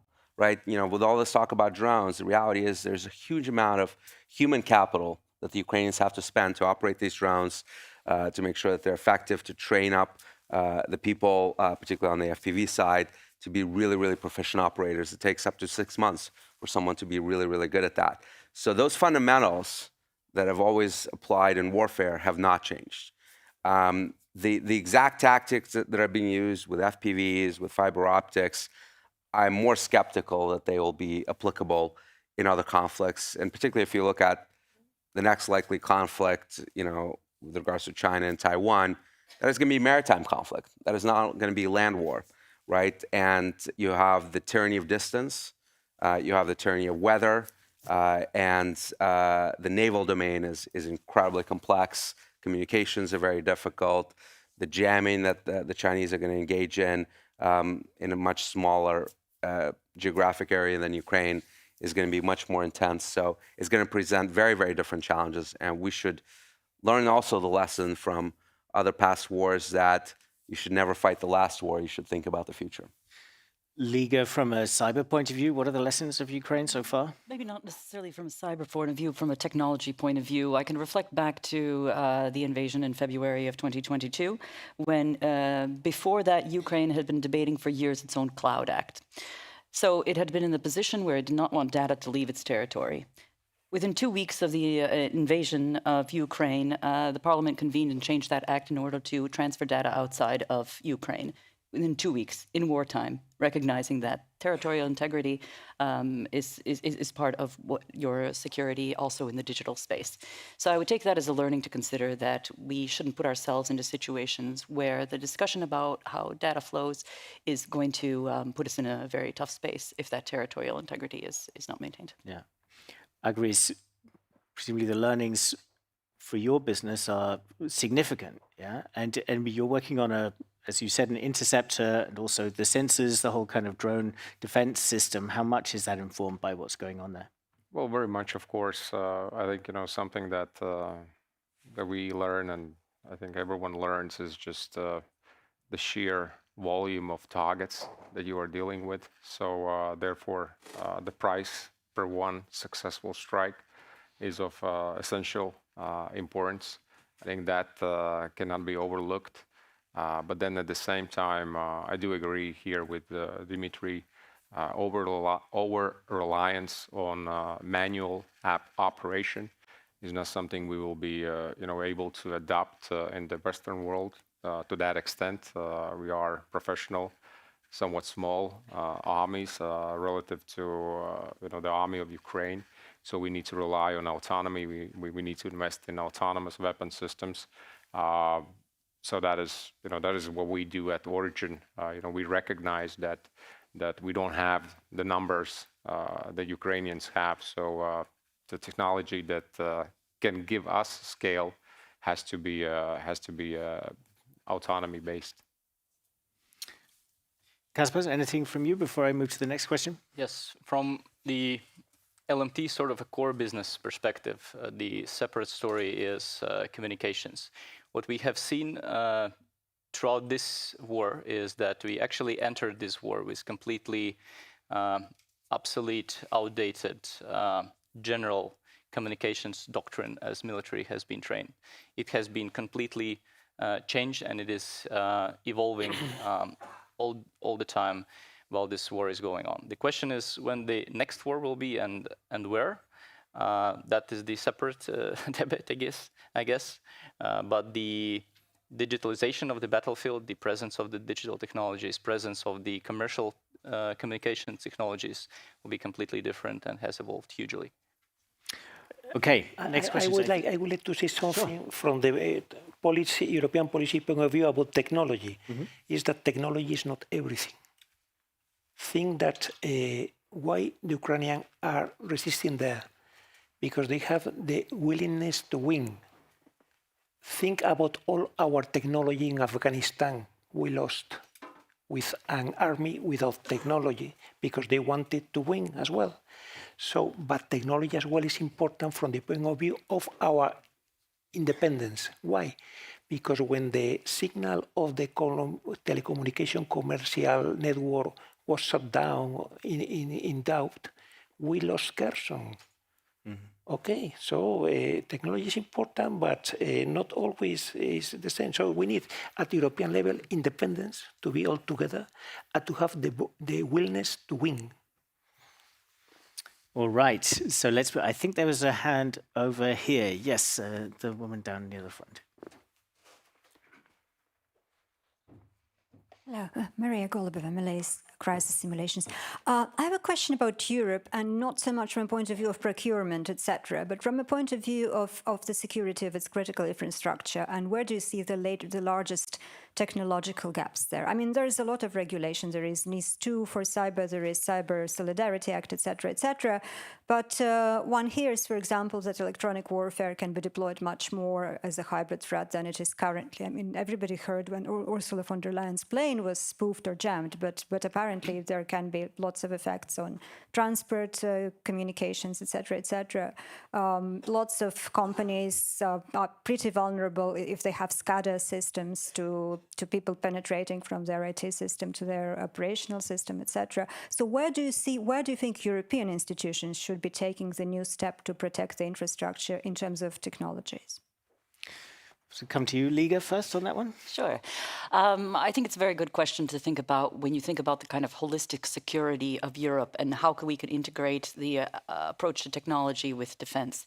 If you think about the weakest sectors, for instance, on cybersecurity, you think about education or healthcare, or who's most vulnerable to also criminal attacks.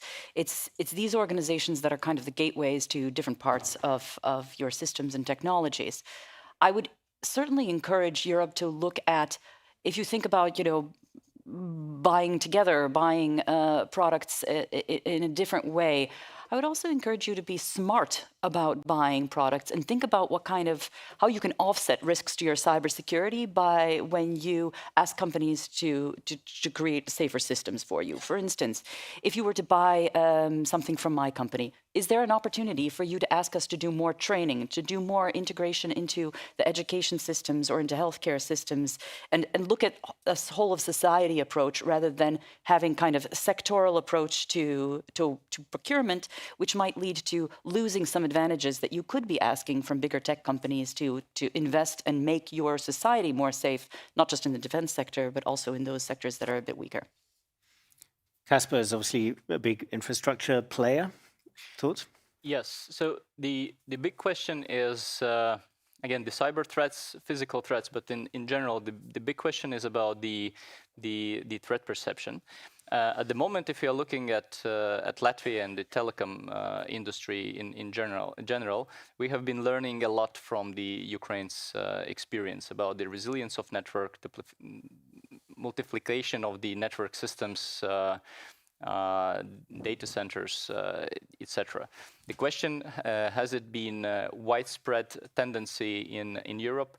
Maybe not, but the reality is that at the moment, the problem is that at the moment we are sitting like 20 kilometers from the border of Russia, meaning that the Russian Shahed drone can reach this point like in 30 minutes, if that is the ordinary one.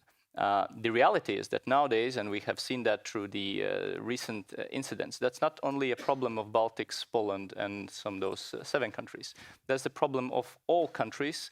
It could happen in Portugal, it could happen in Spain, it could happen everywhere where you have a coastline and where you could have a problem of the systems potentially launched from the shadow fleet or whatever. Is it a general tendency at the moment? Practically, telecom industry is learning a lot from the experience of Kyivstar and other industry players in Ukraine. The question, which I will not be, competent to answer, has it practically been widespread in Europe? Okay, more questions. Yes, the man in the front here. Is there a microphone anywhere near? Yeah, so just if you could raise your hand again. Thanks. Yeah, thank you. Toby Moore, I'm a venture capital investor. Agris, is it an easier discussion now with a defense technology drone company rather than a consumer drone company?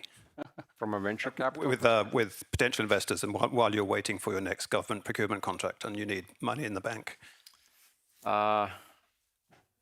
This time around, so my previous journey was obviously in the consumer drone space, and there we did the approach where we are going from one investment round to the other one. This time around, we try to make, in terms of revenue, enough to sustain the company, and not only sustain it, but grow it. And because we are from this region, it is actually possible, and we are actually doing very well with that. So I'm not taking that many venture capital calls, to be fair, and I'm actually avoiding them. I just don't think that that's what I should be focusing on right now. Right now, it's about building, it's about deploying, and that's what we do. That's what we do as a company. But for sure, it's becoming easier to talk about attracting venture capital funding to this industry. But then again, you know, many, especially in Europe, are still very reserved when it comes to weapon systems, and that's bizarre. You know, we have even NATO Innovation Fund that is somewhat reserved about the opportunity to invest in a new weapon system. But weapon systems, new weapon systems, is what our military need most. Everything else is nice to have, but we have just an enormous amount of potential targets that we need to figure out how to deal with, and that can be done only with weapons. So I'm still, you know, somewhat surprised that you know, we are still so reluctant in Europe and reserved about the idea of investing in what the military actually need. And Agris, I also wanted to pick up on that fact that you had, you know, your first company in this area was commercial. Yeah. And of course, that got completely eaten up by the Chinese, by DJI. Right. I mean, if things had gone differently, you could have been a dual-use company by now. I mean, what are the lessons from that experience? I mean, there are so many of these experiences, whether it's solar panels, this or that, where, you know, something gets started in Europe and then just gets completely gobbled up. Well, we still sold the company, right? So it was still an exit. So that's still a reasonable outcome. Obviously, we wanted to be a lot larger than we ended up being, and it's true. You know, at the time, it was very difficult to compete with China because apparently, you know, they had that strategy well figured out. You know, with just subsidizing DJI to the extent that they did, and they just pushed everyone out of the market, and now everyone's coming back up a bit because governments are starting to recognize that this technology is a critical asset and critical piece of capability to have. So we need to support our Western companies in terms of government procurement. So that's kind of coming up.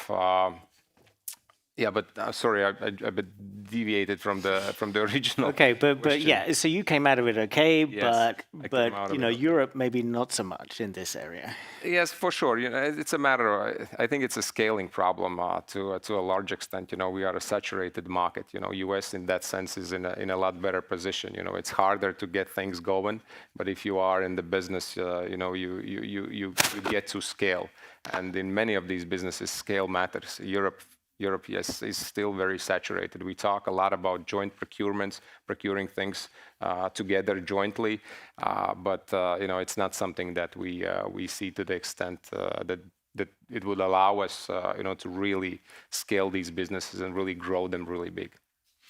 We need to start moving towards the end of this panel. I think I want to come to Hector before he needs to bail out. Oh my goodness. Look at these guys. 5 minutes? Yeah, we started. One last. Oh my goodness. Okay. So well, I would like to pick up on that with Dimitri actually, because I mean, it just seems that if you count the number of sort of, you know, lessons where China did something right, you know, whether it's on all of these technologies or it's on their, you know, their foresight in terms of rare earths and, you know, mining in Africa and all of this. In terms of the actual topic of this panel, you know, procurement, obviously, I mean, the Chinese famously have civil military fusion. And they don't have a democracy problem. And they don't have a democracy. I'm going to say democracy, not democracy problem.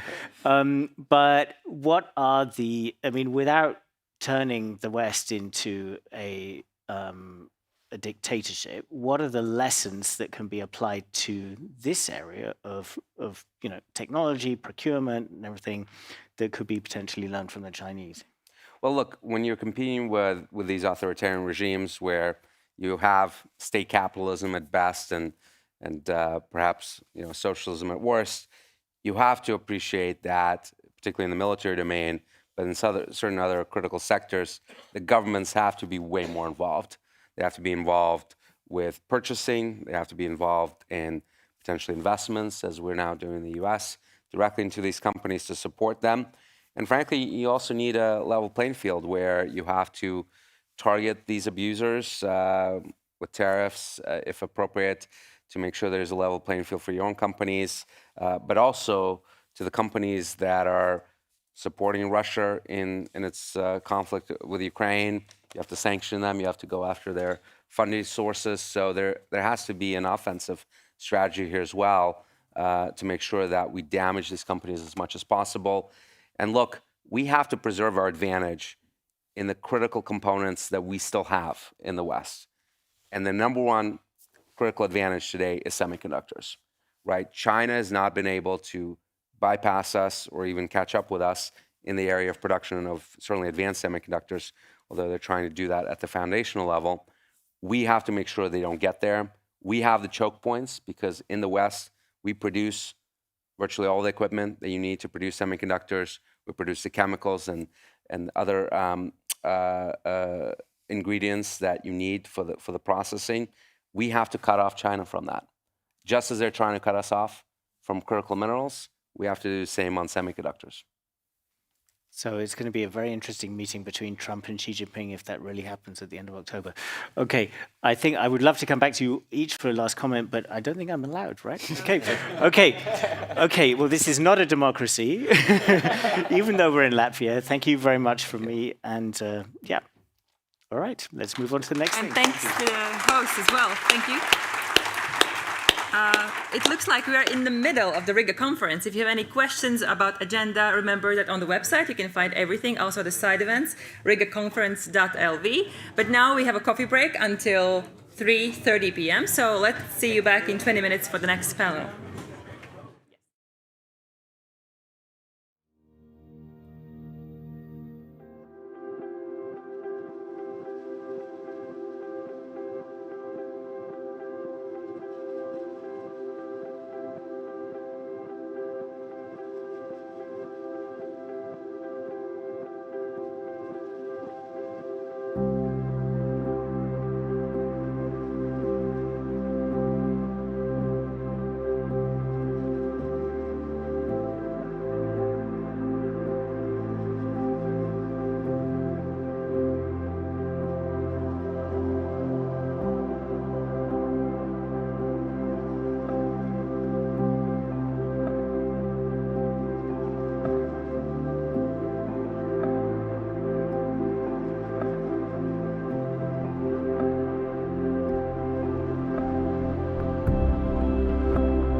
welcome back after the coffee break.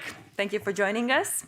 So we have another great panel talking about security in the fragmented world. As you know, in this conference, Riga Conference 2025, the fragmented world is a theme that we are going through every discussion, but we are trying to put this puzzle together. And so security, we have great panel here. And it will be going to be moderated by Alena Kutsko, who is Executive Director of Globsec US Foundation. Please, the floor is yours. Thank you so much. Let's give a round of applause.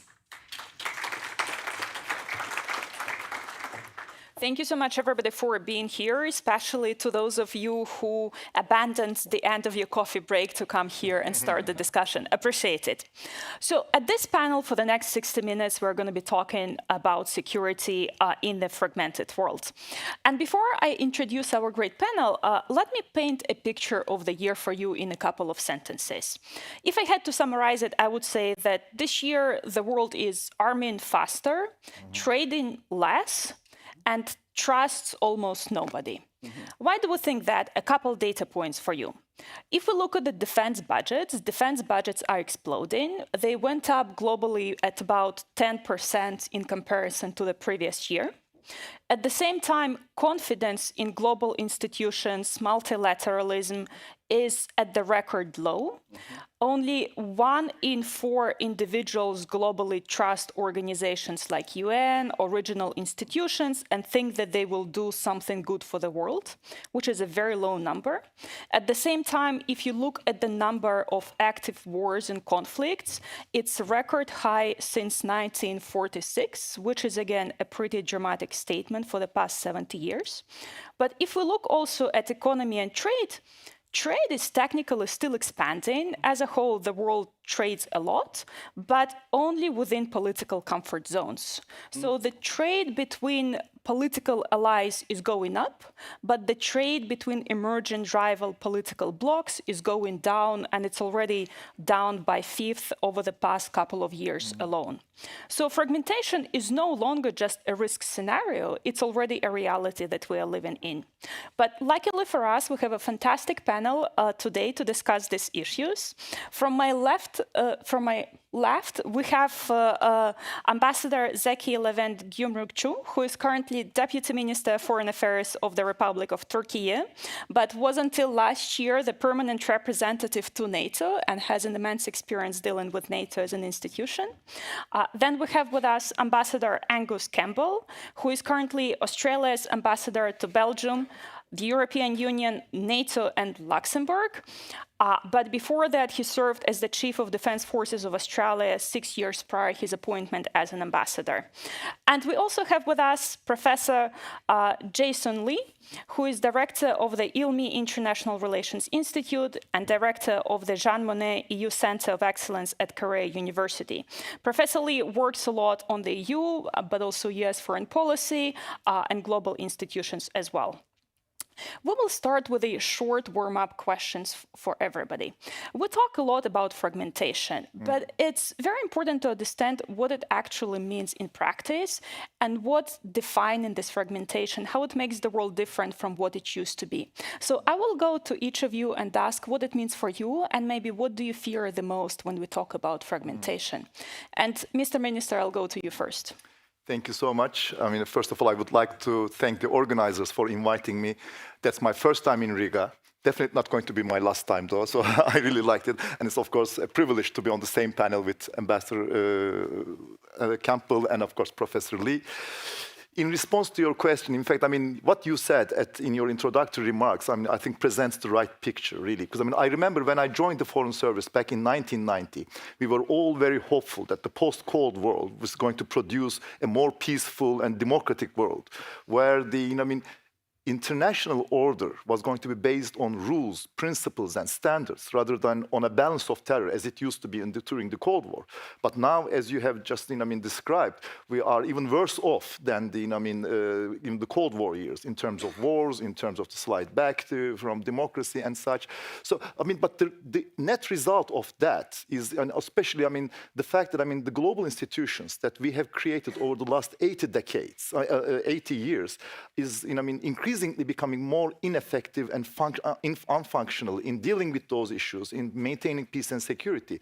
So the net result is a loss of faith in international diplomacy, of course, which is triggering, also a big risk for the credibility, relevance, and even legitimacy of institutions like the UN. And I think what, of course, the immediate reflexive response of the countries are to look more inwards, in a way that triggers more protectionism, more transactionalism, and more crude nationalism, unfortunately. I think that is the fragmented world order that I see. More and more countries are, in fact, losing their faith in international diplomacy and global institutions and trying to take matters into their own hands. But I think we should do precisely the otherwise, because we know by history that those kind of crude nationalism, protectionism, and transactionalism never produced anything good, neither for the countries which pursued those methods, nor for the rest of the. So the first thing that comes to my mind in how to deal with that issue is to reform the UN and is to reform the United Nations Security Council. I know it's easier said than done. I worked in the United Nations in our mission to the United Nations 20-some years ago, and guess what? The UN reform was top of the agenda at that point in time. And still it is the case, without any progress being made. But I think we came to a point where we can no longer afford such inertia. Because, the conflicts today do tend to not stay within their confines of the region and origins. And in fact, even the big powers find themselves in the forefronts of these conflicts and at times in full confrontation with each other. So I think this is the time to look at this issue more seriously and to do something about that. And given the fact that the veto powers of the permanent countries are in fact the core of the problem, I think we have to resist the temptation of increasing the number of members in the Security Council as such, but do something really in order to make the Council more representative, more functional, and more credible. And maybe just one sentence, of course, having said all that, I think regional ownership of our security, and that brings my own NATO experience as well here, is also quite important. Because in the absence of a functioning system, rules-based international order, I think the regional organizations have to step up even more to take more, assume more responsibility. And in that regard, for Europe at least, that means more NATO, that means more OSCE, and that means more EU. But only if and when they realize that Europe is beyond EU and larger than the EU. We need NATO for defense and deterrence. We need OSCE as a pan-European dialogue platform it is for confidence building and everything. And we need EU for its financial capabilities, regulatory authorities, and also for its soft power. So that's what I wanted to say in my introductory remarks. But I'm sure we'll come back to many of those Excellent. points. Thank you so much, Mr. Minister. Indeed, the most natural instinct right now is to start looking inwardly and try to do whatever you want in your own interest, whereas it's the opposite of what everybody should be doing. But Ambassador, over to you next. Thank you. There are many similarities in my thoughts with the Vice Ministers, and I go back to the sense of exhaustion and horror at the experience when the Second World War concluded. And much of the world was devastated. People were so determined not to see or allow this to arise again and desired something better. Now, I'm reflecting on great power conflict. I know there have been many wars since 1945 and many regrettable wars since 1945. But the architecture established in the post-war years was all about preventing great power conflict. And it was designed and created by a generation across a breadth of nations who so desired never to go back to that horror. It wasn't perfect, and a lot of countries didn't like it as what they would prefer, but they were prepared to put up with it. It was good enough for enough of us. And so it flourished as the rules-based international order, which allowed an extraordinary growth in human prosperity and opportunity. I think that social restraint, generationally, is not dropping away from the point of view of people suddenly like war, but they are far, far perhaps less conscious of the horror of great power war. And along comes the extraordinary opportunities of technology and also the atomization that is enabled by technology. So you can see a narrowing of interest, a narrowing of historical perspective, and a focusing on the near term or of the local or the specific, rather than the beneficial effects for the community of nations in an international order that is sufficiently good enough for everybody to be engaged in. And I think we're at that point where there is a lot of questioning about the international order, a lot of maneuvering around it, a lot of distrust generated in it. And in that, we are forgetting that it was our best solution, perhaps least worst solution, to avoiding the horror of 80 million dead. Thank you so much, Ambassador. You're raising at least two very consequential questions. The first one is whether we can actually transform the world without living through the horror, because that's what it took to design the current system. And of course, the second one, what kind of horror and shock to the system is still required to do that? Because bringing it back home to Europe, there are quite atrocious developments here on the continent, but we still seem not to fully conceptualize that we need to do something about that before it gets much worse. But Professor, over to you next. Okay, let me join in thanking the organizer, and this is great pleasure and honor to be a part of this Riga conference. Fragmentation. Well, fragmentation today, in my eyes, is what I term the networked instability. The world is connected. The world is still well connected, but less properly governed. It's not ungoverned, but less properly governed. And that comes with our changes, with the changes in our belief system. For a long time, maybe after the Second World War, or especially since 1989, 1990s, we have taken for granted a lot of things. Some principles, sovereignty, international liberal order. But nowadays, that kind of belief is gone. And that's why confidence, people's credibility or confidence in international institutions, or even the neighboring countries and bilateral relations are deteriorating. And so we are living under a huge and big unpredictability, but that unpredictability has become policy. The big power, great powers, now treat volatility itself as leverage to some degree, and forcing the middle power countries of Korea would be an example, but also the Turkey, the Australia, this middle power country to manage a crisis that they did not create. And so, and here, once again, going back to fragmentation, I would raise this question. Are we really fragmented, or the world is fragmenting?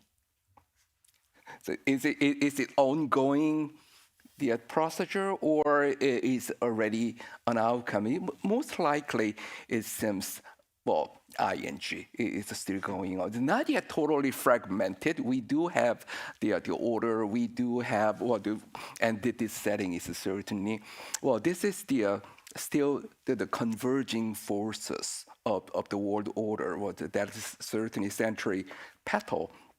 But also there is a huge diverging power, both from the big powers or the multiple theaters and multiple conflict we are witnessing. So the big question is, okay, we have converging forces, we have diverging forces. Which one will over the other? And that will determine, are we being fragmented or fragmenting? So if we have to stop the divergence, then how and who can do that? That will be the major question. Professor, I really like the way you frame it in terms of there are forces that pull us apart, the forces that pull us together, and also this element of middle powers that you brought in, because to me it seems like the middle powers are the countries who seems to be best positioned to manage both the forces that are pulling us apart and pulling us together. And since we have the panel of middle powers who have all the responsibilities right now, I really want to do a little bit of a dive into your respective regions and see how your respective countries are navigating this fragmentation, but also divergency and convergency at the same time. Mr. Minister, I'll start with you. Turkey has always been important, but recently, over the past years, it started playing an even more interesting role. At the one side, you're very neatly integrated into Western security alliances, NATO. On the other side, you managed to have pretty workable relations with quite a lot of countries, not just in the region, but also Russia. In many ways, you try to facilitate and be a mediator, be it for the Ukraine grain deal, or sometimes conversations with Syria or other countries in the region. Economically, it's becoming even more complex in terms of the trade flows. While some European countries or your Western allies are cutting sometimes with Russia, your trade remains pretty significant and stable in many ways. How do you handle all these divergent forces pulling in different directions, and what's your strategy in navigating them? You're right. In fact, we haven't started doing that lately. Since the end of the Cold War, this was our foreign policy, really, a multivectoral, a 360-degree approach to security in all four directions around us. In fact, we have been telling our allies that, the world, unfortunately, is not becoming the peaceful and the democratic place that we all hoped for in the post-Cold War period. That the so-called peace dividend that we all, of course, were quite hopeful, should not lead us to complacency in terms of our defense and security readiness. We were telling that, we have to continue to invest our defense and deterrence capabilities. That we have to be able to look to security from a 360-degree approach. And we also have to be able to reach out in this globalized world where things are not black and white, need to be able to reach out to our partners and even sometimes our adversaries to try to find the common grounds and to try to maintain the channels of communication. And that's exactly what we have been doing. And I think most of our allies are also waking up to that. And this is really the case to do. And NATO, for example, over the last 5 to 10 years, especially after the adoption of our strategic concept, of course, really started looking at our defense and deterrent capabilities in a much more serious manner.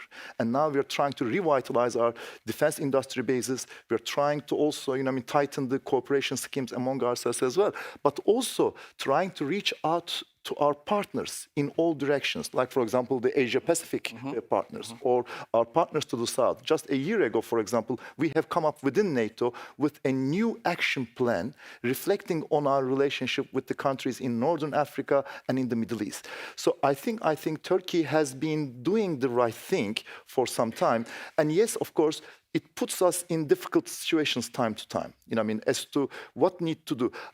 But this is, of course, that comes with the package. You have to make those hard and bold decisions as they come. But when you have a principled approach, what I am telling is, multivectoralism is not neutrality or is not impartiality. Of course, we are guided by some principles, standards, and values, but we are trying to, find the practical value of, dealing with different countries in different formats. And sometimes, of course, we, had this dialogue going on with certain countries. At the same time, we had some serious problems with them in different theaters. So this is the kind of way that we are trying to do. First of all, investing in our own defense and deterrence capabilities, having a principled position on these issues, and not shying away from, pronouncing this position with different actors as well, and trying to find the common ground to the extent possible. And of course, you said that, even, for example, in a war like Ukraine, from the very outset, we condemned the full-scale invasion of Ukraine. We have, of course,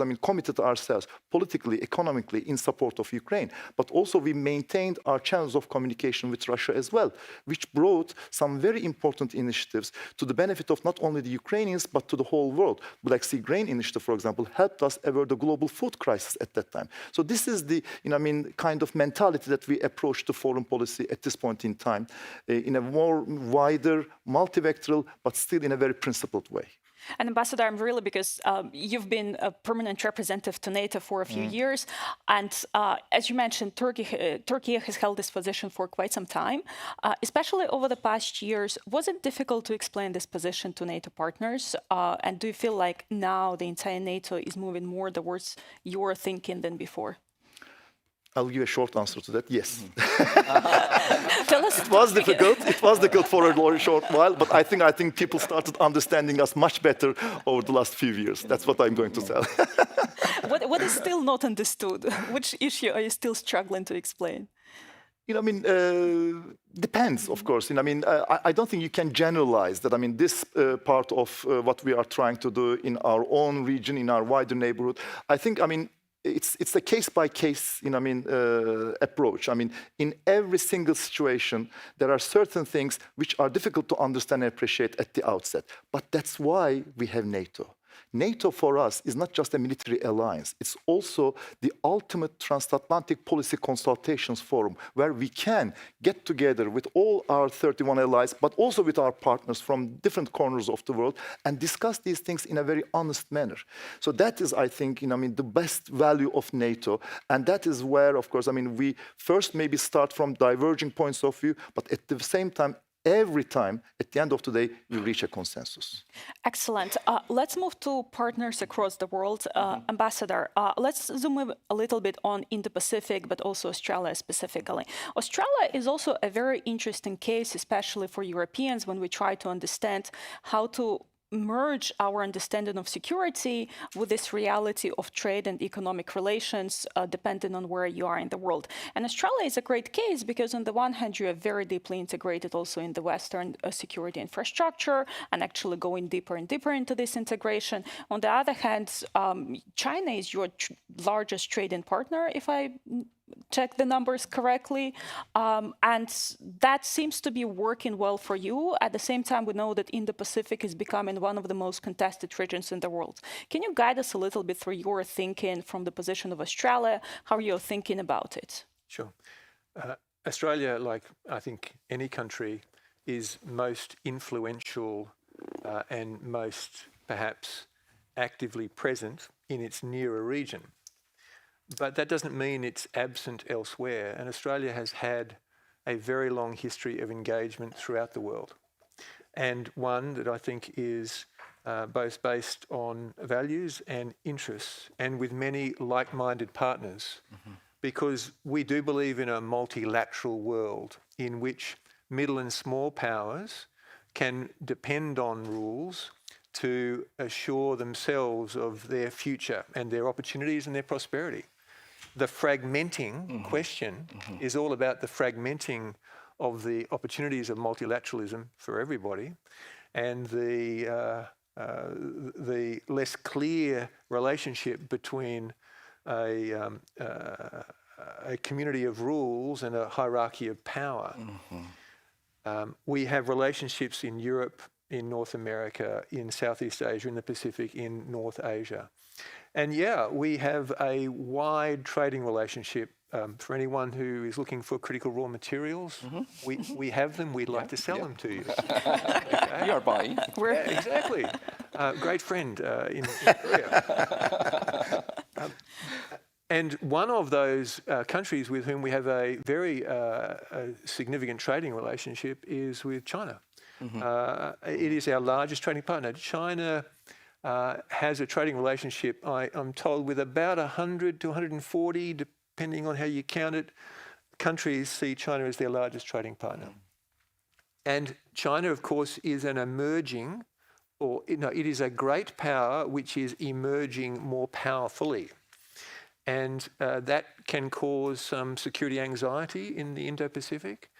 It has a worldview and a perspective on some issues across the Indo-Pacific that cause concern or expressions of a variance in that view. You could look at the tension in the Scarborough Shoal between China and the Philippines as an example of a great power expressing its worldview of interests and a middling power seeking to acknowledged the Arbitral Commission's finding of its rights in the Scarborough Shoal. So it's a complex space. It's a complex region. We don't believe you can ever have too many friends. We always like, as a country, to work together with others because we believe that that is the best way to solve problems. And we don't believe in not talking to those who have a different view, but rather to seek the variety of mechanisms and modalities to engage, to use diplomacy and use as many mechanisms that might build a consensus or see the management of a tension or an issue, which might not be resolved, but managing it is a whole lot better. And I think that the South Koreans would probably agree that managing the relationship with the North Koreans is better than what could otherwise be a terrible conflict on that peninsula. So we're an active participant in the Pacific, in Southeast Asia, in the Indo-Pacific, in South Asia, and wherever our interests are engaged. And we believe that the multilateral system is worth supporting, worth shoring up, worth seeking to reinforce wherever that possibility remains, because fragmenting is not fragmented, it is not over, and we have agency.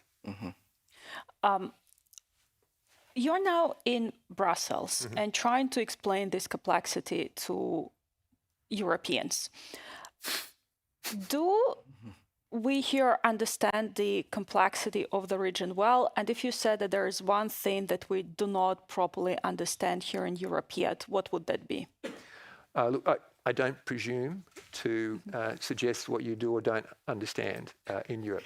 I will offer you a question that I hope just piques your curiosity, and that is, do you know what is the single, the number one, the overwhelming security concern of the Pacific Island nations? Climate? Climate change. Climate change. It is existential. If that was not immediately on the forefront of your mind, then I encourage you to keep exploring the Indo-Pacific.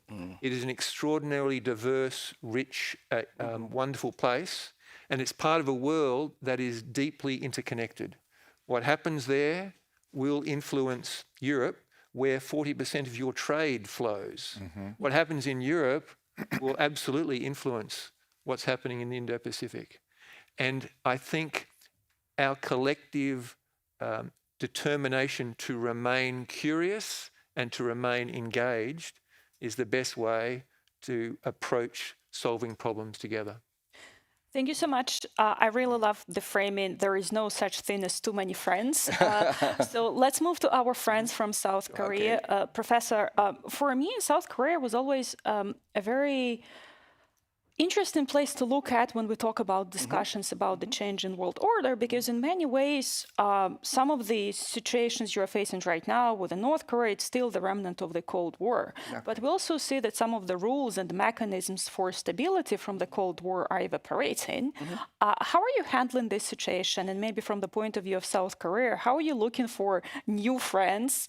Because you can never have too many, in terms of trying to establish new alliances, new combinations of partners to work on the specific security issues that you are having? Well, having many friends is very important. Well, going back to 1950, when Korea actually had a Korean War, well, a lot of friends actually came to Korea to join the Korean forces. Well, the Korea shares actually, especially when I'm coming to the Baltic state or in Poland or in the eastern flank of NATO, I feel a lot of similarities of security environment, because Korea is having a constant threat. Korea is living with a constant threat from North Korea. The city of Seoul is only like 100 kilometers from DMZ, so it's just an hour from DMZ, and we have China, and we have Russia. So, seems worse actually. yeah, and Korea is technically, South and North Korea, they are under the truce agreement. The war did not end. So yes, we are still living in the Second World War, the legacy. And I thought, well, that was a very unique and peculiar case in the war. But since 2022, since the February of 2022, actually the clock of the world geopolitics went back to the Second World War period. This is like 1945, and it was the Yalta when the Korean Peninsula was divided.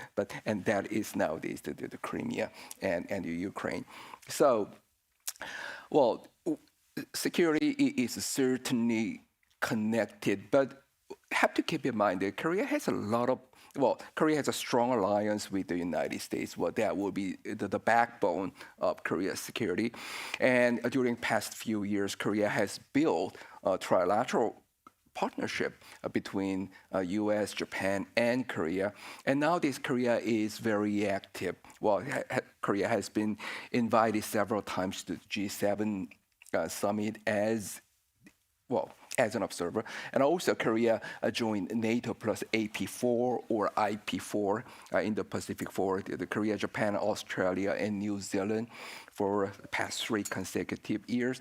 This year, the 3 leaders from the in the Pacific country did not attend by themselves. They sent the delegate. So Korea is trying to outreach, trying to engage in a much broader security network. But Korea's dilemma is, yes, certainly, Korea will be happy to be a responsible the partners of this free world. No doubt about it.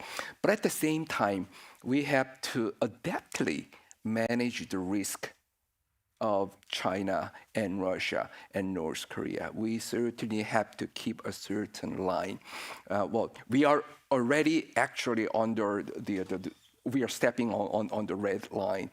And managing the temperature and avoiding the extreme escalation of tension will be another huge round of geopolitical concern. So Korea, as a major economy in the world, and Korea's GDP is actually almost, is equivalent to Russian GDP. Yes, Korea is a major economy, and now this is the key partner of the free world. But we always have to think about maintaining strong partnership with the United States, Indo-Pacific partners, European partners on the one hand, but also have to manage China and Russia issues. They are just big neighbors, and that is very existential. Professor, and can I follow up with one thing? Because you very nicely described the situation, security environment, and the new partnerships or continuation of the old partnerships you wanted to have. There's a lot of discussions in Europe. Much of it is probably coming from the pressure from the United States to pay more attention to Indo-Pacific.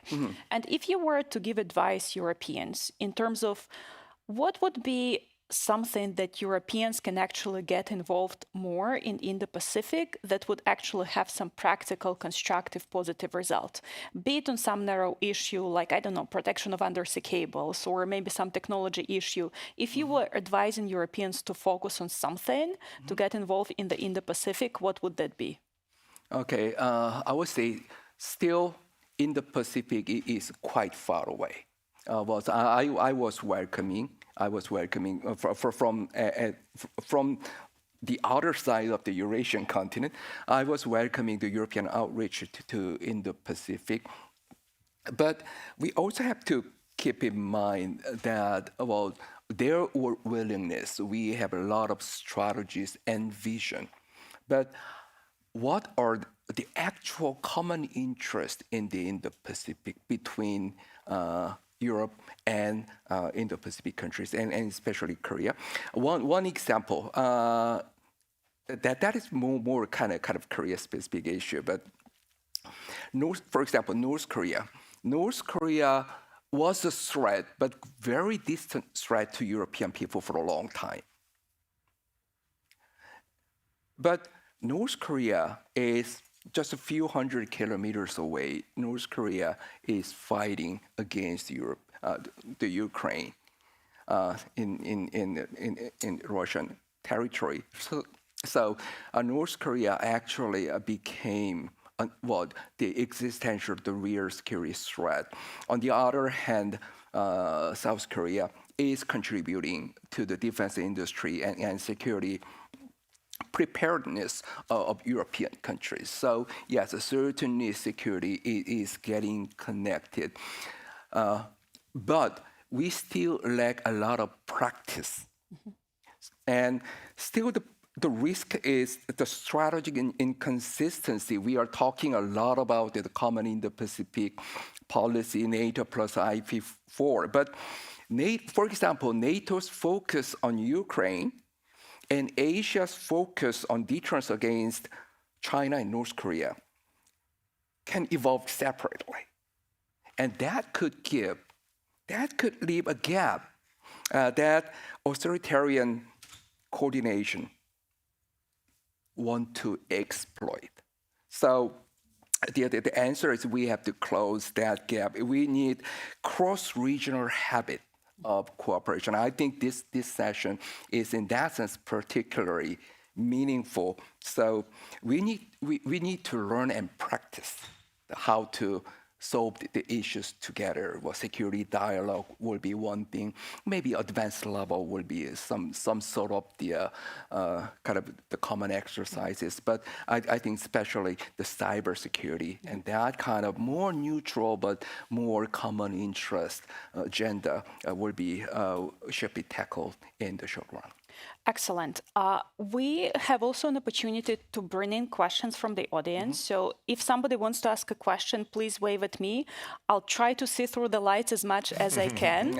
I already have 2 hands recorded. I'll get back to you in 2 minutes. But before I do, I wanted to go back to the speakers with a bit of a different angle to the same question. Because if we talk about change in rules of the world order, if we're talking about fragmentation, inevitably it also creates opportunities.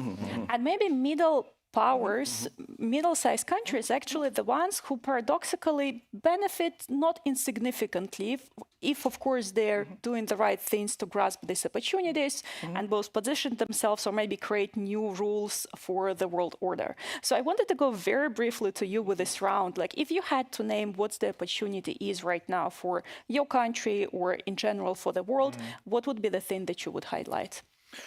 No, thank you so much. I wouldn't call it, middle powers benefiting from this fragmenting world order, but I think, it really puts a responsibility on our shoulders to do something about it. Because, I think the big powers do not have the necessary appetite to do something about it, and the small powers are not sufficiently powerful enough to do something. So it really rests upon the middle powers like us to really push, the things in the right direction. And I don't know whether you've heard, an organization, an initiative called MICTA, which started about 10 to 15 years ago. And I'm so happy to be on the same panel with the 3 countries.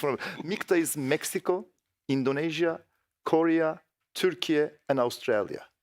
An initiative to bring middle powers from different parts of the world, but really quite like-minded. And, of course, we were all friends even before that, but we tried to turn this friendship into partnership. Partnership in my mind means not only friendship, but being able to do something in concrete terms for a common cause, for a common code of the whole humanity. And I think that's what we are doing.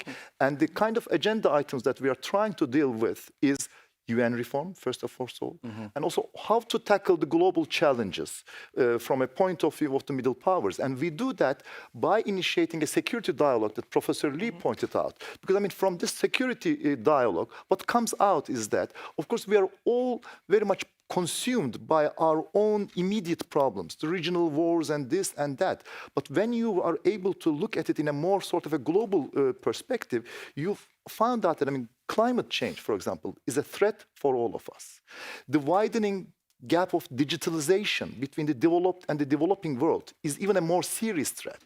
Or the disruptive impact of advancing technology on modern warfare, including cyber warfare and cybersecurity, for example. These are probably more consequential, going to be more than anything else in the mid to long term for the future of our planet.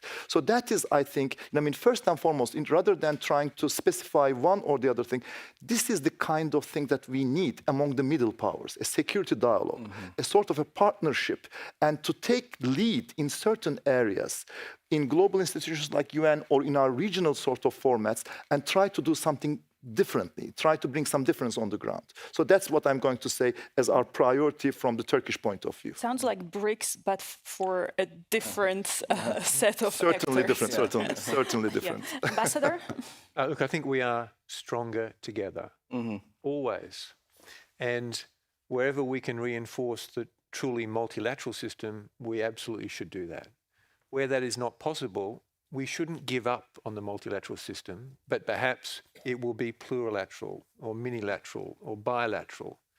But building more and deeper relationships together with others across a breadth of areas of common interest is what I think we should all be seeking.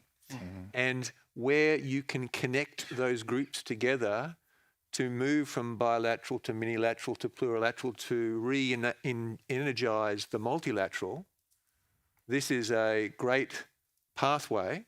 But today, in a fragmenting world, we have to try in all of the pathways, and we are stronger together.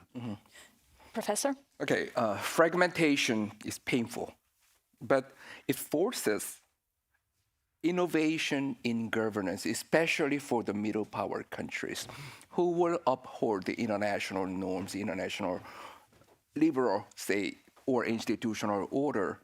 Would it be the big, just big powers? I would say this will be the moment where a lot of middle power together will have to work. And so this is a great learning period. This is a great learning period to act together, but without waiting for permission sometimes. And one example, the Korea and Poland built the defense partnership, and I think that is a good example.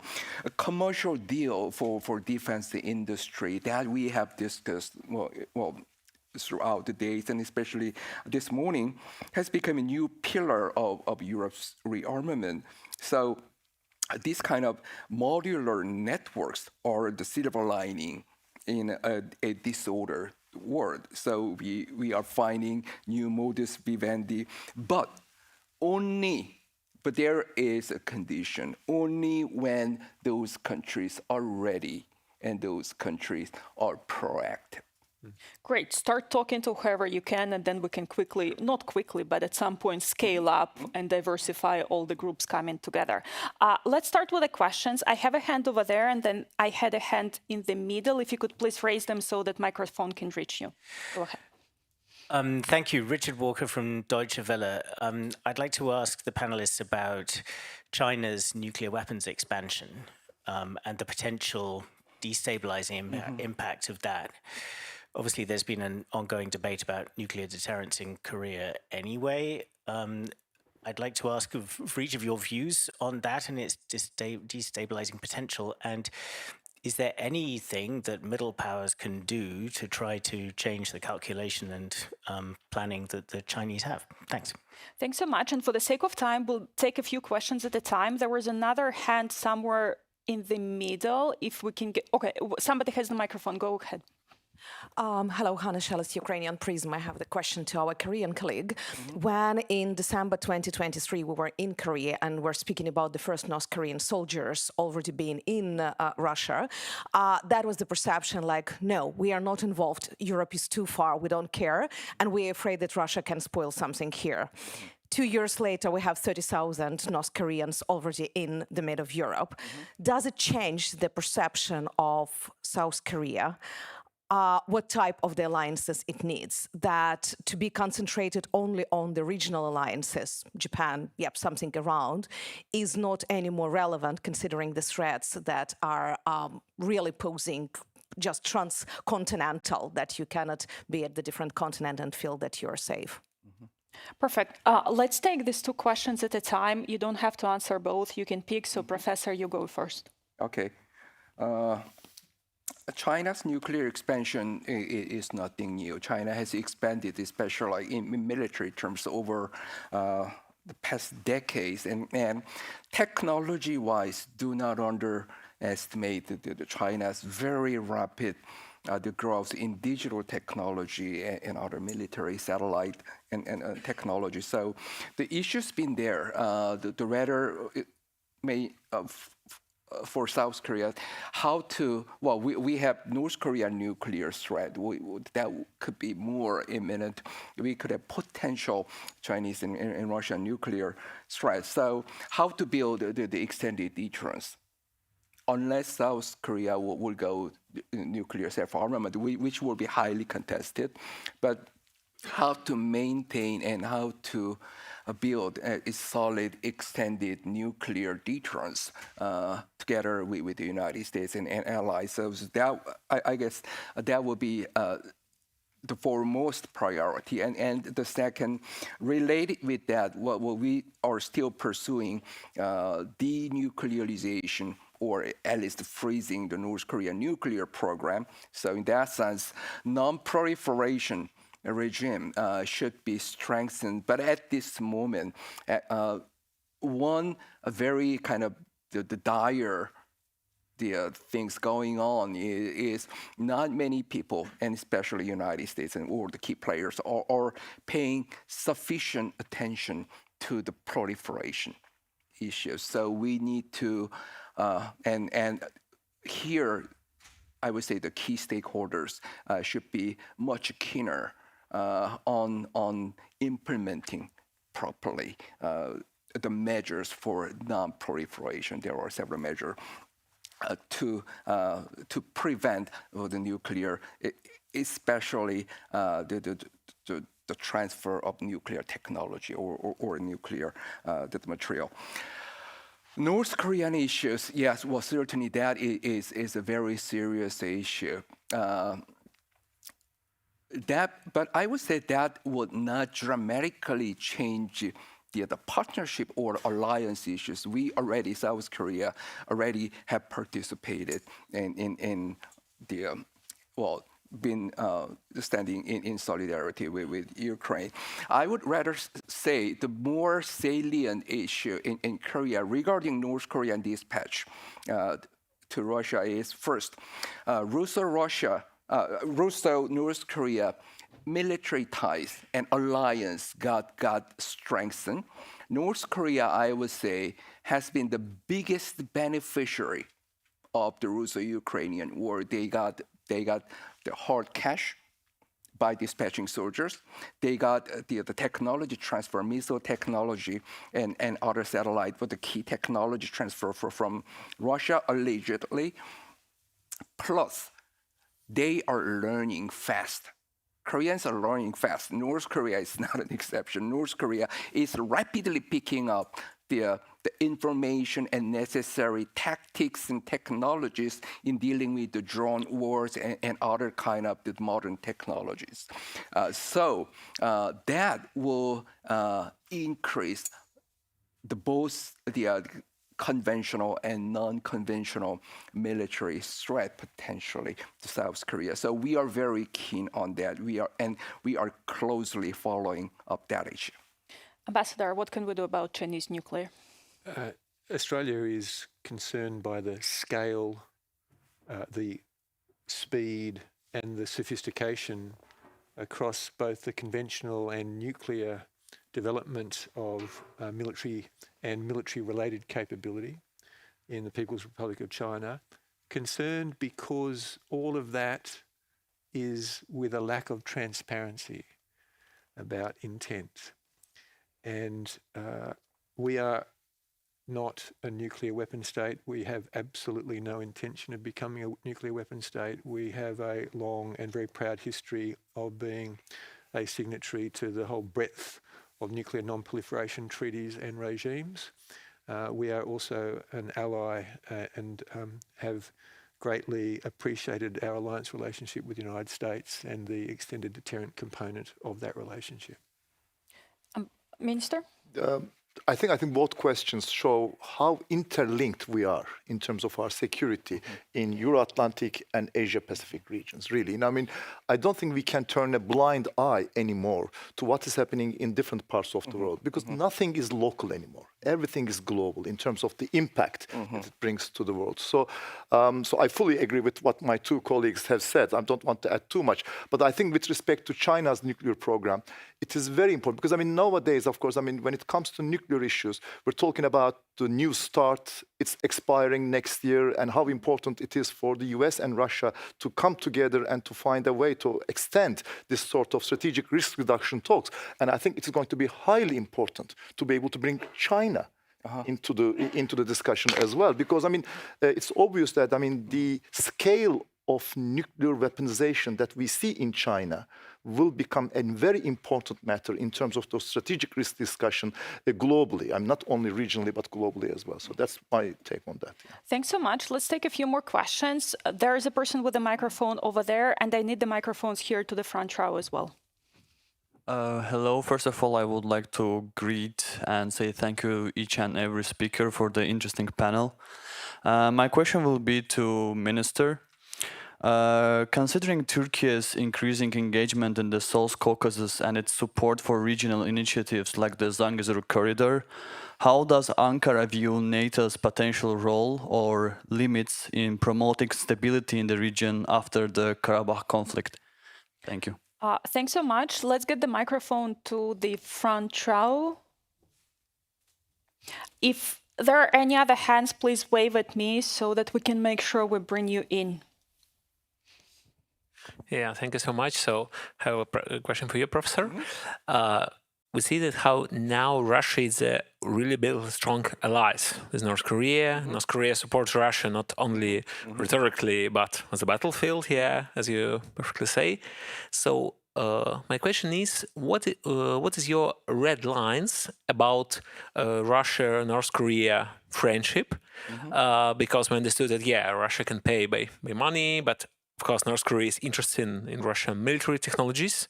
So, what's your red line? After that, your country will support Ukraine even more with the armor, with ammunition, because we know that South Korean ammunition and technologies, military technologies, now is really popular for Europe, for Poland, and I think also will be interesting for Ukraine. Let's divide and conquer these two questions. So, Minister, you'll take the Turkey, and Professor will go back to you on the Korea.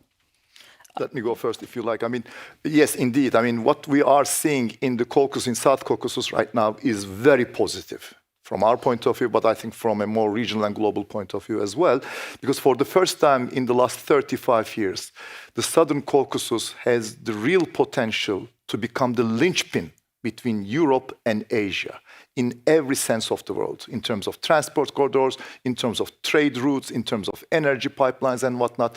So I think we are very supportive of what is going on in the region. I mean, in terms of the peace agreement between Azerbaijan and Armenia, also, but in parallel with that, in terms of our own normalization efforts with Armenia. And both of them are going in the right direction.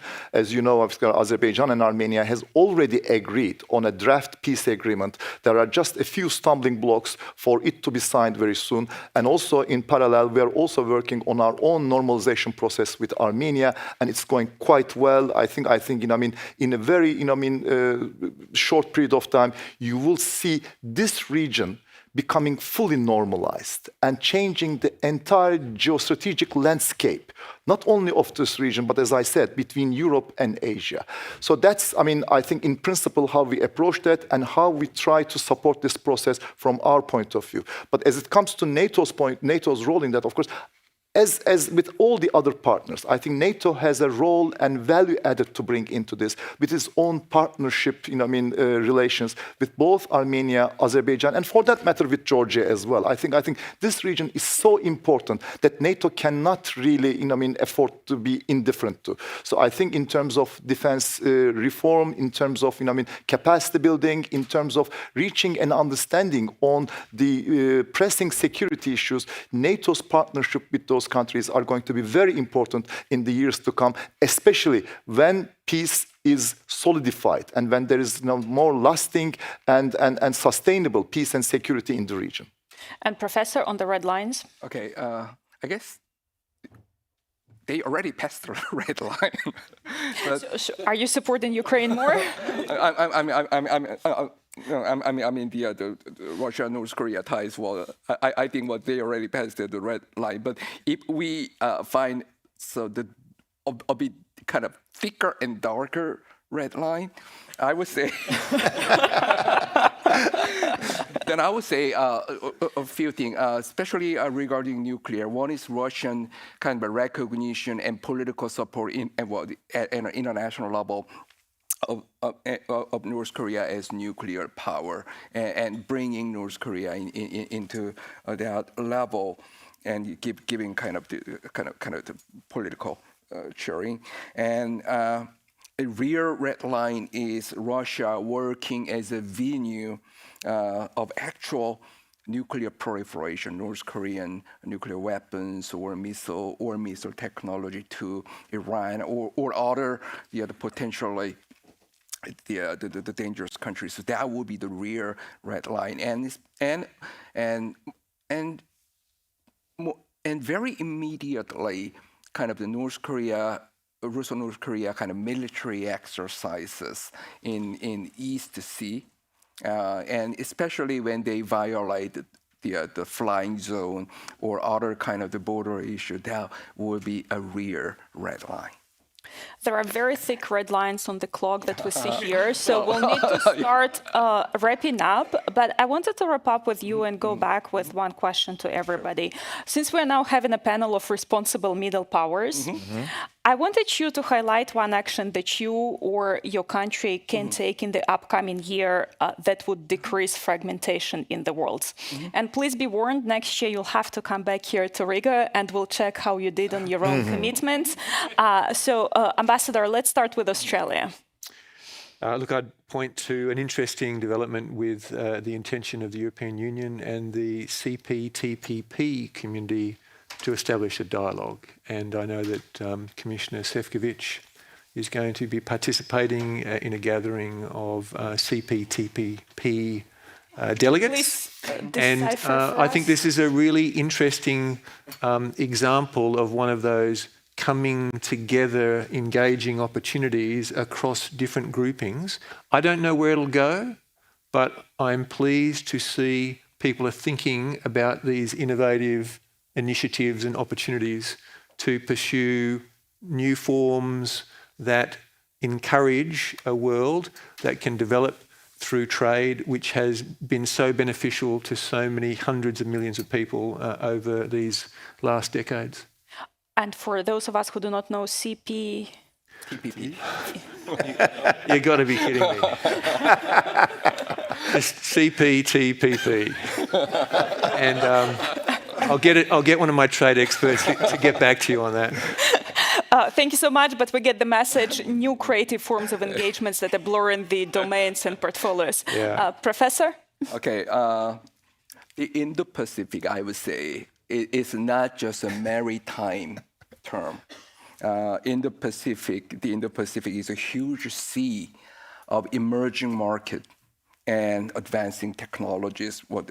It's Korea, Japan, also China, Taiwan, Singapore, and all those players are working on these technology issues. So, if European partners and Indo-Pacific partners are coordinating and cooperating, I would say maybe cyber and technology will be the two key domains we should make an instant move forward. So by next Riga summit, I'm pretty confident if we keep the right speed to move on, then the Cyber and Technology Alliance and Technology Cooperation will certainly increase the resilience of both regions to deal with growing uncertainty. Right, that's another area where a lot of fragmentation is happening. And a quick update. And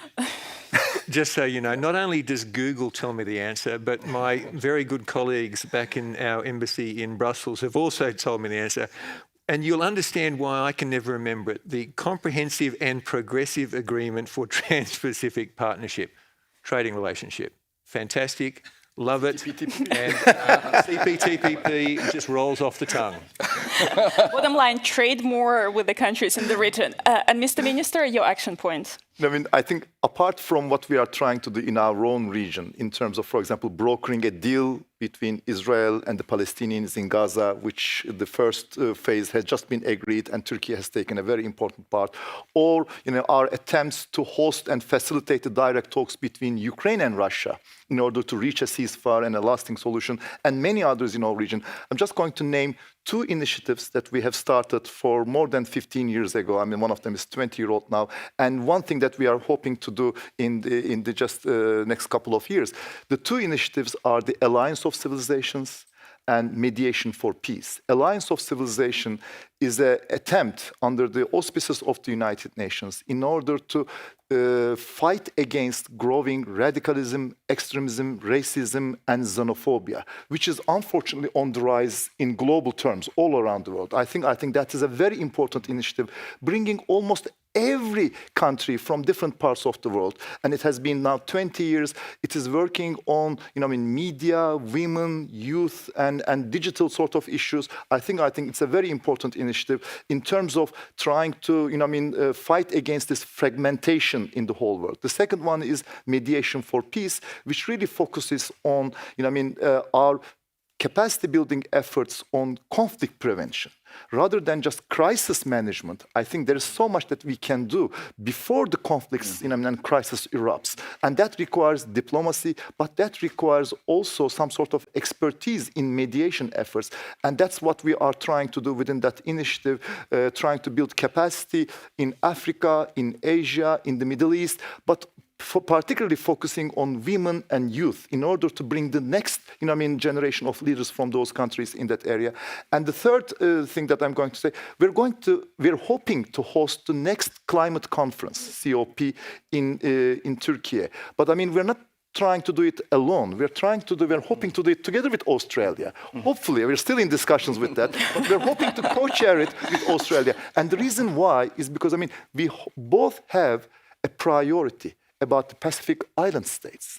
And no matter how it ended up between the two of us, I think the situation of the Pacific Island states, which are, of course, feeling the existential threat of climate change, is going to be so much important for both of our agendas. And I think that is also something, a country like Turkey, very much in Europe and Middle East, but also trying to also respond to the expectations of the countries in the Pacific Islands. So this is the kind of methods and initiatives that we are hoping to respond to this fragmentation. These are excellent points, and they actually point out exactly to the areas where the big powers are either not interested to involve. Let's take climate or women's and youth issues, or in some areas, these are the areas where the big powers are growing further apart, if we take technology and cybersecurity. So thank you so much for doing that, and thank you so much for everybody who's been with us today. And remember, we'll have to check on these commitments a year from now back in Riga. Thank you so much again. Thank you.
welcome back. And hi to everyone who is watching us online. Thank you for joining us.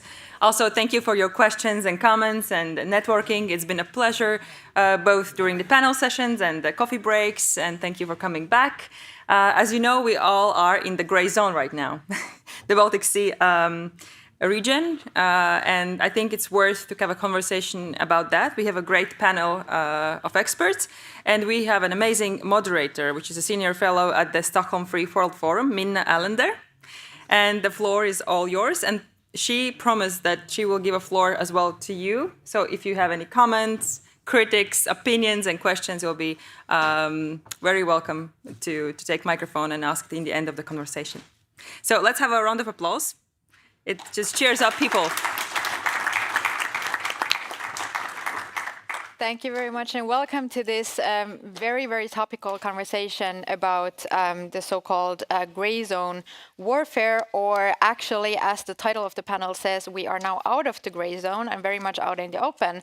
And indeed, one of the issues that we are facing today with this Russian hybrid warfare that is significantly accelerating all the time in the past weeks is that Russia seems to care less and less about whether there is any amount of plausible or implausible deniability in these actions, and is becoming more and more overt about this. So turning first to you, Margus Tsahkna, Foreign Minister of Estonia. Estonia is certainly no stranger to Russian airspace violations. Unfortunately, we in this region are sort of used to this stuff happening. But the latest one was qualitatively different, for sure. So it was, first of all, the number of Russian fighter jets that were sort of participating in this incursion, 3 of them, and then that they lingered for a whole 12 minutes in Estonian airspace. So this sort of raises a lot of questions, and we saw a very heated debate in this region about whether we should start shooting them down or what should be the proportional answer to this. From your perspective, does the Baltic air policing still feel like an adequate arrangement, or should NATO start moving towards Baltic air defense and not just policing? Yes, indeed. Thank you very much for this opportunity to be here as well, and the question is actually very appropriate. But I do my point about this gray zone. I don't know who put the name on that, but we are not in a gray zone anymore because we are 21 years in NATO and European Union. But the gray zone is for the countries who are not yet in. And as we know as well that the gray zone for Russia, if you're the neighboring country, it is a green light for aggression, and we have witnessed that. And that's the reason why Sweden and Finland joined the NATO as well, and we are very happy about that. And turning back to this heavy violation of Estonian airspace and NATO airspace, it was the clear witness that NATO is actually working. This air patrolling, what we have in our Baltic states, worked well.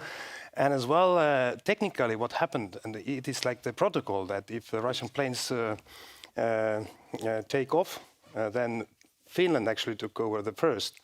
And then our planes, actually in the Estonian case, the Italian ones, they went up. And then the Swedish was up as well. They were up as well. And so you can see as well that NATO is working on that level perfectly. And for NATO as well, it was first time such a brutal violation of the airspace. So I can say, as a former defense minister as well, everything what we agreed, it worked. And as well, there is always the question whether we could shoot them down or not. And I assure you, we have all the protocol, all the rights for that. But this time, it was provocation. It was not immediate military threat to Estonia. But if this plane could turn into Estonia, I think that this command would have been given. But what Putin wants to achieve, and this is about the hybrid attacks, and I hate the word about hybrid attacks. We're talking about attacks on all different levels which are not reaching on the Article 5 level. So in Europe we have lots of them, and in Estonia as well. If we list everything hybrid, what we have had during the last 3.5 years, and put this list 4 years back, we could be all in shock, maybe even called as well Article 5. This is a strategy what Putin has. Boil us as a frog, turning on the heat and testing the societies and unities. But in this case, it was not like the single one, what we had in Estonia. Just a couple of days before, we had a drone attack against Poland. And if you put it to the pattern, now we have had as well, something happened in Copenhagen airport, Munich, and so on. So it's not proven whether it was Russian or not, but the heat is increasing. And we need to respond. And I think that, that Estonia and Poland, we called as well Article 4 consultations. It was a right thing to do. Ours was only 8 times during the NATO history, but already too often, I can say. And also the Security Council meeting, what we asked and called, it worked brilliantly in the meaning. I think that Putin made a mistake because one thing is practical capabilities what NATO has, and we agreed as well that the Eastern Sentry mission what we have, we will increase the capabilities and we look at the protocols and everything, and I'm sure it will happen and strengthen the eastern flank. But mainly I think Putin is testing as well our political unity. Amongst Europe, Europe is more united than ever before about defense, I think, but also transatlantic unity between Europe and US. And there was a clear message and also the vocabulary that President Trump used after the Security Council meeting and after meeting with President Zelensky during the UNGA week in the beginning, when he was asked whether we need to shoot and are you ready to shoot down the Russian planes next time, it was a very clear message that yes, if there is need for that, it will happen. Not exactly the wording, but the meaning. And also the change of the vocabulary and rhetoric from President Trump was really tremendous, what we haven't seen during the last half year before, about Russia is weak and also Ukraine has an opportunity to win. So what we see, of course, we do our part, and also Eastern Sentry on military level, the planning is there to increase the capabilities. But please don't use this word like hybrid, that hybrid is nothing and then military attacks are something. It's all together actually the situation, what has been improved on a bad way during the last 3.5 or even 4 years. And now the question is, finally I'm saying, Putin is playing with our fears. And all the military people, also the politicians, they know already, yes, our how to say, the stand is like, mindset is, let's not escalate. But exactly Putin is using that. And he's actually more afraid of escalation than we think. So I'm sure that next time, if the planes are coming to NATO airspace, if there is a need for that, we should act as well, to send a very clear message that this is a red line. Very good points. I think that, like, from my perspective as well, it looked like a very actually proportional and good response, and at least European NATO worked exactly as it's supposed to be. I'm a little skeptical that this change of heart will last with Mr. Trump, but we will see, and time will tell. We will probably know in the next 2 weeks, as tends to be his preferred deadline.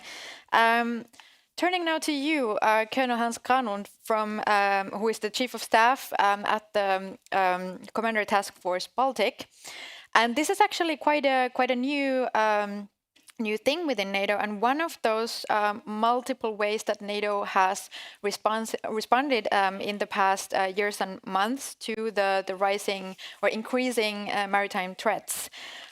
So, if you could just walk us through. What does the CTF Baltic do? Like, what is its role in the NATO response to these attacks?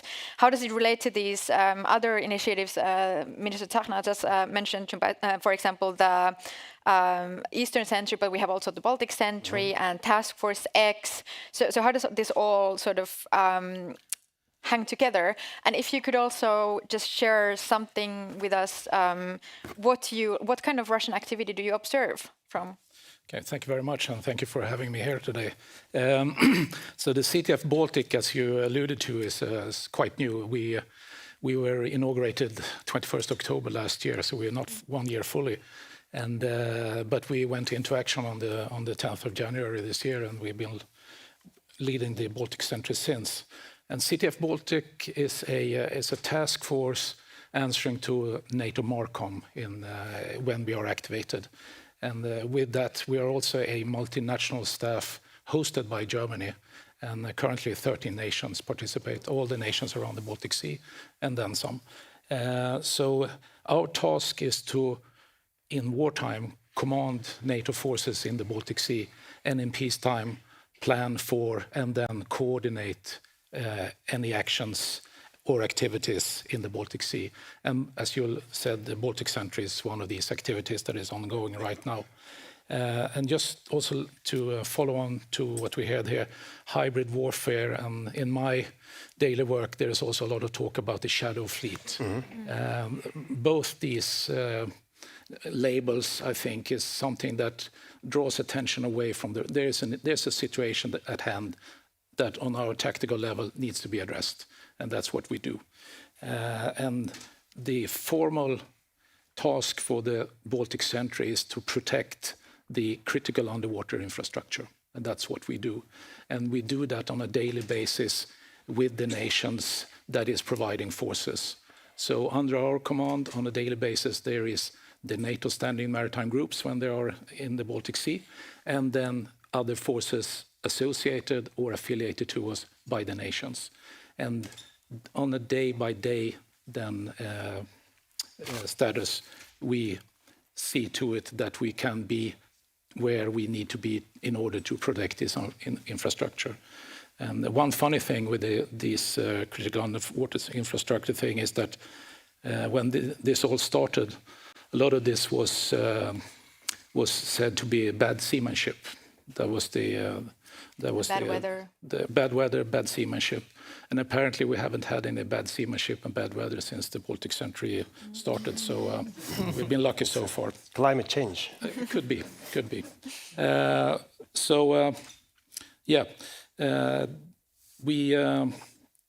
We have seen a change in the situation in the Baltic Sea over the last month, we would say. And the level of action and activity in the Baltic Sea is much higher since before the summer than it has been in many, many years. And this is something that people now try to address as the new normal. There's nothing normal about it. There's nothing. This is a changed situation, and it's a situation that needs to be addressed for what it is. We are also linked, of course, to all the work that is done with the Eastern Sentry, and some of the ships under our command has capabilities that also can work in the air domain. So I think we are well versed. And you asked also about the Task Force X. We have been cooperating with them, and of course they are part of the future. The unmanned dimension, both as a sensor for us and as a threat against us, is something that we need to take seriously and how to both follow closely and also learn how to utilize for our own part. So a lot of moving parts on the tactical level right now. Indeed. So I think we are sort of in a situation where we're facing warfare that is conducted against us, but we're still living legally in peacetime. And this comes back a little bit to also what you pointed out, Minister, about these airspace incursions, that because we still have peacetime skies, there's a lot of civilian traffic as well and commercial traffic, both in the air and on the water in the Baltic Sea area. So it's not always so straightforward about resorting to tougher measures. Now, coming to you, Iris Rikvelis, National Security Advisor to the Prime Minister of Latvia. So what's your view on this question on the sort of, are you as optimistic as the Estonian Foreign Minister on with regard to the Baltic air policing situation and that the procedures work? And then also, I just want to add to this because, and it has been addressed a couple of times during the conference already, these attacks really pose quite a big challenge in terms of strategic communication. How does one sort of avoid, as an authority, how does one avoid sort of like playing into Russia's goal of sowing panic in the population? How do you tackle this here in Latvia? Thanks, Mina. I think Minister Tsahkna already described everything, so it's absolutely in agreement, I think, here in Latvia that we are not in a so-called gray zone. We are a proud NATO and European Union country, and if Russia feels that it can go and succumb us back to its sphere of influence, that's not going to happen. So.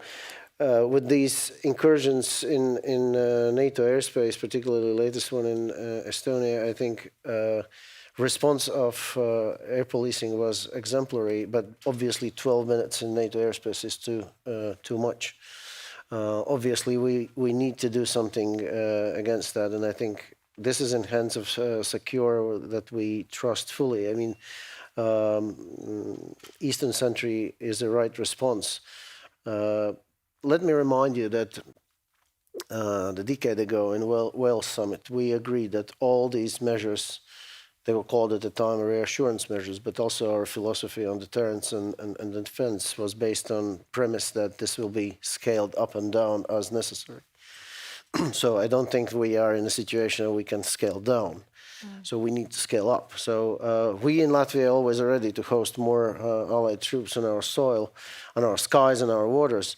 But it is important, I think, that the the Eastern Sentry, is sustained over time. That it does not remain only on the paper, but also in practice. So if we need to keep sending our message about sovereignty or inviolability of our airspace, then maybe we need to keep more aircraft. We need to keep more aircraft in the air. But certainly these things are up to Secure. And when Secure was here in Riga a couple of weeks ago, I think he was presenting a very clear view and a very clear message that this will be tackled. On the Baltic Sentry, I can just see how indeed these ships were actually making a difference after they appeared in the Baltic Sea this January.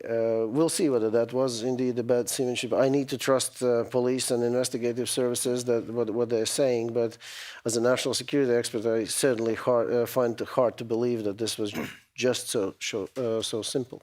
One thing that I want to say from the larger strategy perspective, and that also kind of encounters the question of strategic communication. Sweden and Finland joining NATO is not just two countries joining NATO. Mm-hmm. It is finalizing finalizing in this region area of responsibility of NATO a whole strategic process. Now we are in a position to establish and, if you will, so impose the rules how we are going to behave in the Baltic Sea. For that, we currently lack capabilities in full. So we need to work on that so that we are not scared and concerned about Russian A2AD. Mm-hmm. Not only we are able currently to overcome Russian A2AD, we actually should impose our A2AD upon Russia. And should Russia miscalculate at one moment that it can deal with its Baltic fleet in harm's way against NATO countries, it should be send a clear message that better don't start. You are going to fail in all accounts, and your consequences will be disastrous.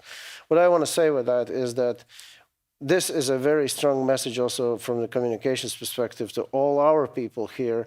Don't worry, Suwalki Gap is strategically important, but with the open Baltic Sea and Baltic airspace, that is just one of the ways of reinforcement. Because if we dominate in the Baltic Sea, nobody actually can win the war in the Baltic Sea.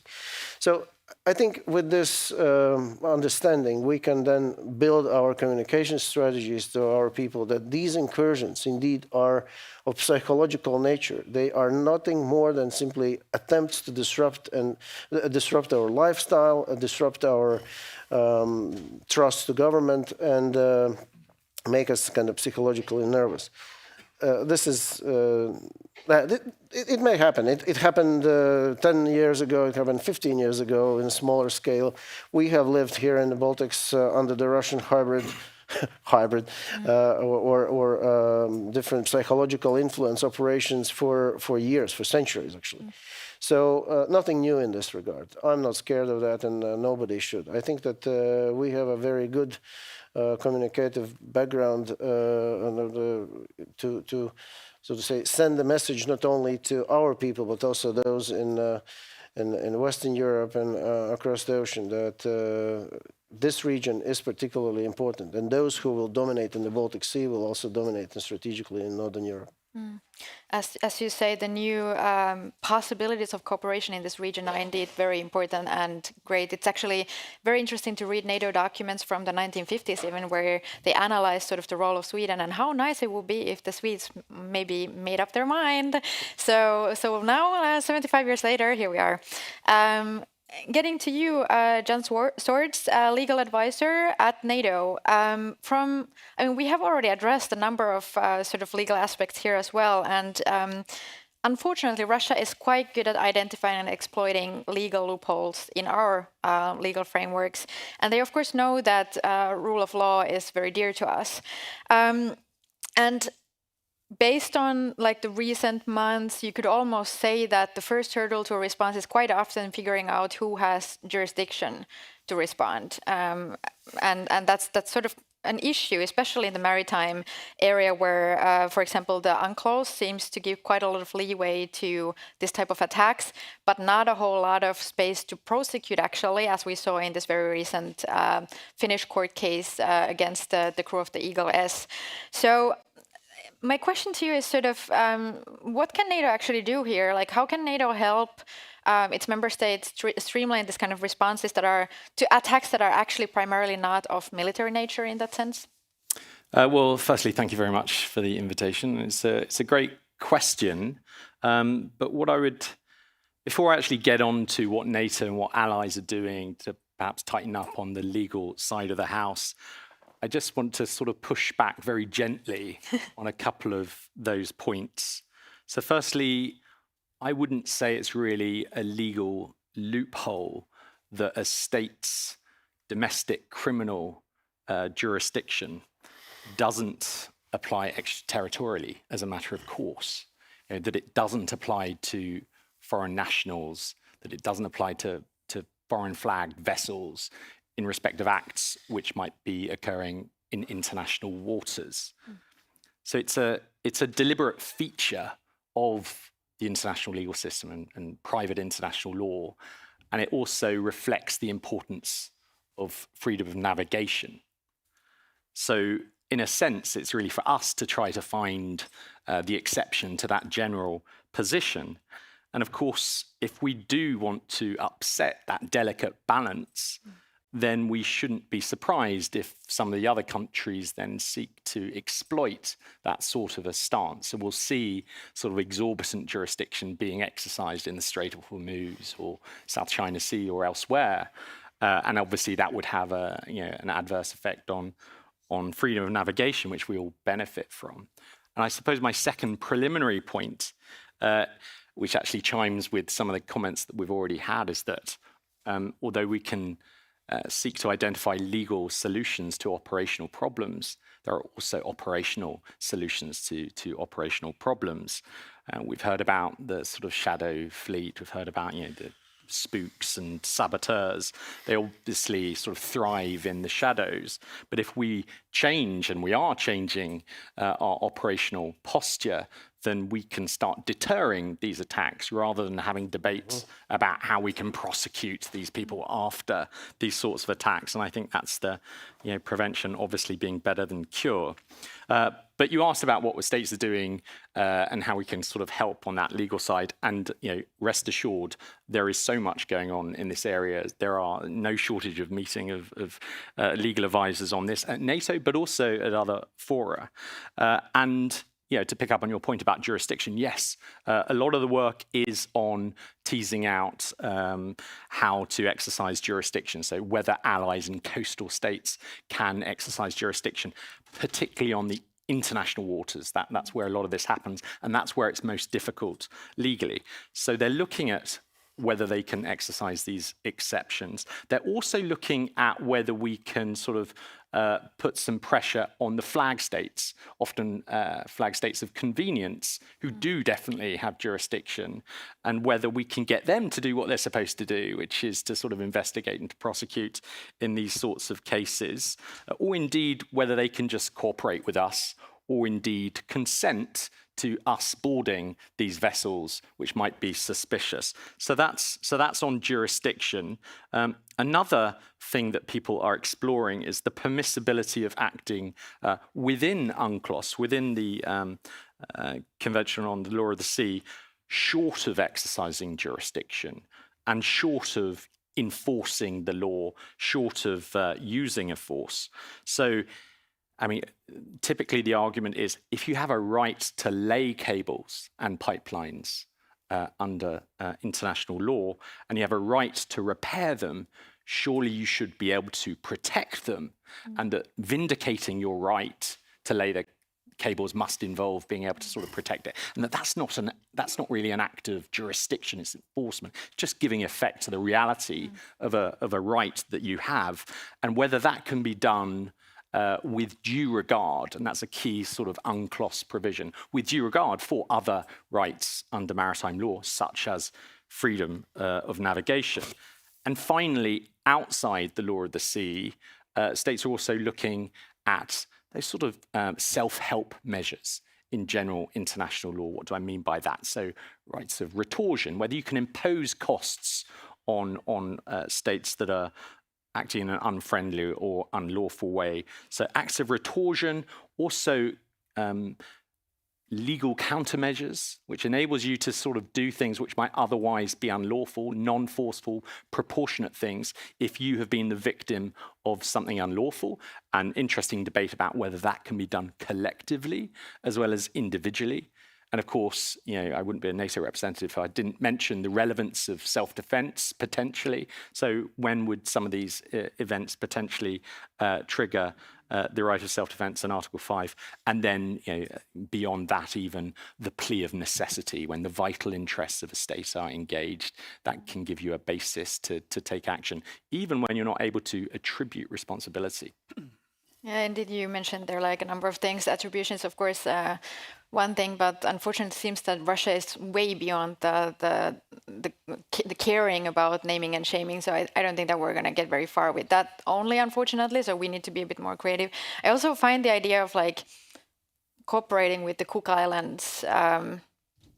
We can try for sure, but in this case, unfortunately, it seems like Finland imposed costs on itself rather than on the aggressor. So that was an interesting precedent that we need to think about quite carefully. Last in a lineup, but certainly not least, at least what comes to your title, the length of it. Johannes Peters, head of the Center for Maritime Strategy at the Institute for Security Policy at the University of Kiel. Did I forget anything? No. All right, great. So given that you are coming to Riga from Germany, and Germany is often special, and also in what comes to the jurisdiction issues, the legal situation is very specific in Germany, specifically difficult. So Germany is a federal state, and the military has, for good reasons, a very, very limited role in internal security. So how can Germany effectively make sure that, for example, NATO's critical infrastructure or other installations that are located in Germany, there's quite a lot of those actually, how can Germany make sure that those are adequately protected? Yes, thank you for the question, and thank you for having me on the panel. First of all, the debate we're currently having in Germany, which centers all around the issues you just mentioned, is a pretty German one, actually, because we currently behave as if this has been the first time ever we've experienced any kind of incursion by Russia. So it's a pretty late wake up for us again. And right now, yesterday, when I come back to the hotel, I turned on the TV. There's some German stations there, and I had in the nationwide television, there was a debate going on exactly around, are we threatened by the drones, in which way, and who can we respond, and all this kind of stuff. And you sitting there and thought, okay, this is not like 2014 or so. This is obviously, it's a bit late in the game to have this kind of discussion. But that's the way it is. And the problem in Germany is we are, as you mentioned, we are a federal state, but the only two things that remain solely in the responsibility of the federal states are education and the police. You can argue whether this is a meaningful thing, but that's the way it is. So technically, the first responder, when you have a drone flying over Kiel, as we had last week, it's the police of Schleswig-Holstein, which is neither trained nor equipped to handle this issue in any case. The next responder would be the federal police, same problem. And the armed forces are actually not allowed to do anything because our constitution forbids to make any use of the military for interior within Germany for any interior issues. So that's the current debate we're having.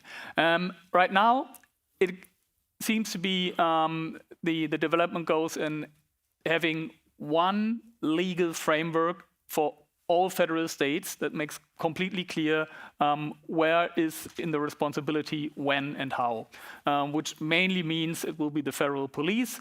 And the debate is now going on saying, okay, but we will need the armed forces as well. How do we incorporate them without having to change the constitution? Because the problem we currently have with in our parliament is that we need a 2/3 majority to change the constitution, and with the far right and the far left in our national parliament, it's highly unlikely to get a 2/3 majority to do anything about the constitution. So that is currently the debate going on. And the problem is here, which is very German again, we only see problems and not solutions, right? So there are, of course, a lot of things we are able to do. We are lacking creativity, actually. We're lacking the ability to look in what the legal framework actually is and say, okay, where are probably some gray zones, to refer to the title of this panel, or where do we have a bit of elbow space, actually, to interpret the law in a way that actually suits us or helps us. It's a very interesting debate on the plane to Riga. I read an interview by a German professor focusing or specializing in constitutional law. And he made the point that the German armed forces are, by constitution, in charge when Germany is under threat, under military threat from another state. So, if we have reasonable proof, or we can reasonably assume that the drones that fly over Germany are associated with Russia and they are a threat to our national security, then the armed forces will be in charge to handle with these drones. That's a creative approach to our constitutional law by a real expert that would actually stop the whole debate. If you would follow this interpretation, then we won't have a debate at all. Then we can make use of the military to actually handle these drones. So that is something we have to come to be actually have a bit more courage and a bit more creativity. Nothing which is firstly associated with Germans, probably, but I do still have hope. The other thing is that we currently have to, and there it comes back to the Stratcom argument, we have to be very, very careful that we don't overdo in actually making too much out of the drones as they actually are, right?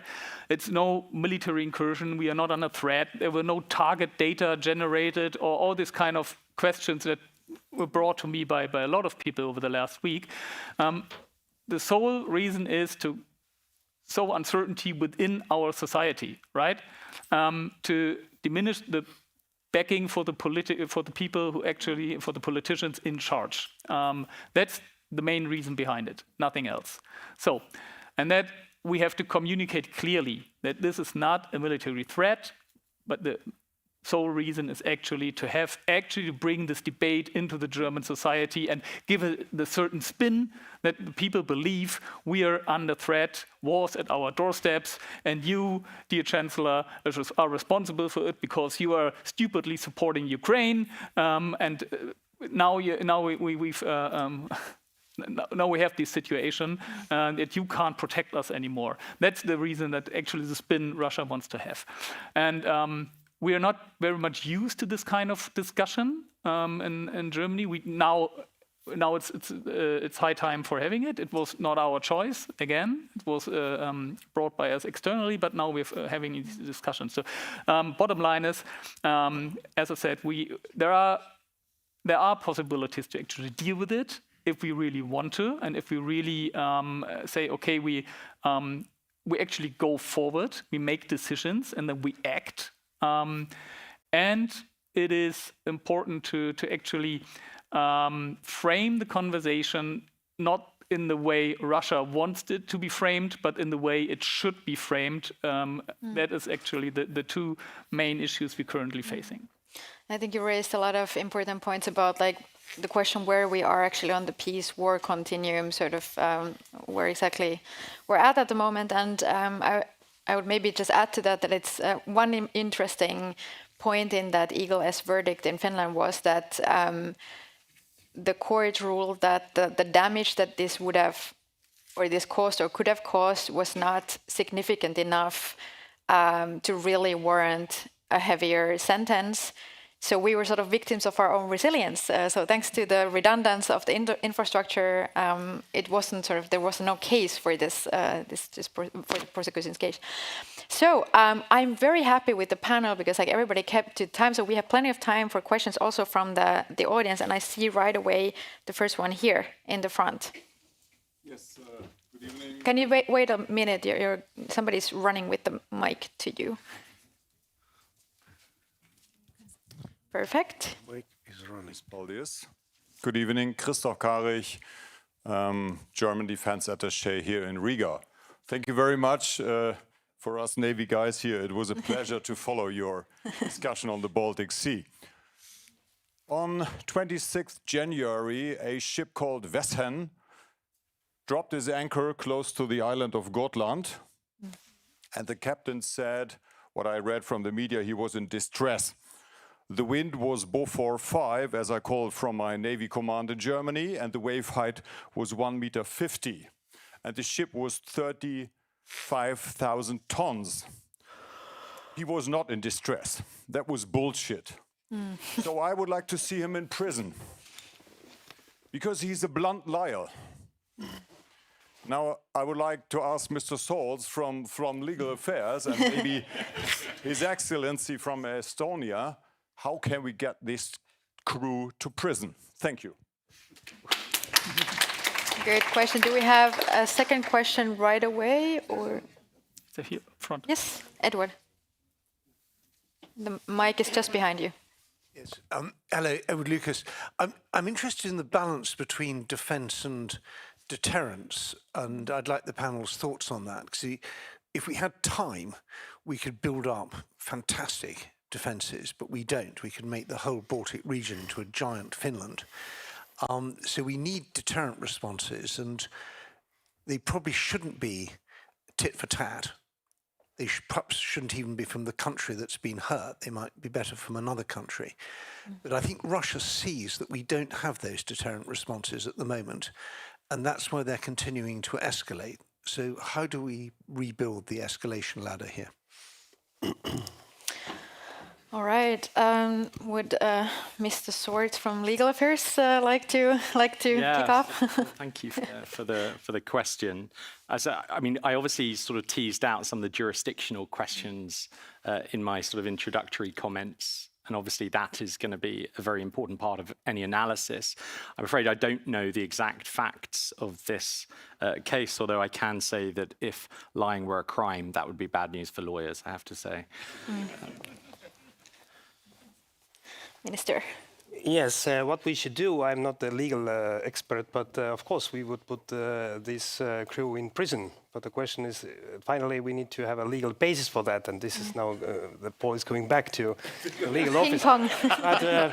But what I'm saying is that this is the game. Actually, we are prisoners ourselves because we are following the international law and conventions and everything. Estonia as well, we were chairing this Council of the Baltic Sea states, and we proposed a non-paper, actually, how can we implement the existing conventions and laws in real life? And also there are lots of opportunities for that. Not only maybe on military level and free seas, but also environmental questions, many other questions. So, but what we had a case with this new polar bear between the gas pipeline between Estonia and Finland, when you as well said that maybe Finnish court is not able to run the case. Estonia probably will. But what happened was finally, actually, captain was. Not caught, but under the court in Hong Kong. Yeah. And it's a clear case, and it's not a small amount of money. It's finally reparation, everything cost like 60 million, but also the energy price and everything else went up. So we're talking about a couple of hundreds of millions of euros, maybe. So it's a real thing. Maybe it was, the bad weather or something, but I think that you are professionals, and I'm the salesman, small yachts. But I know as well, and I've talked to some tankers captains, that it's impossible to actually to go ahead like 200 kilometers anchored and not recognizing that. This is impossible, even with the bad weather.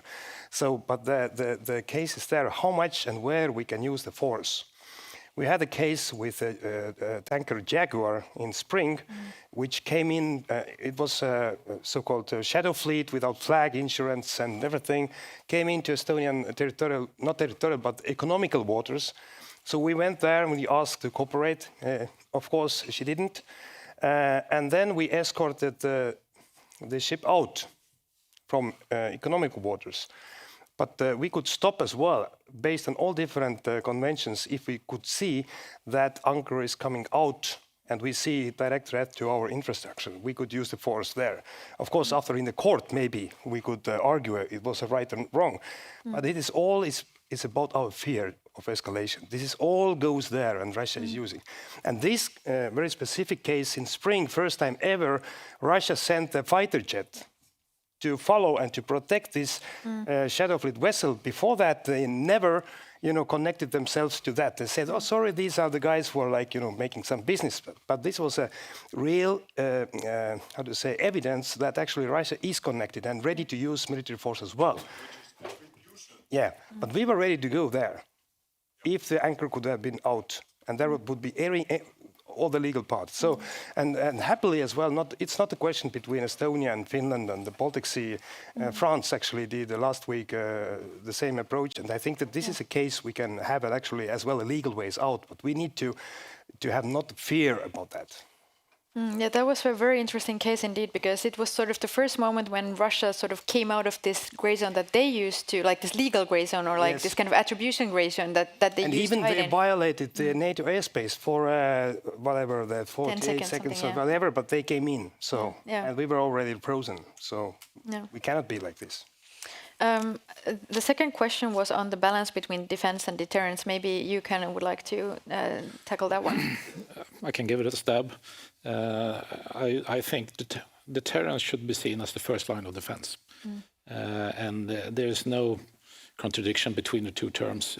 But something sometimes I think we forget is that we sometimes show fear of what Russia can do to us. I think we also should recognize that Russia have that fear against us too. So if we do coordinate and orchestrated actions, it will be noted, and it should be proactive to a point. And if you take everything into concern, what is happening during a year, everything we heard here now regarding interactions from nations against ships, that is, from our point of view and a legal point of view, a national action or a national under national jurisdiction. I don't think we should be that certain that the Russians see it that way. They see more of a monolith. That we are not fully coordinated is nothing that they assume. they think we are coordinated, which we are to a certain point, but we can get better at that. And there are things we do for readiness. We prepare ourselves, we forward deploy, we are out there. And the more of this we do as an orchestrated maneuver, the better prepared we are, and we can do more of what we have seen with these enhanced vigilance activities as Baltic Sentry and now Eastern Sentry. And we should be even quicker than we have been these times. I think Sweden and Poland also reacted with this, was it called Gotland Center? There have been so many centuries now that I'm starting to mix them up, but that was actually like quite a trademark. Yeah, and hopefully Russians are taking note of this. Sometimes we have to view ourselves like they do, so we will be impressed.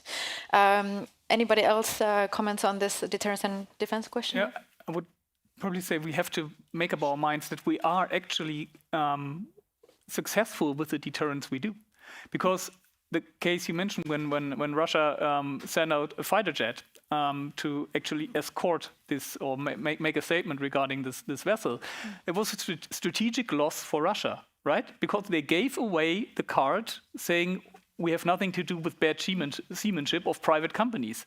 So it was a strategic loss for them, and they decided, okay, the fleet is so important to us that we have to commit ourselves as a state with this shadow fleet. So that's actually a victory. We created a strategic dilemma for Russia, and they actually had to make a decision, and it was not a good one. So, and that's actually, I'm completely with you, Hans. It's we should less think about the dilemmas or the problems Russia is creating for us. We should more think about how we can create dilemmas for Russia, because we are in a position to do this, right? And it's not that difficult. And that probably should be the way we start thinking, because the dilemmas we currently have, we can deal with them. We are not under attack. It's not a military aggression. It's doable. It's handleable. But we should think about how to create dilemmas for Russia. That would be the best. We can play this game too, yes. Yeah, very quickly, I think it's right to say that deterrence comes from defense capabilities. So we may say, yeah, at this moment maybe we are not where we want to be, but well, I fully agree. I don't think Russians think the same way. I think that they think that we are far beyond where they can actually take on us that easily on a full scale and full front. There are many strategies that they can still employ, but that's I don't think for this conversation. But I think what is important that we need to take three things in one continuum, and that is military capabilities, industrial capacities, and our societal will to resist. And on each of them we have a separate panel here, but I would just say we will improve on industrial capacities. It definitely will improve on industrial capacities with the help of the European Union and this complementarity of NATO and the EU. But I think Russians by now should understand, and if they did not understand that, they should understand it now, today, at this very moment, on this panel. We will fight. We will fight. There will be no 1940 again. And they will perish more than they are perishing currently in Ukraine. There will be disasters for them. So don't attack. Don't even think. And from that perspective, will of the Baltic states to fight is larger than I think than ever in the history, or to defend that. Let's be more precise. Defend the country should that be attacked. What happens with the rest of our allies at NATO and member states in the European Union? I don't precisely know, but I think that is also changing the mindset. I mean, the drone incursions in Scandinavia and Germany, I think they are changing people's perception of what actually the threat is. Baltic states are not going to be the first necessarily. That might be Copenhagen, that might be Oslo, that might be Stockholm, that might be Munich, Berlin, whatever. I think also the rhetoric here must be changed. There are no first states in line. Everyone is in line for Russia. And we need to be absolutely clear about that, to communicating that to our people as well. Very important message, Minister. Just to add on that is that if you see the very short period, we must get rid of our fear. I'm not talking about the Baltic states, Finland, Poland, and frontliners, because we have no this fear. We are ready to fight, because this is an existential question for us, no doubt about that, whatever happens. And happily as well, we have now the new NATO regional defense plans since Vilnius summit. And I think the deterrence is actually, we fulfill the caps, and we as Estonians, and I think Latvians, Lithuanians, and Poland as well, we will be ready from the first second to take down lots of stuff in Russia and the other side of Moscow if the real aggression will start.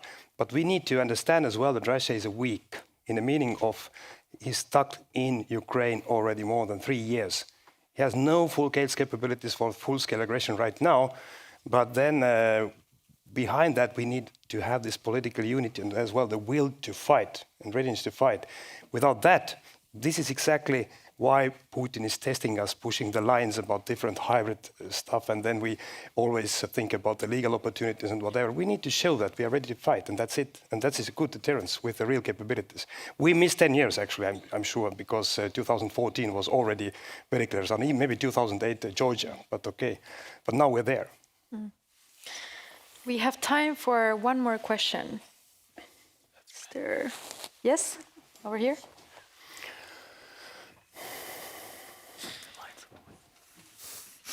So thank you. My name is Thomas Nilsson from the Swedish Intelligence Service.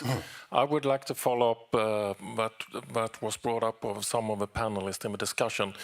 Do you think that there is a risk if we, and I think most of us would agree that we are actually fighting a hybrid war with Russia, and we will do for a time.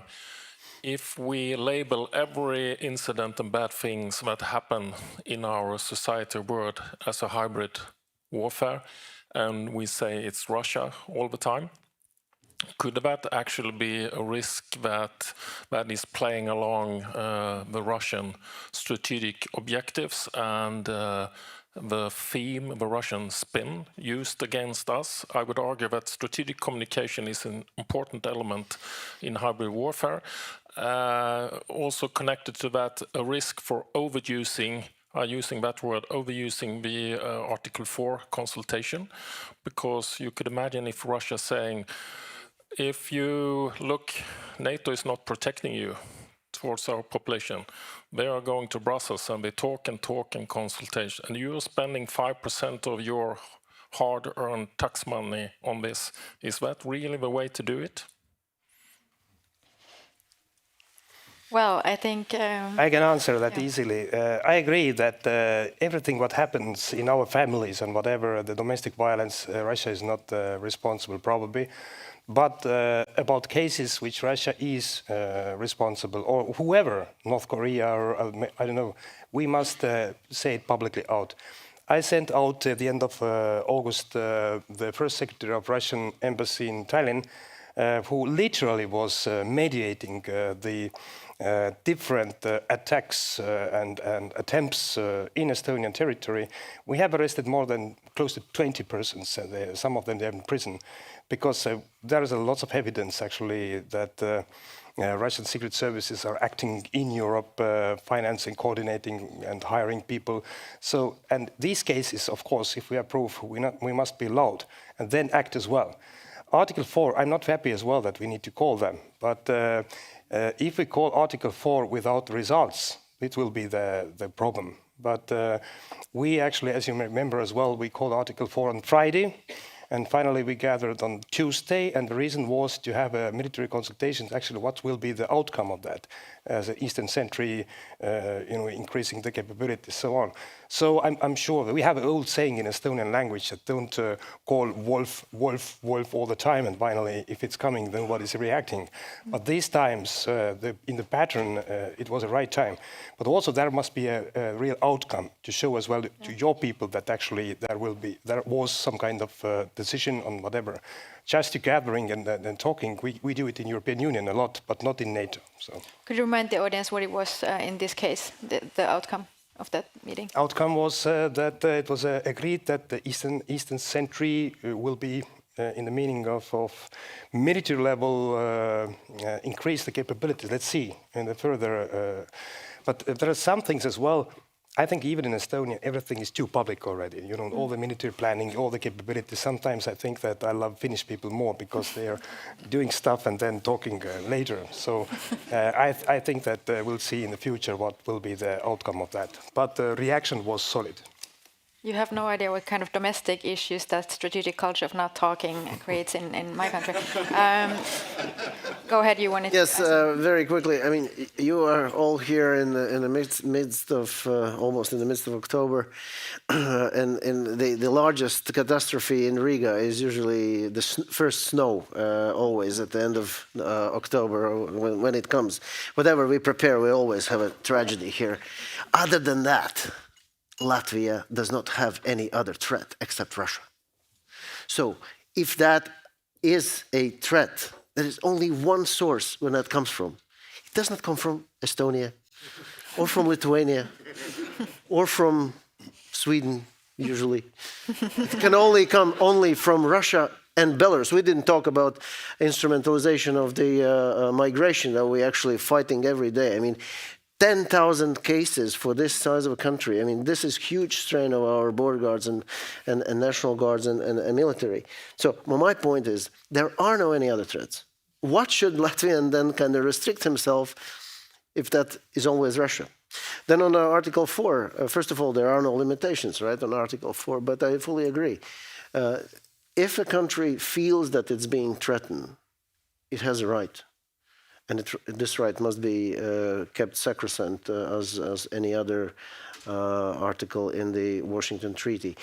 My point being that if Russians want to be loved in this world, they simply need to stop to do a couple of things. First and foremost, stop flying into NATO airspace.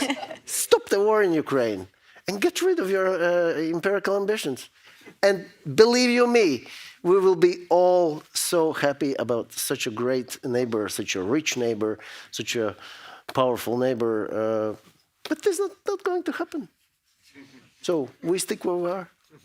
I hope somebody got this on a clip for Twitter and other social media. The other panelists, please, you have 1 minute left for any famous last words. No. Come on, Johannes, you look like you want to say something. You always have last words, right? No, but that was exactly the point I made in my statement. We, particularly in Germany, we have to be careful that we don't overdo it, right? That we don't frame everything as hybrid attack now. And we have been too reluctantly for a long time to actually speak it out. Mainly the politicians have been too shied away from it. And now some parts of the population have the feeling it comes all at once in a huge wave, which is not the case. So we have to be very careful that we find the right time to actually tone that down again. But right now we certainly have to create some sense of urgency, and then we have to explain it. Then we have to set the right narratives, and that is probably exactly the phase we're currently in. So I completely agree. Yes, the biggest favor would be just to freak out and panic, or just to blame everything on Russia, because that's what Russia is doing in their narratives, right? So we are under threat by the West because we are the source of all evil we have ever been, and that's why they attack us constantly. Which is not the case. So yes, I totally agree. We have to, but that's an individual assumption, I think. Each state has to find the right way to address its people. I've been to Tallinn 2 weeks ago on your conference, and the way you guys talk there openly, when we would do the same on the German conference, that would be like a no-go. People would just freak out, right? And it's a very individual thing. I love the way you do it, but that's not the way it could be done in Germany. Not right now, maybe in a few years' time. Yes. Just to sort of conclude, there's obviously a great symbolism attached to these articles and Article 4 consultations, but of course allies consult every single day at NATO. It doesn't have to be formally badged anything if people don't want to do so. All right. Would you like to have any last words? I've been living 1 year in Rostock now, so start to get acquainted with the German way. So if I remember it correctly from my National Defense University studies, quoting an old dead German, war is politics continuated with other means. Indeed. And if that's the case, we are at war. We are not at a shooting war yet, which we will try to do everything to avoid. But we need to have a reset where we stand with our neighbor in the east. Thank you very much. An excellent way to end the panel. Thank you.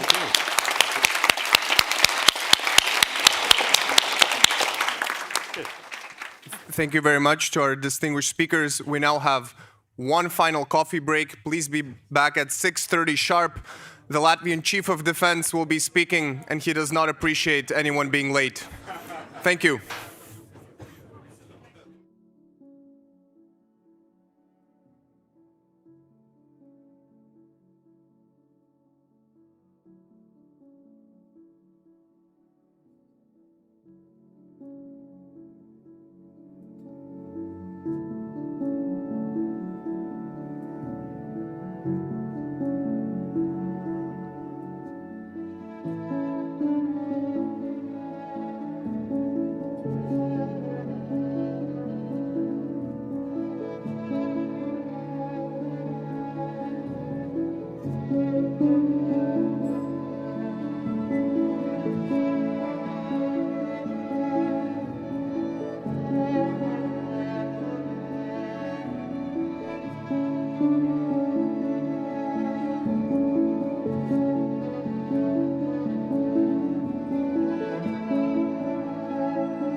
seats. All the people are coming from the second floor. We have survived. We have made it this far. We have one last main plenary session here on the role of military mobility and infrastructure. And then I would like to remind that everyone is invited for a special reception at the beautiful St. Peter's Church in the Old Town. And there are shuttle buses leaving from this venue. And of course, remember that this is not a true goodbye. We continue tomorrow. There's also a whole range of side events to attend. So please check out the program for all of that. Without further ado, I would like to hand over the mic to the moderator of this panel, Julian Lindley-French, who is the chairman of the Alphen Group. Thank you. Thank you. Good evening. You can tell this is 6:30 on a Friday afternoon, but we'll do our best. Welcome to this wonderful panel I have with me on military immobility, which I think will be a challenge given what's been happening and what's been discussed these last couple of days. I want to set the scene. In 2022, General Heinrich Braus and General Ben Hodges and myself, we wrote a big report on military mobility called Moving Mountains. And recently I published a major book with Field Marshal Lord Richards called The Retreat from Strategy, which is brilliant and very reasonably priced. Very good. But they both had two things in common with which I want to challenge the panel this evening, and indeed yourselves. I don't sense there is the requisite level of urgency on the fundamental issues that Heiner, Ben and I addressed in that report to really improve military mobility. Military mobility is deterrence. If the enemy believes that we have the capacity and the ability to move capability quickly, there is no stronger element of a deterrence posture than military mobility. Now, Ben Hodges, my dear friend Ben, bit of a Yank, but still a close friend. Ben, as you know, was a general, head of the US Army in Europe. He said, Julian, will you pose two questions here? I think that's an American accent.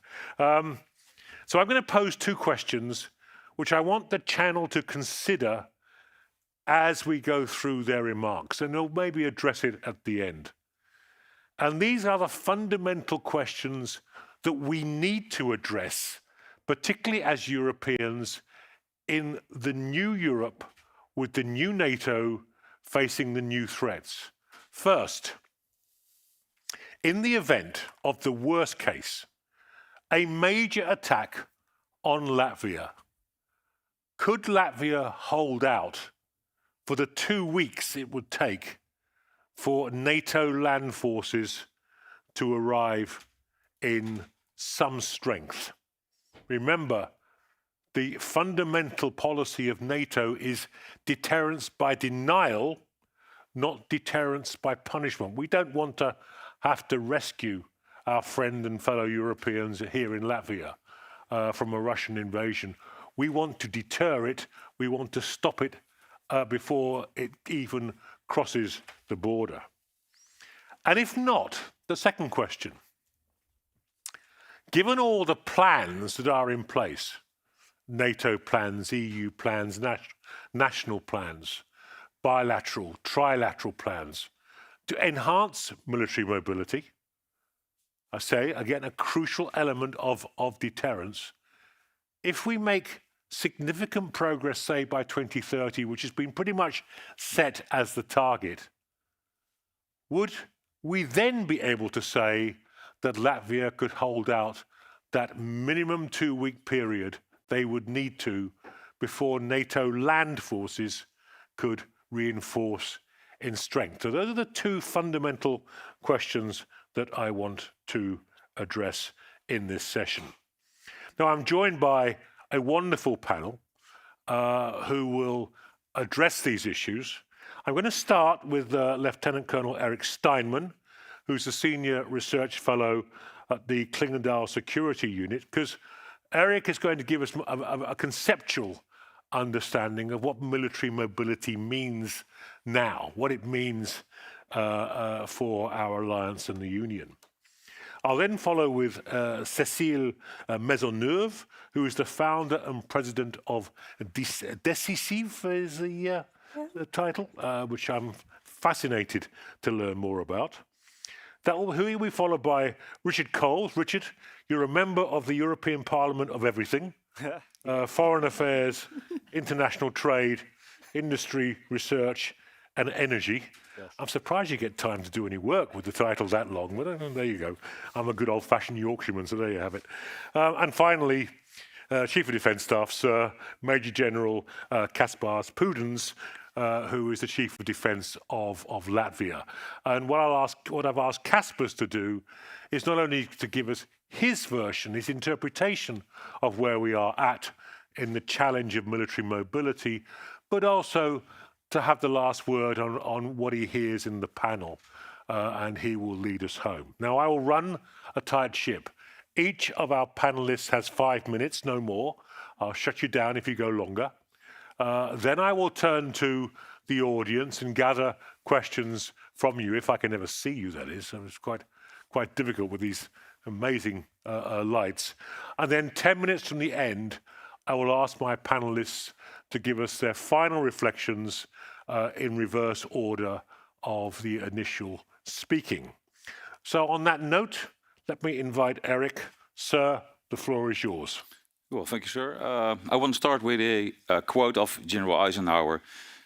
He already said that you will not find it difficult to prove that battles, campaigns, or even wars can be won or lost because of logistics. So that's why I'm very fortunate and happy and proud that I'm actually here to say something about it. But of course, I'm Dutch, so I'm going to do it a bit differently. I understood yesterday that since you're Dutch and you're a military background, if you're Admiral Bauer, so it's probably predetermined that you will be being a bit blunt. Well, I might match that because I'm not even an admiral. That said, all jokes set aside, I want to have a different approach. Because when we look at fighting power, we normally see it as the moral component, which we addressed, I think, thoroughly these days, or the physical component, which could be, for example, the logistics or the stocks, etc., the command and control. But we heard, I think, very little about the conceptual part. And in the Allied Joint Doctrine publication for sustainment of our operations, the modern synthesis of what Eisenhower said was probably, logistics drive operations, not the other way around. And then I thought, well, preparing for this, then probably why don't logistical concepts should drive or war operations or war concepts? And then, of course, we look at Ukraine, which is a different kind of war. It's a proxy war. It's more limited in scale. We have a lot of lessons we can identify, but are we learning all the proper lessons for the future war? It's always a question. But perhaps not all, because, for example, in June, Secretary General Rutte said, we need to be more lethal. And if you look, for example, at the British document, if you specify we need to be 10 times more lethal. That sounds great, but what is the current lethality and what's then 10 times lethality?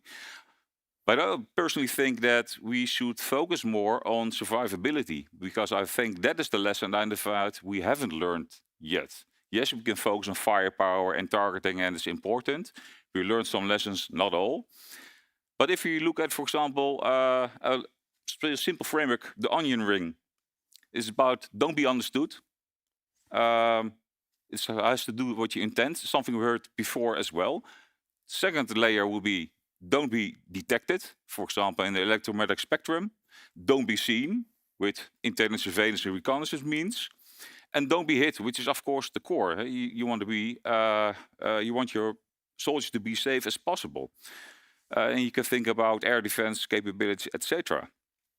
But also in this doctrine publication, there's an understanding that we need to adjust the logistics according to the context and the threat there is. And if we then look at Eastern Century and pre-positioning stocks and pre-positioning units, because units you pre-position, they may camp. A big camp, they might even have a fitness or whatever, and it will be bulky. And if you look at the onion ring again, our intent is pretty clear. We will be seen in electromagnetic spectrum. They will know all its call signs, frequencies, etc. They have a target, and the target will become fixed over time. And as the attacker has the initiative, he will have the choice of place and time to actually hit these fixed locations. So if you come to think about it, and that's my call for action or the conceptual approach perhaps, why don't we consider lighter units, more flexible, more responsive, very good intelligence, perhaps even like a more of a concept of digital minefield in which you always have your sensors and your indirect fire. And you have dispersion of your personnel, dispersion of your logistics, because it's already said before, the only things actually are being allowed to live for a prolonged period of time. Not big vehicles, or not stocks, or not logistical hubs. It's persons and probably unmanned vehicles, etc. So the call for action probably, I think, will be to reconsider our concept. The area in which we operate, in which the transparency of the battlefield is increasing with drones and all kinds of sensors, it's increasing in scope, types of sensors, which probably will be unsafe. And we have old concepts like the forward line on troops, the forward line enemy troops, or the forward edge of the battle area. As said before, probably the battle area can be anywhere you want. So probably more deterrence will come by being able to deploy faster. Please, Eric. I will, sir. Good man. To actually be faster in the deployment of our forces than the enemy, to create the better area of our choosing on the time and the conditions of our choosing, and require probably a different logistical concept and a different operation concept. Thank you very much. I mean, as I understand it, what you're really talking about is complex mobility in support of secure, agile, pre-positioned forces. Do we have the infrastructure for that kind of concept? No, I think probably you should go back to the drawing board, because nowadays we have your capability targets and we say a mechanized brigade or a mechanized division looks like this. And the fact is that a real fact or is it an assumption? And are these assumptions still valid? And there's a lot of money, of course, going around in the EU readiness plan or the Rearm Europe plan, or however you call it. But it's a bit strange that you have several priorities, but you don't have a real consensus on what the overarching concept is of the future war you would like to fight. So yeah, probably you need to change that mindset. That mindset and also your concept. Yeah, thank you. Cecile, please. Well, I will answer that question from the point of view of an expert on energy, which I am, and on energy policy.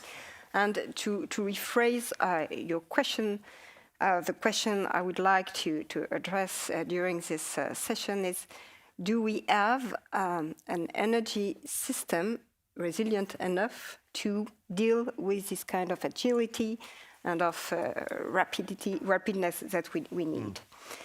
And when I hear about logistics, about mobility, I hear two things today. Traditionally, we would have talked mostly about how to bring the energy of mobility, which is oil products, of course. But now, when we speak about mobility, we speak about a lot of communication, we speak about the digital space, and we speak about the reality of the energy system we are building, which is electrification. And reflecting on security of supply in a more electrified defense economy is very different from reflecting on security of supply when you talk about fossil fuel. Why?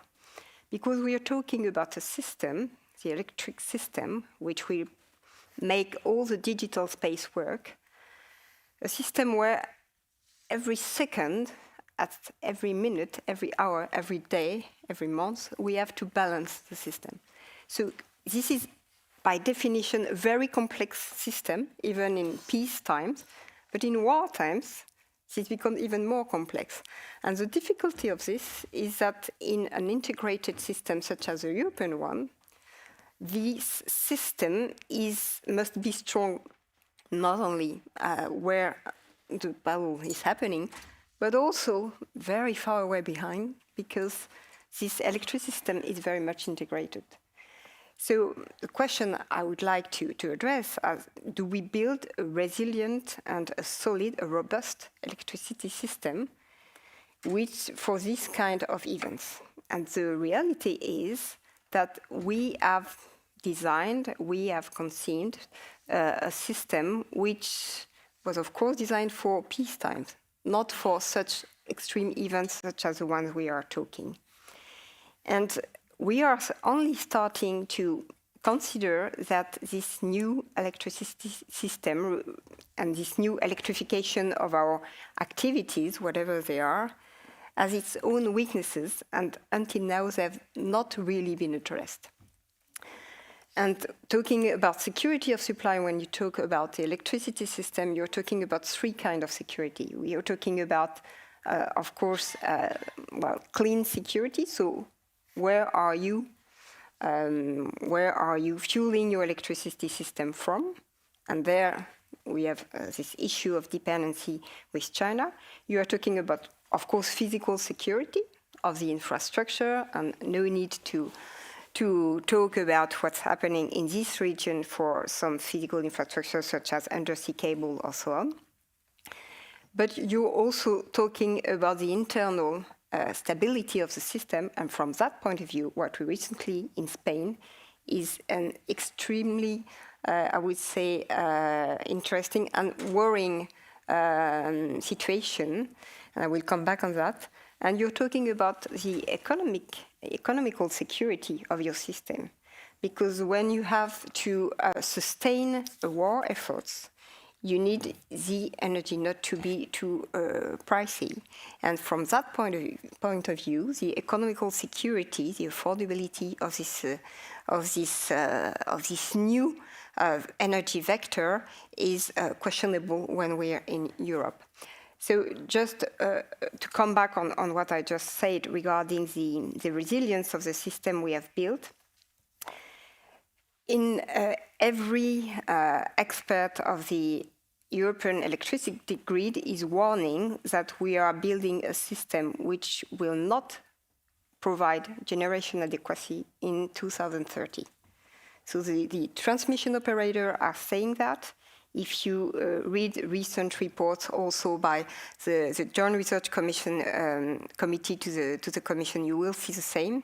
So we are building a system which is not resilient anymore because we lack a synchronous system in this electricity system, meaning power plants which are functioning all the time. So this question, up to now, you were talking about the urgency, has not been dealt with sufficient sense of urgency. One minute, please. Yeah, and I would just conclude, and maybe things are changing, and from that point of view, the recent decision in Germany to build the equivalent of 20 gigawatt of gas-fired power plants is a good news for the stability of the European electricity system. I will conclude on that. Yeah, thank you. I mean, this is extremely concerning because on the one hand, it's almost a contradiction. We seem to be committed to building an electrified defense economy because that is the policy of quite a few governments.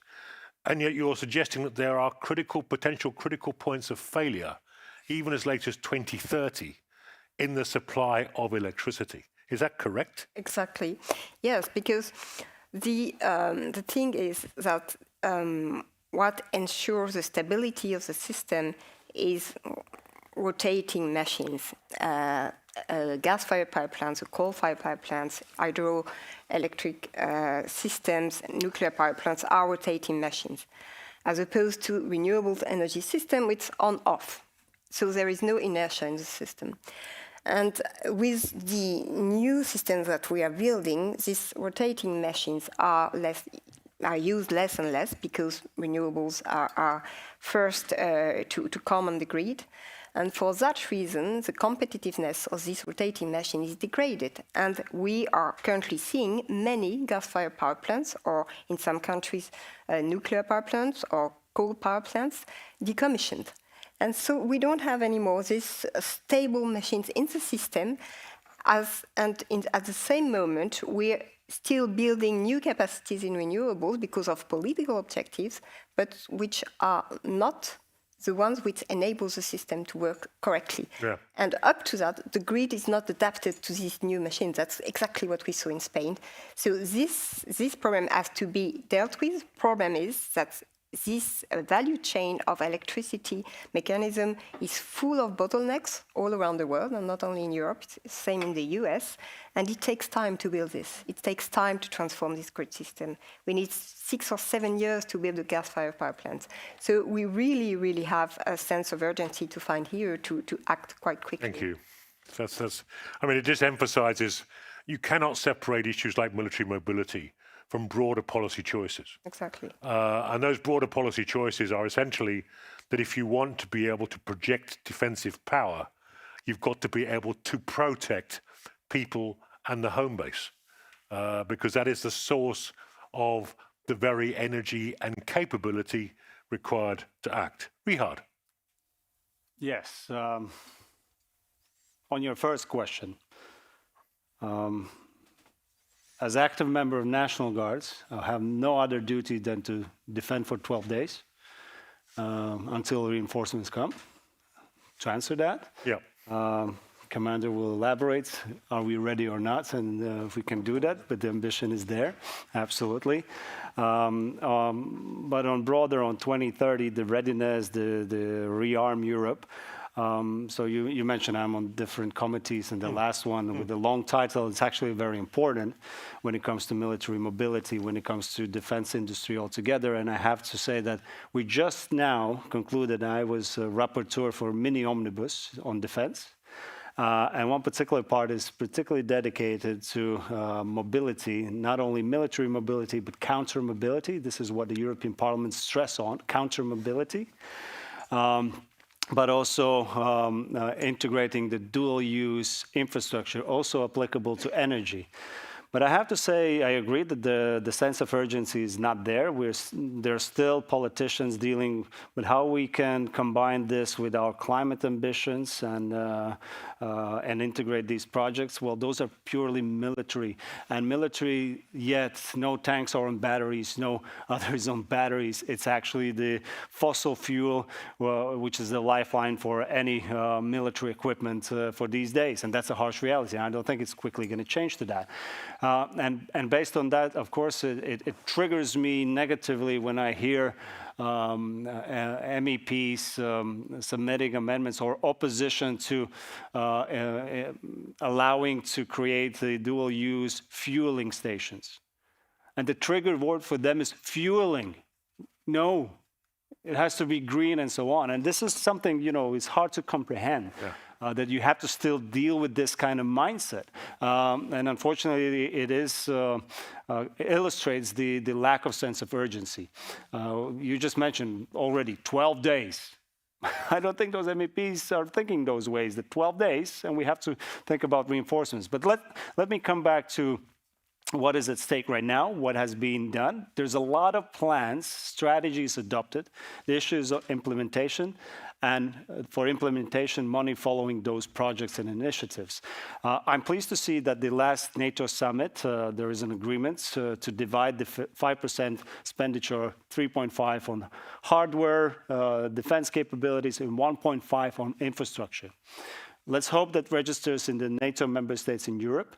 I'm pleased to see that the new European Commission has recognized the specific challenges in Eastern Frontier. That is separate region with separate challenges, and there will be additional funding provided. And why this is important, we have to look at the history of NATO, at least for the past 20 20 years.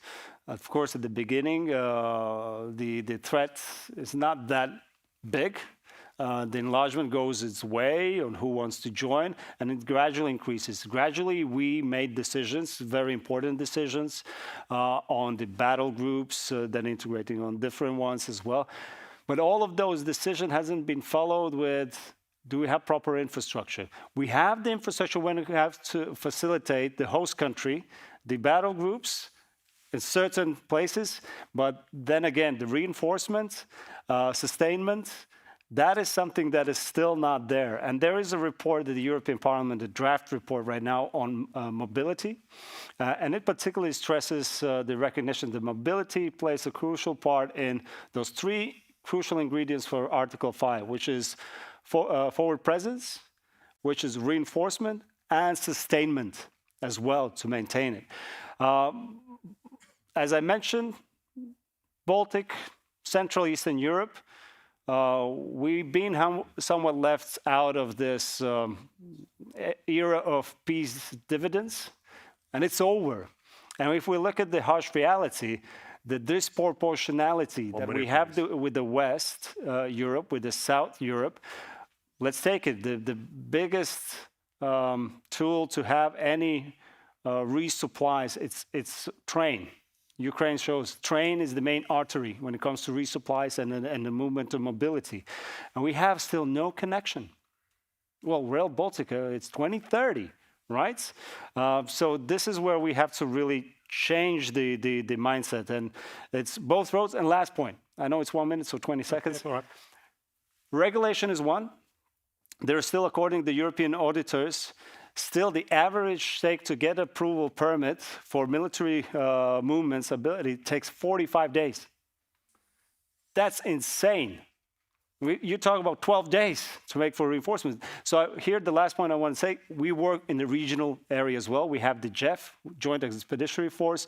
So this is as well. Not to say that suddenly everything has to pull up from the south to the north. So it's mixed. I mean, what I'm hearing, and not just from you, but from others, and I have to say I've heard it in this conference as well. We still suffer from this tendency to put politics before strategy. That things can only be good. We can't say that this is not working.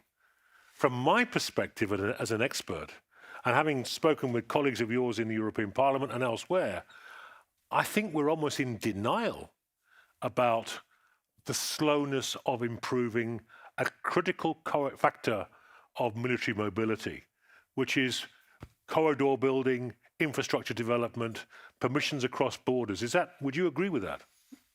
I have to say I agree even more so on this assessment. Not only the politics before the implementation of the strategies, it goes even worse. Not maybe at the political level, but when it's the executive level, they start to pull the rug. You don't come into our competencies. This is ours, kind of, guarding. And I noticed that in European Parliament. When the Trans Committee started to object, the SEDE Committee, which is Defense Committee, is in agreement with ITRE Committee, the Industry and Technology, on proposal not only have the military mobility, but counter mobility. They say, we're going to block this paper because we disagree, because it's our competency to decide on that. Yeah. And I think this is the biggest problem. We start to pull the rug, not to implement that is really urgent, but start to say, oh, you're leaning into my area, kind of this ill envy or jealousy. But I think the important message here is something that hasn't come across thus far in the conference, which is our enemies, adversaries, whatever you want to call them, are not stupid. No. They are carrying out daily systematic analyses of our vulnerabilities. And decision-making is one of those vulnerabilities. And when we say we're going to do something and then we don't deliver, we are simply building a vulnerability in which they will exploit. And that needs to be gripped, because we can't plan on the basis of promises. We must deliver. General, delivery. Indeed. Thank you. Well, with all respect to Lieutenant General Hodges, Ben probably wants to hear from me direct answer, but I would be same as we heard here. never would admit that we will fail in that battle. We will do whatever is needed, and I'm happy that hearing also from our volunteers. But before starting, of course, you all heard the importance, and that's clear as light, of course, about the importance of military mobility. I want to reference this to one historical case, but not from war, so actually from my childhood. Once, somehow, miraculously, we at school, in our football team, got to the regional finals, and we knew that the team coming against us is much stronger. Better players, better equipped, more trained, and so on. But then when the day came, actually we won, because they didn't came up to the stadium. The bus broke on the way. So when we got to the state finals, to grand finals, so that makes that what is all about is race in the speed. Did you win the final? No, that I said, we're not good team. It was miracles that we got to the regional finals somehow. Yeah, just with motivation, big motivation. Yeah, so that's why I say this is becoming very critical, not only similar like firepower for those who will be fighting on a border, in our case, the eastern border with our defense line. It will be important for the rest, being also ready for the sustainment battle. How I build my concept of main points where my battle fought is something Eric mentioned. The first point is survivability, but I say this is first what we need. All of us survive, all of our armed forces, our infrastructure, our networks, so we can look further on. That's where I put my effort defending. You said 12 days. If needed, it will be 1 month, whatever we need. We will defend until it comes to the end. And then the third part is sustainment. This is a battle we, just coming out of national exercise, what we pay the big focus on sustainment. And that's where I put the more emphasis on military mobility. Because in initial phases, while all this is very important, what has done, and we're working with civil side, so civil military engagement on developing infrastructure, resilience, as you said, that's understood. But me, as military, of course, a part of doing the military capabilities, bringing military capabilities, looking at other options. So what to do not coming to these 12 days. So that's why I say I focus on the procedures, on capabilities, where I can shorten these timelines. So it's investing intelligence, sensors, analysis. Investing already was mentioned here, or you said decision making. So how we can faster understand the situation and make proper decisions. And this is where to invest. Also invest in platforms which can deliver same effects, but they are much lighter, as Eric said. It's actually footprint. So probably same effects. We don't need a tank brigade coming here, but we can get even drones. But drones, again, still needs to be delivered to the line of departure or point of a launch. So it's actually battle what we're fighting here with main two problems. Of course, our disadvantage been before and will remain is, of course, is our readiness against Russian ability to maintain combat or operational readiness on our borders. Now, thanks to the Ukrainians, it's much lower, but in any case, it could be back. But also resilience. Resilience not only of our infrastructures and so on, but our armed forces. And I say our answer is, how we're focusing is not to look at countering Russian mass with a mass. As I said, look at innovative solutions, how to fight much leaner, much lighter, and then not being forced and focused on these 12 days, but on something we can do much shorter in decisions. But in same time, of course, we're doing a lot. I think as a nation, as the last mile of delivering these capabilities to our fighting positions, I think we did a lot during the last years internally. Our border crossings, if I'm correct, already almost decade when we solved this, that any our allies with low-level limitations, even falling to my responsibilities, allowed to come in hot, so with loaded weapons. So it's not coming to our borders, you pack your stuff in boxes and cross the border, and then you get ready for a battle. No, you can go in. We're exercising through exercise with our neighbors, so we can do cross-border activities, operations. So if I'm hopefully chasing Russians here in Latvia, so I can continue doing this in Estonia and in Lithuania. I'm not stopped with boundaries. So this is something we did. And that's where we can help and, of course, advise the rest. So it will be regulatory side. But on infrastructure side, also working through different scenarios involving our civil partners, critical infrastructure, ports, the energy institutions into our exercise.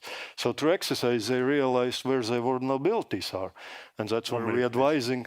That's where we're advising what you need to establish, both procedures or capabilities. Because my main point to all these critical infrastructure saying, don't expect us being and protecting you on the spot. We will be on the frontier.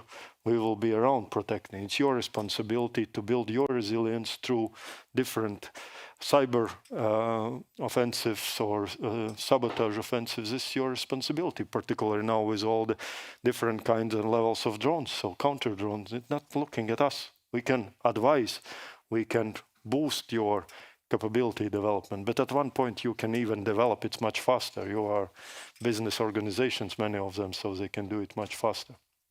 Thank you, General. I mean, what's come across, not just what you very eloquently said, but also the entire panel, is that military mobility can look like a very dry subject. But in fact, it's critical to the defense and deterrence posture of our alliance. Why? Because it's not just about infrastructure. It's about civil-military relationships. It's about regulation. It's about cross-border movement of dangerous goods. It's a whole host of political, legal, and actual requirements that without which mobility simply won't happen. And without that mobility, there is no deterrence and defense posture. That is what we're dealing with here, ladies and gentlemen. I'm going to open the floor now for about 10 minutes. And if I can see you, I'm also going to look that way because too often chairs were not looking that way. I will take a few questions. I see a hand in the ghostly distance just down there. I'm Robert Rasums from Latvian Armed Forces. So, for what are we building this infrastructure? What is the strategic end state to which we are building this whole defense economic? Is this the plan for just surviving the Russian attack or defeating Russia? If the answer is the second one, what do we understand with defeating Russia? So kicking them out, stopping the killing, ending in Moscow. So as war is continuation of politics, I would like to see Mr. Kohl answering this question and then officers commenting this political guideline on this. Well, thank you very much. I'll take another question while we're at it. Shout at me if you can. Yeah, please. John Barser Globsec, quick observation. 41 years ago, the UK, when I was an exercise young officer, deployed 131,000 men to Europe. That would take some doing nowadays. My question about the infrastructure, I understand the forward edge of the battle area has moved, but is it not up to the private sector and the EU, who own the infrastructure, to provide what NATO needs? Get the private sector involved, is my question. Should we? Thank you, John. Right, I'm going to, Rihard, go straight to you on that question. And what is the strategic end state of military mobility? Well, two things. That deterrence is credible and that defense is effective. And again, that our defense plans are implementable. Both when we talk about rapid response, masses, 500,000, and I think the high readiness is 500,000 and 100,000 are rapid response, that actually we can facilitate it. We have the corridors, everything in place that if needed, the reinforcement can come quickly, not in 180 days, but way sooner. So, but it's also back and forth, the resupply chains. Again, if there's coming, let's say, reinforcement, it's the question of crossing the borders. There is a discussion right now of introducing the military Schengen. And I think it's a valid point.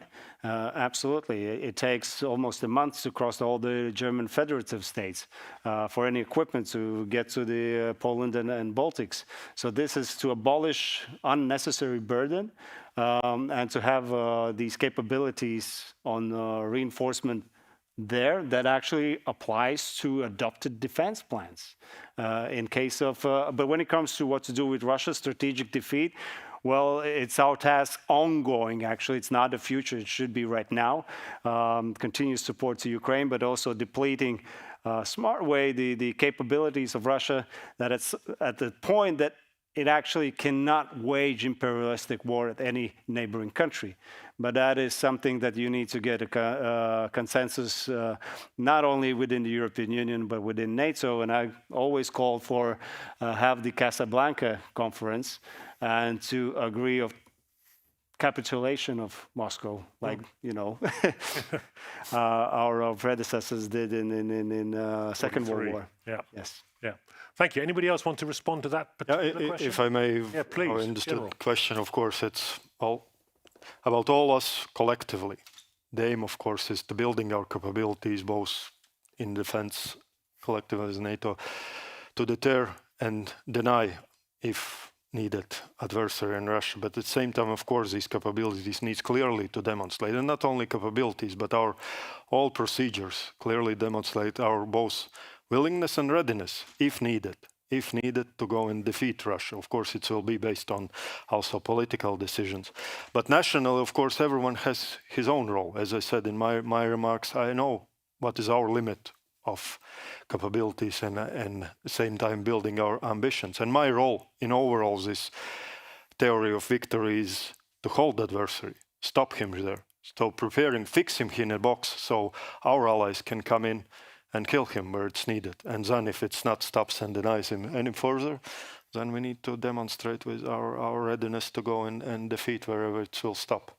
I mean, let me be blunt. The relationship between military mobility and the NATO war plan is essential. I mean, the Dutch have built this transit corridor, which is important. But the transit of what? If it's British forces, both blokes can get on a train. I mean, the idea, for example, the Brits will provide 2 divisions within 60 days, that's fantasy. That's not going to happen.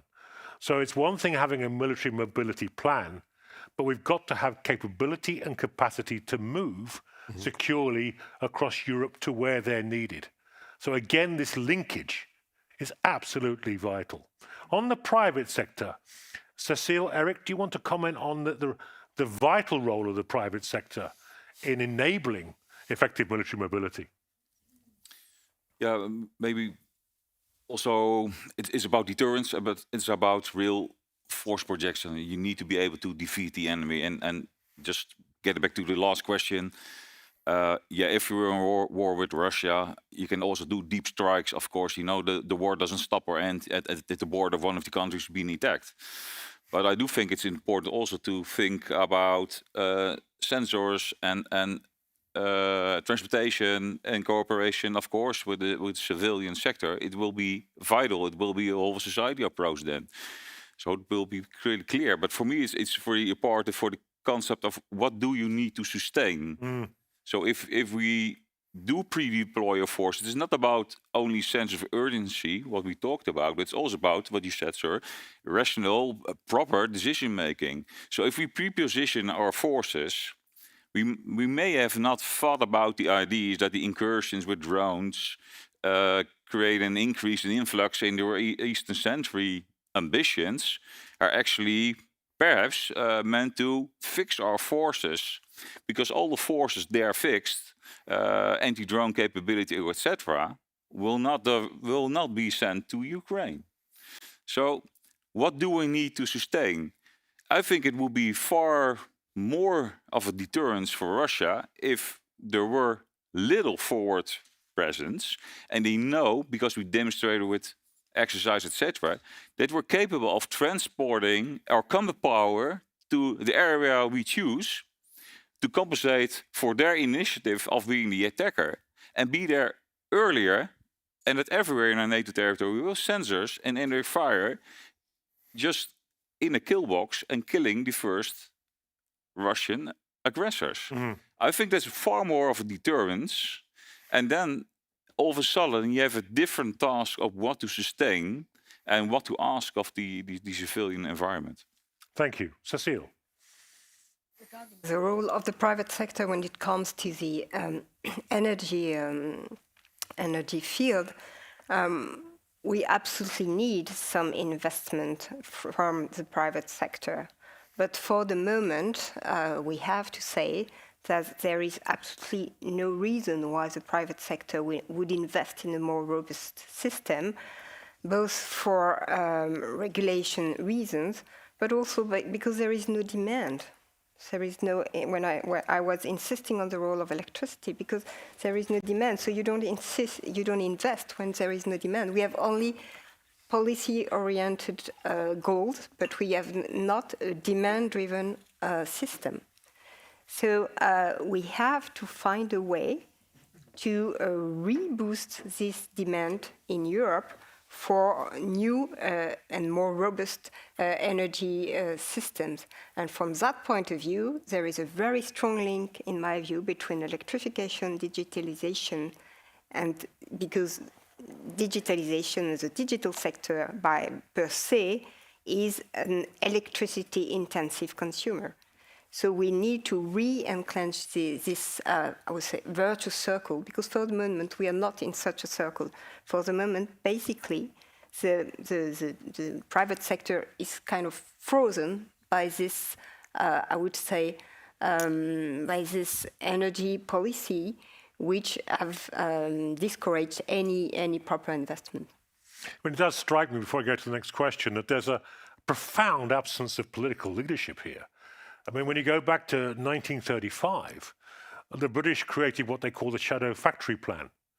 And this was an order from government that a third of all industry would immediately be made available for war production on the outbreak of war, plus all supporting energy as ordered by government. Surely, ultimately, this is a political decision by our leaders to organize this kind of response, including the private sector. Well, just one figure, just to fuel what you just said. 40 years ago, the level of energy dependency of Europe was 35%. Today, it's 55%. After all the policies we have put in place, so-called policies to be more independent. And the reason of this is because we have replaced our domestic supply, not our importations. So we also have to align this view between exactly what you said, and it was said also in the previous panel, between industrial policy, energy policy, and the defense policy. For the moment, it's disaligned, in my view. Thank you. Last question, sir. Thank you. Carlos Bukovskis, Latvian International Affairs. Colleagues, thank you very much for a wonderful discussion. I'm going to ask a question, which has kind of two sides, but I'm asking it as a citizen of the Republic of Latvia, not an expert on anything. So it's an honest question. First of all, and it goes to the original question of the moderator. First of all, it cannot be an overnight attack, can it? We will see the signs of Russia preparing an attack, and then we start counting the days, how much we can prepare or not. That's the first part. And the second is going back to the discussions on the military mobility, all the restrictions, all the problems, all the red tape that we need to cut.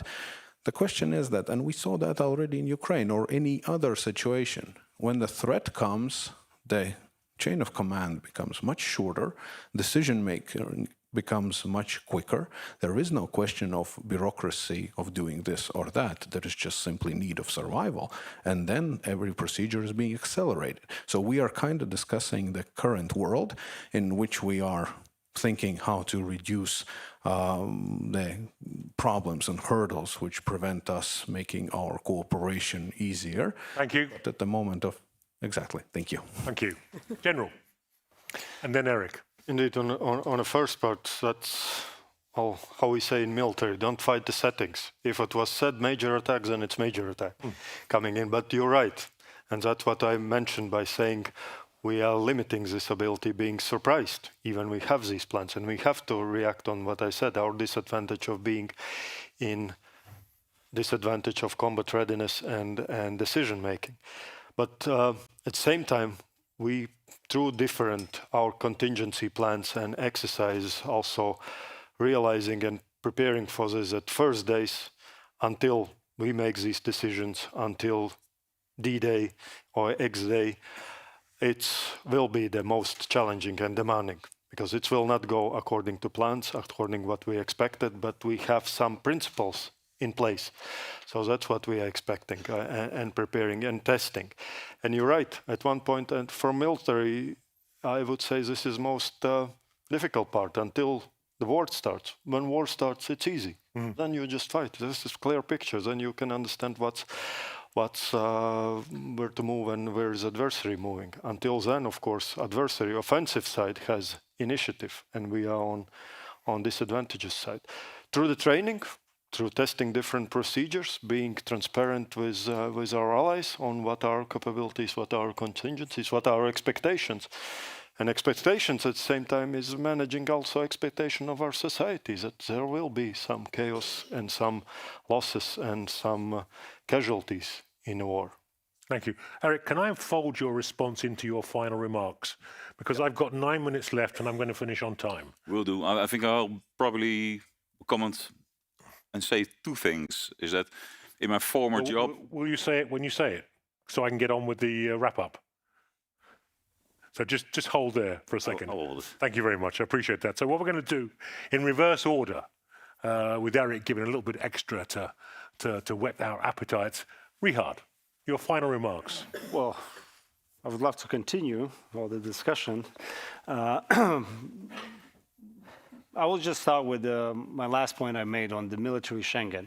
It has to be a reality, but I think it has to be also graded in a way. We have the peacetime policy and regulation, we have crisis regulation, and we have war regulation. Yeah.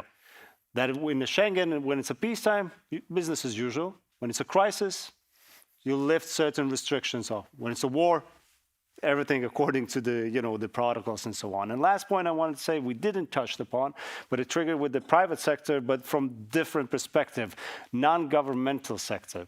And I have to say that Russia definitely will use sabotage on critical infrastructure to disrupt these reinforcements. And I have to say it's stunning that the enemy can be from within. Useful idiots can be used. And here I mean, just very recently in Genoa in Italy, was gathering a southern European seaport labor organizations. And you should just follow what they were talking. Our ambition is to ban any military cargoes from our ports. They actually disrupted some of the air fighters from Italy to Ukraine. And this is a serious threat. And this is why I call that actually on top of that, we have to identify critical infrastructure, Navy, on the land as well, that is out of any private involvement of management. That is purely those who have been identified, be the National Guards and so on. Sorry. No, not at all. Thank you, Riyad. Cecile. Well, I would like to come back on what was said about the EU dimension, because from the energy point of view, day one in Latvia, if such an attack arrives, will also be day one in any EU country, considering the fact, and I come back to what I said, you can very easily disrupt the whole European society through its network infrastructure, and especially the electricity one at the moment. And we saw that in Spain, everything's working through electricity today.